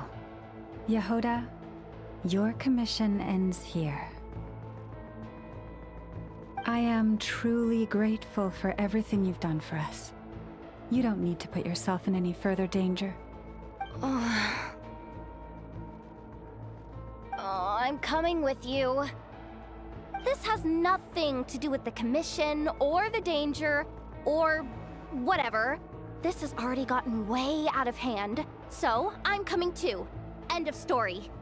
Ah, she's blushing. Hey! Zip it! Why'd you keep staring? Oh, you looking for a knuckle sandwich or what? Oh, come on, move it already.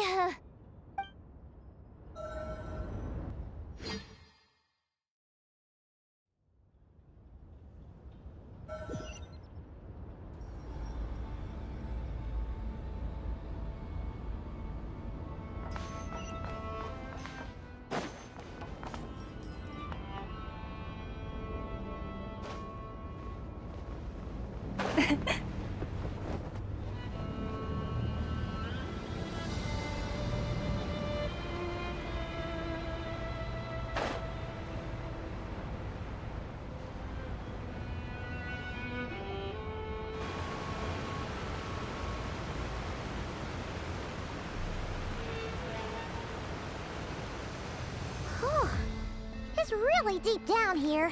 What is this place? We're standing on another fragment of the ancient moon's remnants.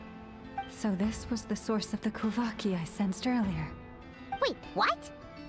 So the Fatui had it hidden underwater this whole time? This gigantic thing?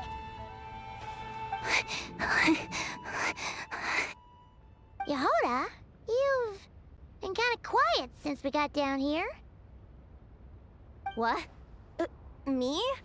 Have I? It's nothing. Really. We're doomed. How are we even supposed to get back up from here? Oh, my grappling hook's not nearly long enough. And if someone spots us here after all that commotion, we'll be sitting ducks!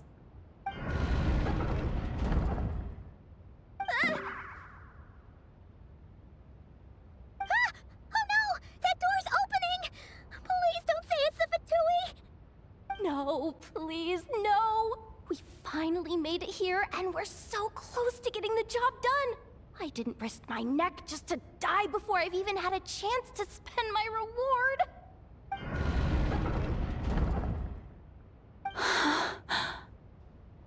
What happened? Why did the underwater barrier open? How could this be? Huh? Lauma? And... you guys... Wilhelmina? What's going on here? Looks like... there's no point trying to hide it anymore. What are you talking about? I thought you might come, but I didn't expect to see you here so soon. Forget it. The Moon Marrow isn't here. You... joined the Fatui? Yes. When? The day I could no longer bear to live a lie. At first, the Fatui wouldn't accept me. But then, one of their harbingers noticed me and said she'd give me a chance.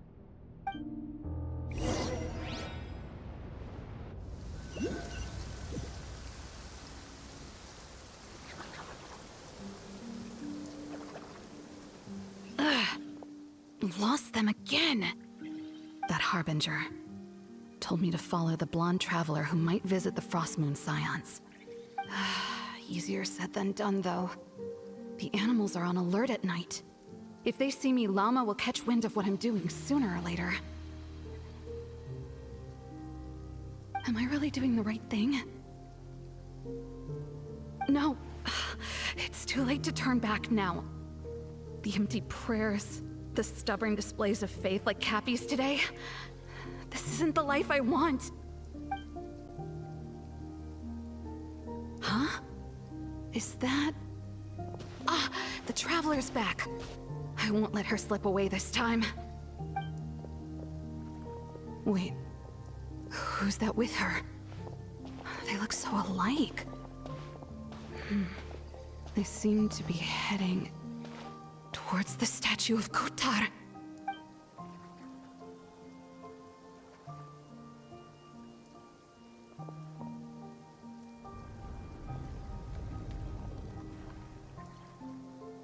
They've opened the secret chamber?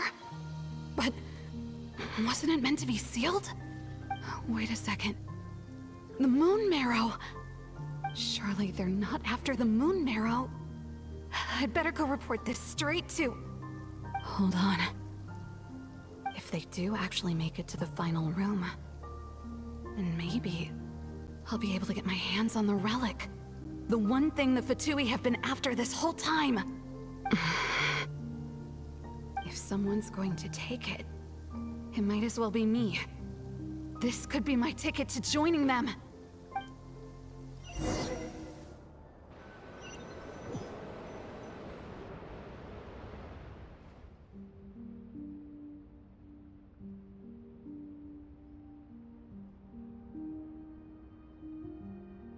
Yes.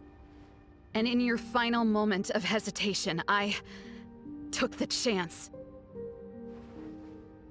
And then you gave it to the Fatui? But when we talked to you before, you seemed so genuinely worried about Lauma. Because I thought she was as fed up with the Frostmoon Scions as I was. We grew up together, Lauma. I know you were chosen to be the next Moon Chanter when you were just a child. They never gave you a choice in that. I saw the look in your eyes when you were treating that child. That sense of helplessness.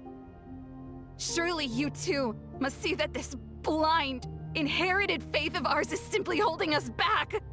If our prayers are never answered, then why keep praying? Do they really deserve all of your devotion? Or are you trapped by the responsibilities they imposed on you? So those are your reasons for wanting to leave the Frostmoon Scions? Isn't that reason enough? When we pray to the moon, we do so to show our gratitude for the life it granted us long ago. It reminds us to strive for something higher within ourselves. But I know that's not what you want to hear. You're right, Wilhelmina. I have indeed kept secrets from you.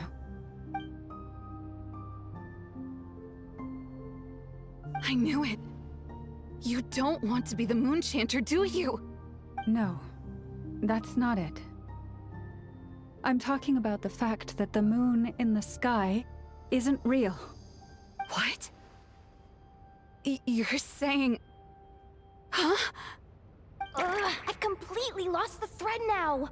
Oh, do we really have to do this here? What if a harbinger shows up? Oh, I'm not cut out for fighting big bosses! The pain you sensed in me was the pain of hiding this truth. If what you're saying is true, then you already knew that the Frost Moon Scions wouldn't believe any of this. Why didn't you just leave like I did? You don't understand, do you? That's the difference between us, Wilhelmina. I care about the Frost Moon Scions. They're family to me. It hurts because I care. And that's why I chose to hide the truth. But now I understand that was a mistake. My family deserves to know the truth. I shouldn't have tried to hold it all together with empty prayers. Are you trying to say that I only ever cared about myself? There's nothing wrong with that in itself. No one would have tried to stop you from leaving. But you did not have to stab us in the back like this. We've been spotted! I knew it. I just knew it. Oh, what now? If a harbinger shows up, I'm out of here. No darned relic is worth dying over. Looks like I misjudged you, Llama. I didn't think you had it in you to stand up to your fate. Turns out, you are a great Moonchanter after all.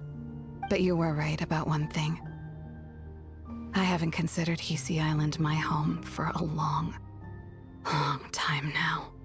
Bosses, time to go. I will change the Frost Moon Scions, Wilhelmina, as soon as the new moon rises. Then I guess I won't be around to see it.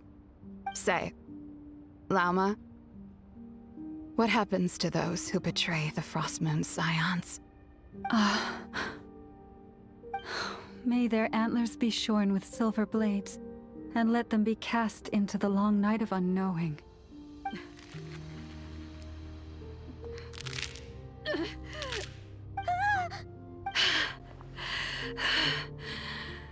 I have honored the ways of the Frost Moon Scions one last time.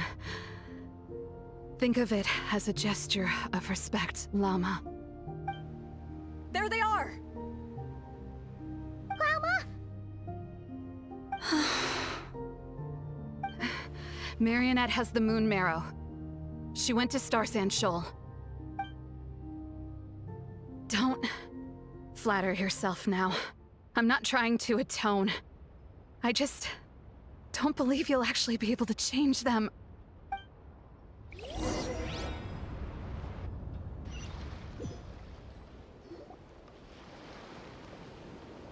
An alarm coming from the Experimental Design Bureau.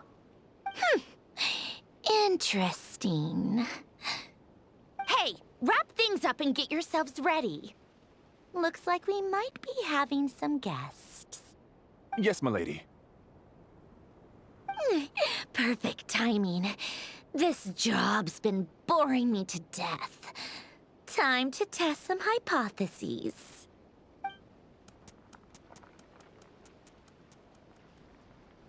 Bosses! I mean, esteemed clients. I mean, generous benefactors. Wait up! Come on!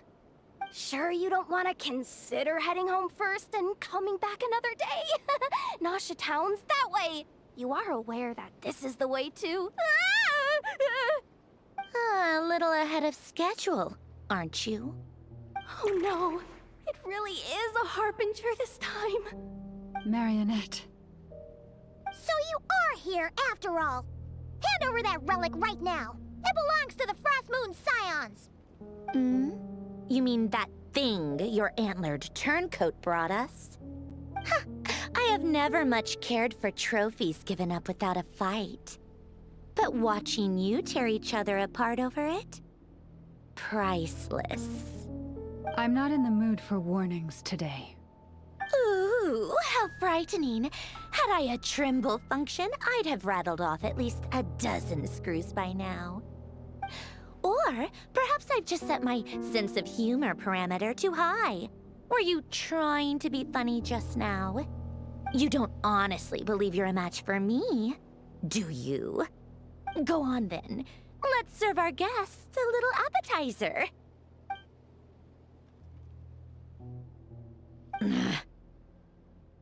Hey, didn't you hear me? I said let's serve our guests a little... What's going on? Oh no.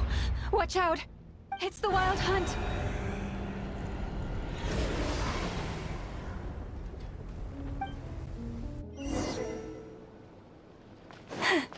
Leave this place. Everyone hold hands! Gotcha. Busted. Here comes the catch. Stand with me! A grave tranquil.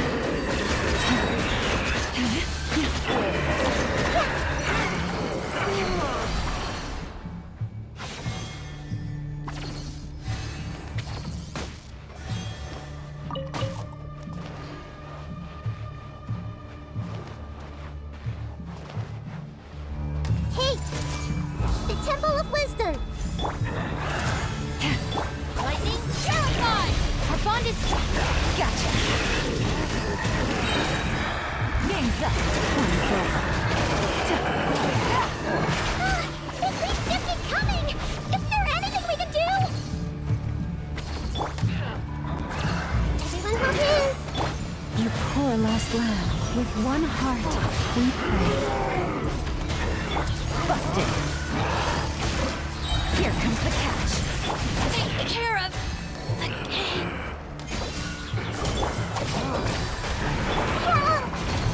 Commit it to memory. Make yourselves at home.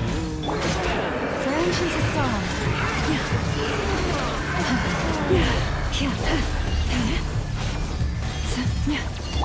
Hey! Things are about to get dicey. Gotcha. Busted.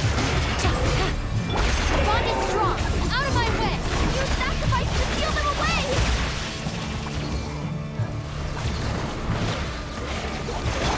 Lush as the moon. For the everlasting forest. Everyone hold hands! Temple of Wisdom!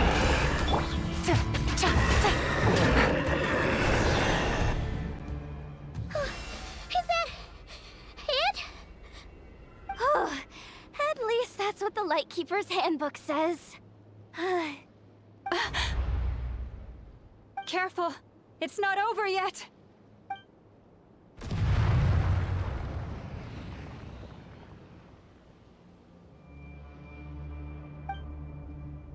Paimon! Lauma! Yehoda!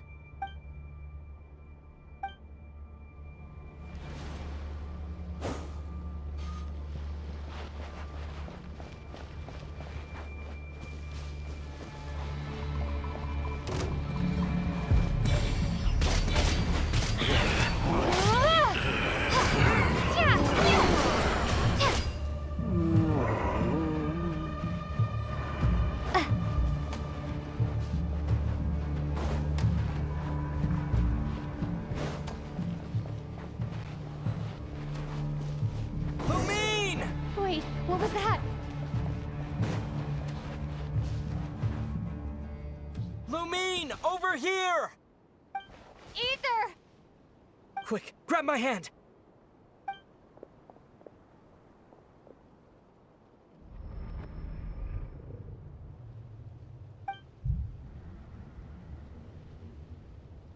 Lumine, what's wrong? Why are you here at all, Ether? What do you mean?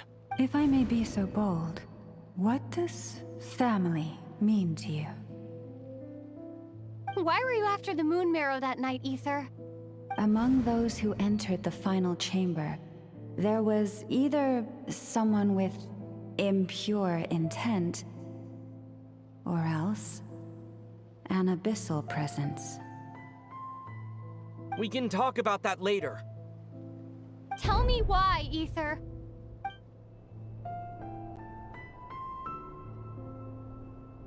You know, this is only the second time we fought together since the day we both woke up in Tavad. No. Lumine. But when I found you, you were still in hibernation. Even the key to the chamber was still secure on your person. We didn't wake up together. What are you talking about? We don't have time for this, Lumine! Look at me, Lumine! Don't you want to explore this world with me?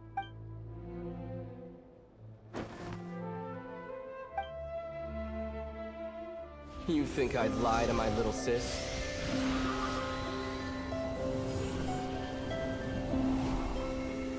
What a letdown.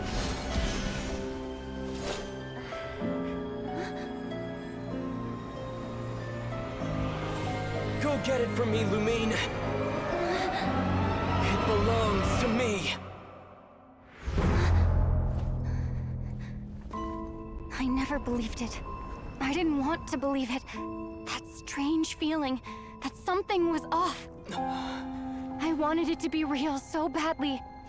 Even if it only lasted a moment. But you're not my brother.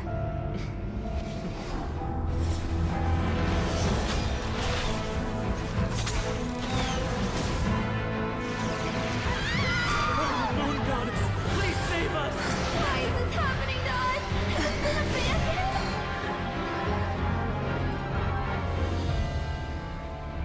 The cold night should be our blessing, yet only confusion and sorrow remain. The truth may yet lie beyond the sky, but must we become lost because of it? Standing before you, as a scion of Hyperborea and the Frost Moon's emissary, I say this.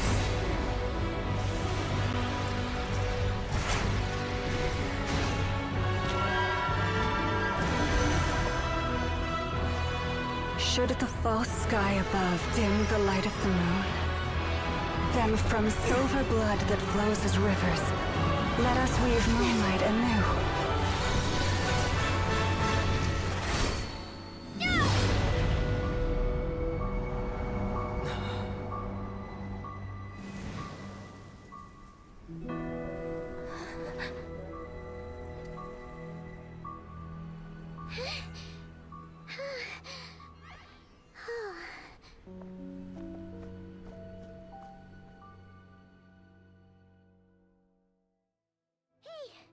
Is everyone okay? Think I saw my life flash before my eyes there. Oh, good thing Laumado was there to save the day. Are you all right, Traveler?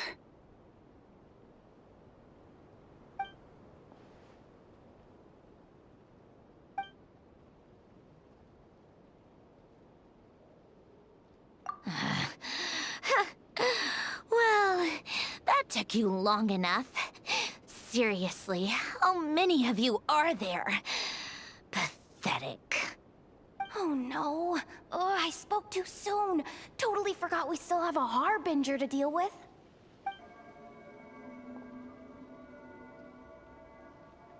Hey, is that the moon marrow? It was hidden inside that big robot of hers all along. But that robot... Ugh, that's Polonia to you, not just some robot. Take it and get lost. Huh? You're just giving it to us? Well, I wasn't the one who put out the order to find this thing in the first place. So if someone wants it, they can help themselves. Maybe even choke on it. See if I care.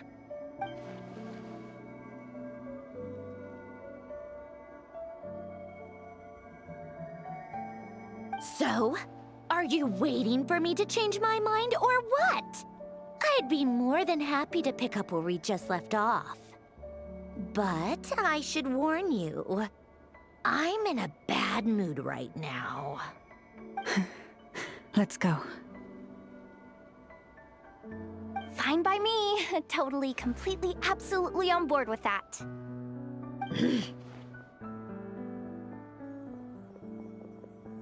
It's finally over.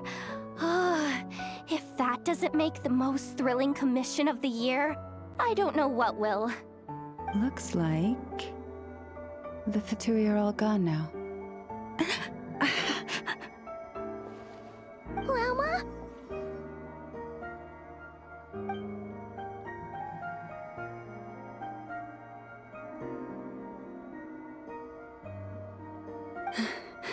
I'm all right. It's just been so long since I truly felt the power of the moon. I thought I sensed the wild hunt nearby. Don't tell me you've already taken care of it. Hey, it's Flynn's! Hey, he's that Ratnik. Unless I am mistaken, you are the Moonchanter of the Frost Moon Scions, are you not? May I ask, what is that in your hand? Please, don't get me wrong. I've been tracking the wild hunt lately, and I've come to suspect that its actions aren't as aimless as they might seem. When I saw what you were holding, I could not help but start connecting the dots.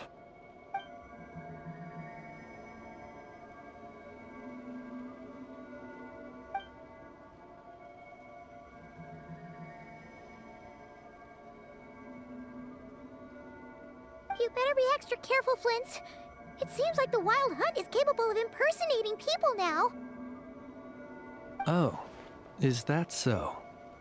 Funny that.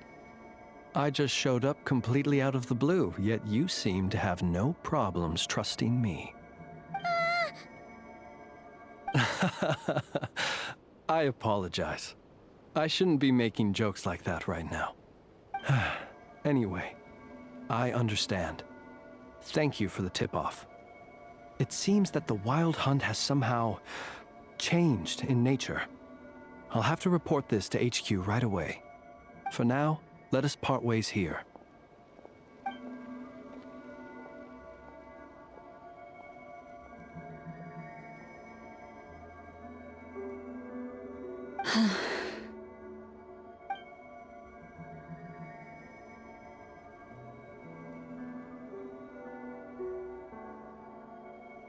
That little joke of his just now sure scared the bejeebies out of Paimon. Are all the Ratniki and Krai like that? They're usually stationed in remote areas and tend to keep to themselves. So, it's not surprising they end up a little eccentric? No, he's different. Really? How so? The animals. They've told me they're afraid to even go near him.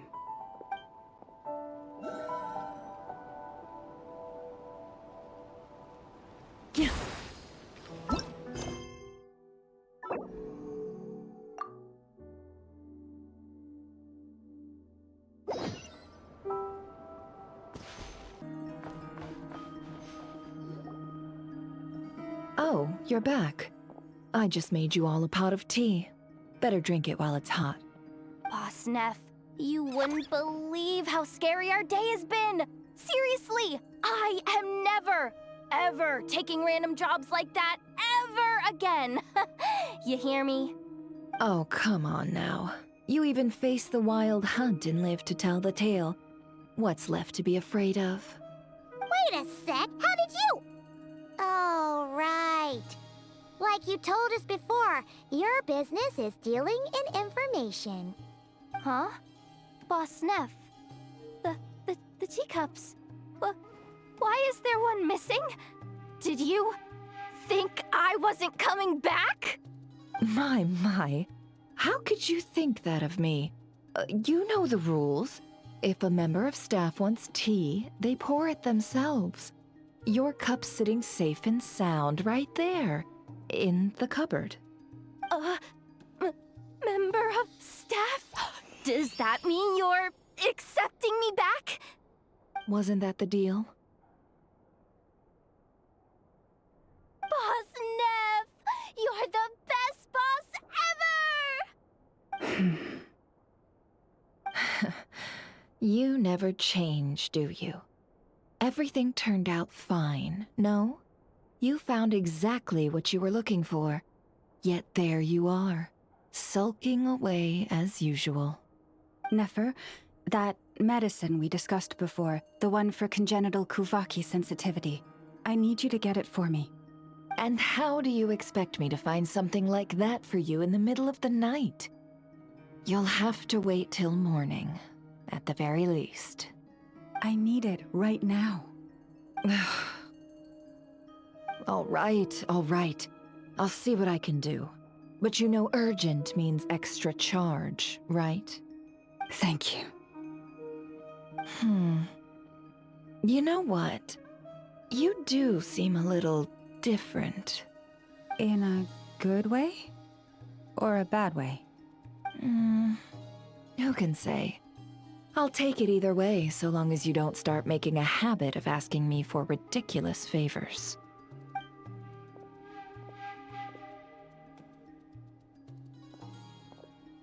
Traveler, Paimon, a lot has happened these past few days. I don't know what I would have done without you. Hey, don't mention it. That's what we're here for.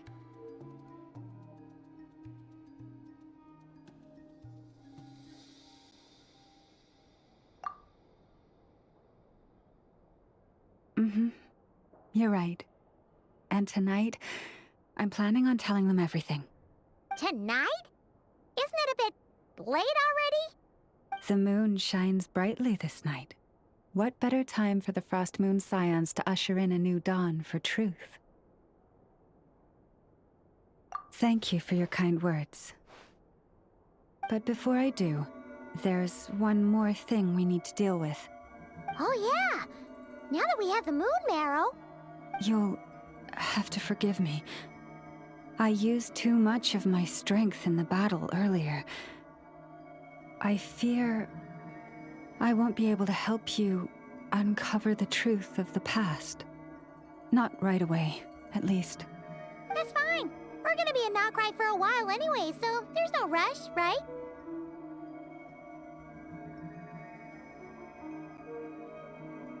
Thank you.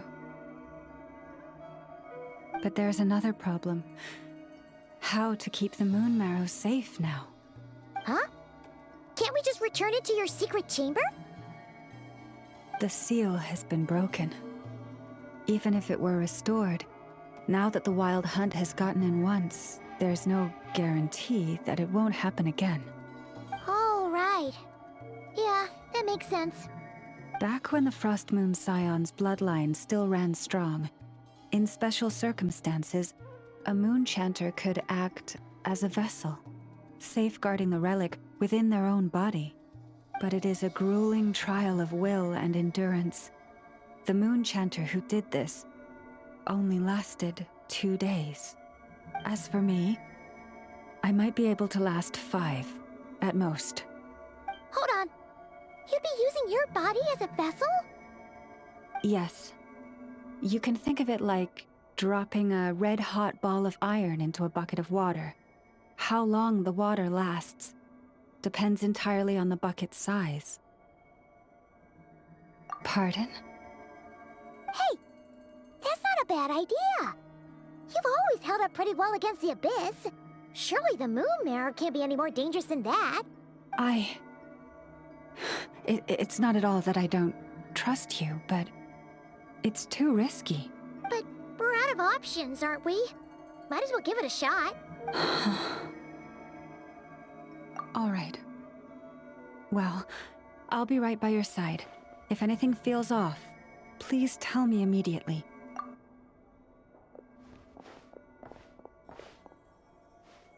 Here, hold it in your hands.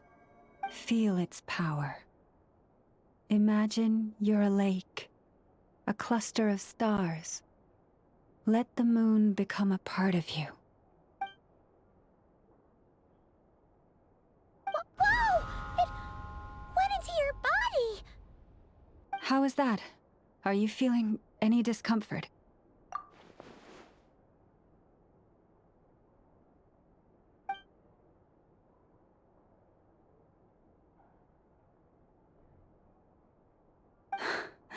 Astonishing. Not even the slightest hint of lingering fluctuations. It's as if all that power just sank to the bottom of the ocean. Well, looks like we won't have to worry about the wild hunt catching its scent now. Phew! Paimon knew you have special abilities, but still, you never fail to amaze. Hmm? Did I miss something just now? Yes. And it was nothing short of a miracle. Not something I'd be interested in then. Anyway, here's the medicine you asked for. This is all I've got for today. I'll have someone send the rest over when we have it. Thank you, Nefer. I really appreciate everything you've done for me. Please stop being so nauseatingly friendly. It's creeping me out. So, what exactly did you all go through during that wild hunt attack? I'd prefer to hear it straight from you.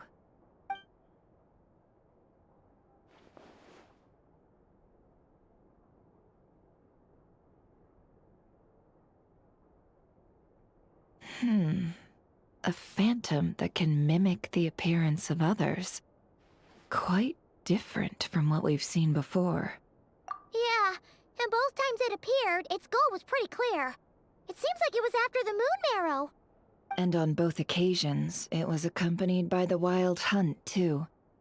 It appears there must be some close connection between the two. I must say, I don't often see you look this serious, Nefer. Too late in the day for thinking, that's all. We'll pick this up again later. You all feel free to keep chatting, though. Just don't forget to lock up when you leave. On that note, Traveler, please keep the moon marrow stored within your body for the time being. We'll take it back off your hands as soon as the wild hunt's been taken care of. Once and for all, of course. Anyway, if the two of you will excuse me, I'm heading back to Hisi Island now. It's time I came clean with the Frost Moon Scions. Hey, we're coming with you! Though, guess we won't be able to do much more than cheer you on from the sidelines. That alone means more to me than you could ever know.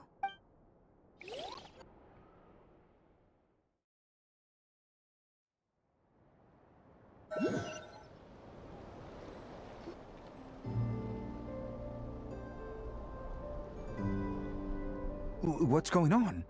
I'm not sure. It seems like the Moon Chanter has something important to tell us. I heard the relic's already been retrieved. That's our Lady Lauma, all right. Noble scions of the Frost Moon, my kin beneath the moonlight, I hereby declare the truth to you. Long have our ancestors looked up to the Frost Moon, guided by her serene light.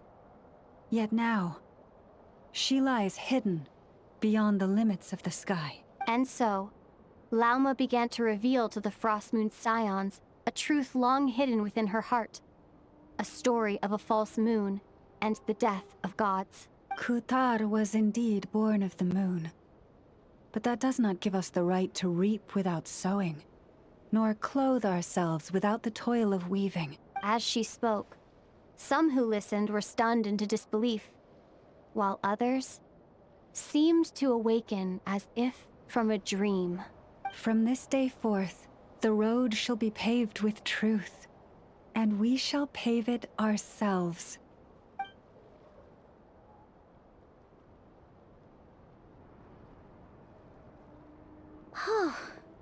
After everything Lauma said last night, Paimon wonders how everyone's adjusting. Still, judging by their reactions at the time, it didn't seem as intense as Paimon might have imagined. Says a lot about how much trust she commands, huh?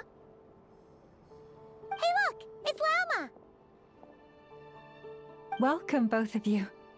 The animals were most lively this morning. They told me of your coming. Nothing too dramatic happen, did it? No one took it so hard that they went on a binge-eating rampage and ended up cleaning up the whole pantry? Or something?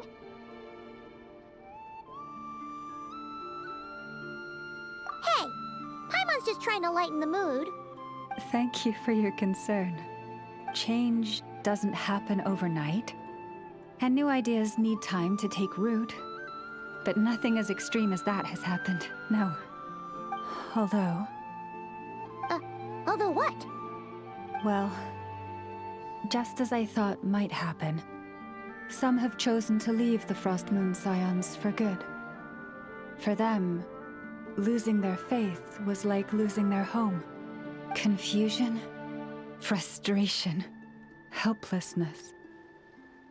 I saw it all, reflected in their eyes. Oh. I respect their choice. May they carry the Frost Moon Scion's blessings far and wide, should they be willing to do so. If we meet again someday, perhaps we will be able to sit together and share stories once more.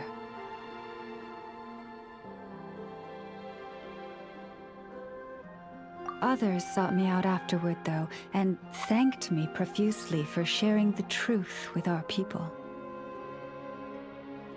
They said they used to see me as distant, even somewhat unapproachable, whereas now I seemed much closer to them. Like a friend, or even a family member. Sounds like a win overall! Paimon thinks you did the right thing, Lauma. Thank you. Though, I wanted to ask, do I really come across as distant? Well, maybe just a little. To people who don't know you, you are kind of tall, especially if you consider the antlers. I see. That's a bit of a hard one. My antlers tend to grow under the moonlight, so I can't quite help it.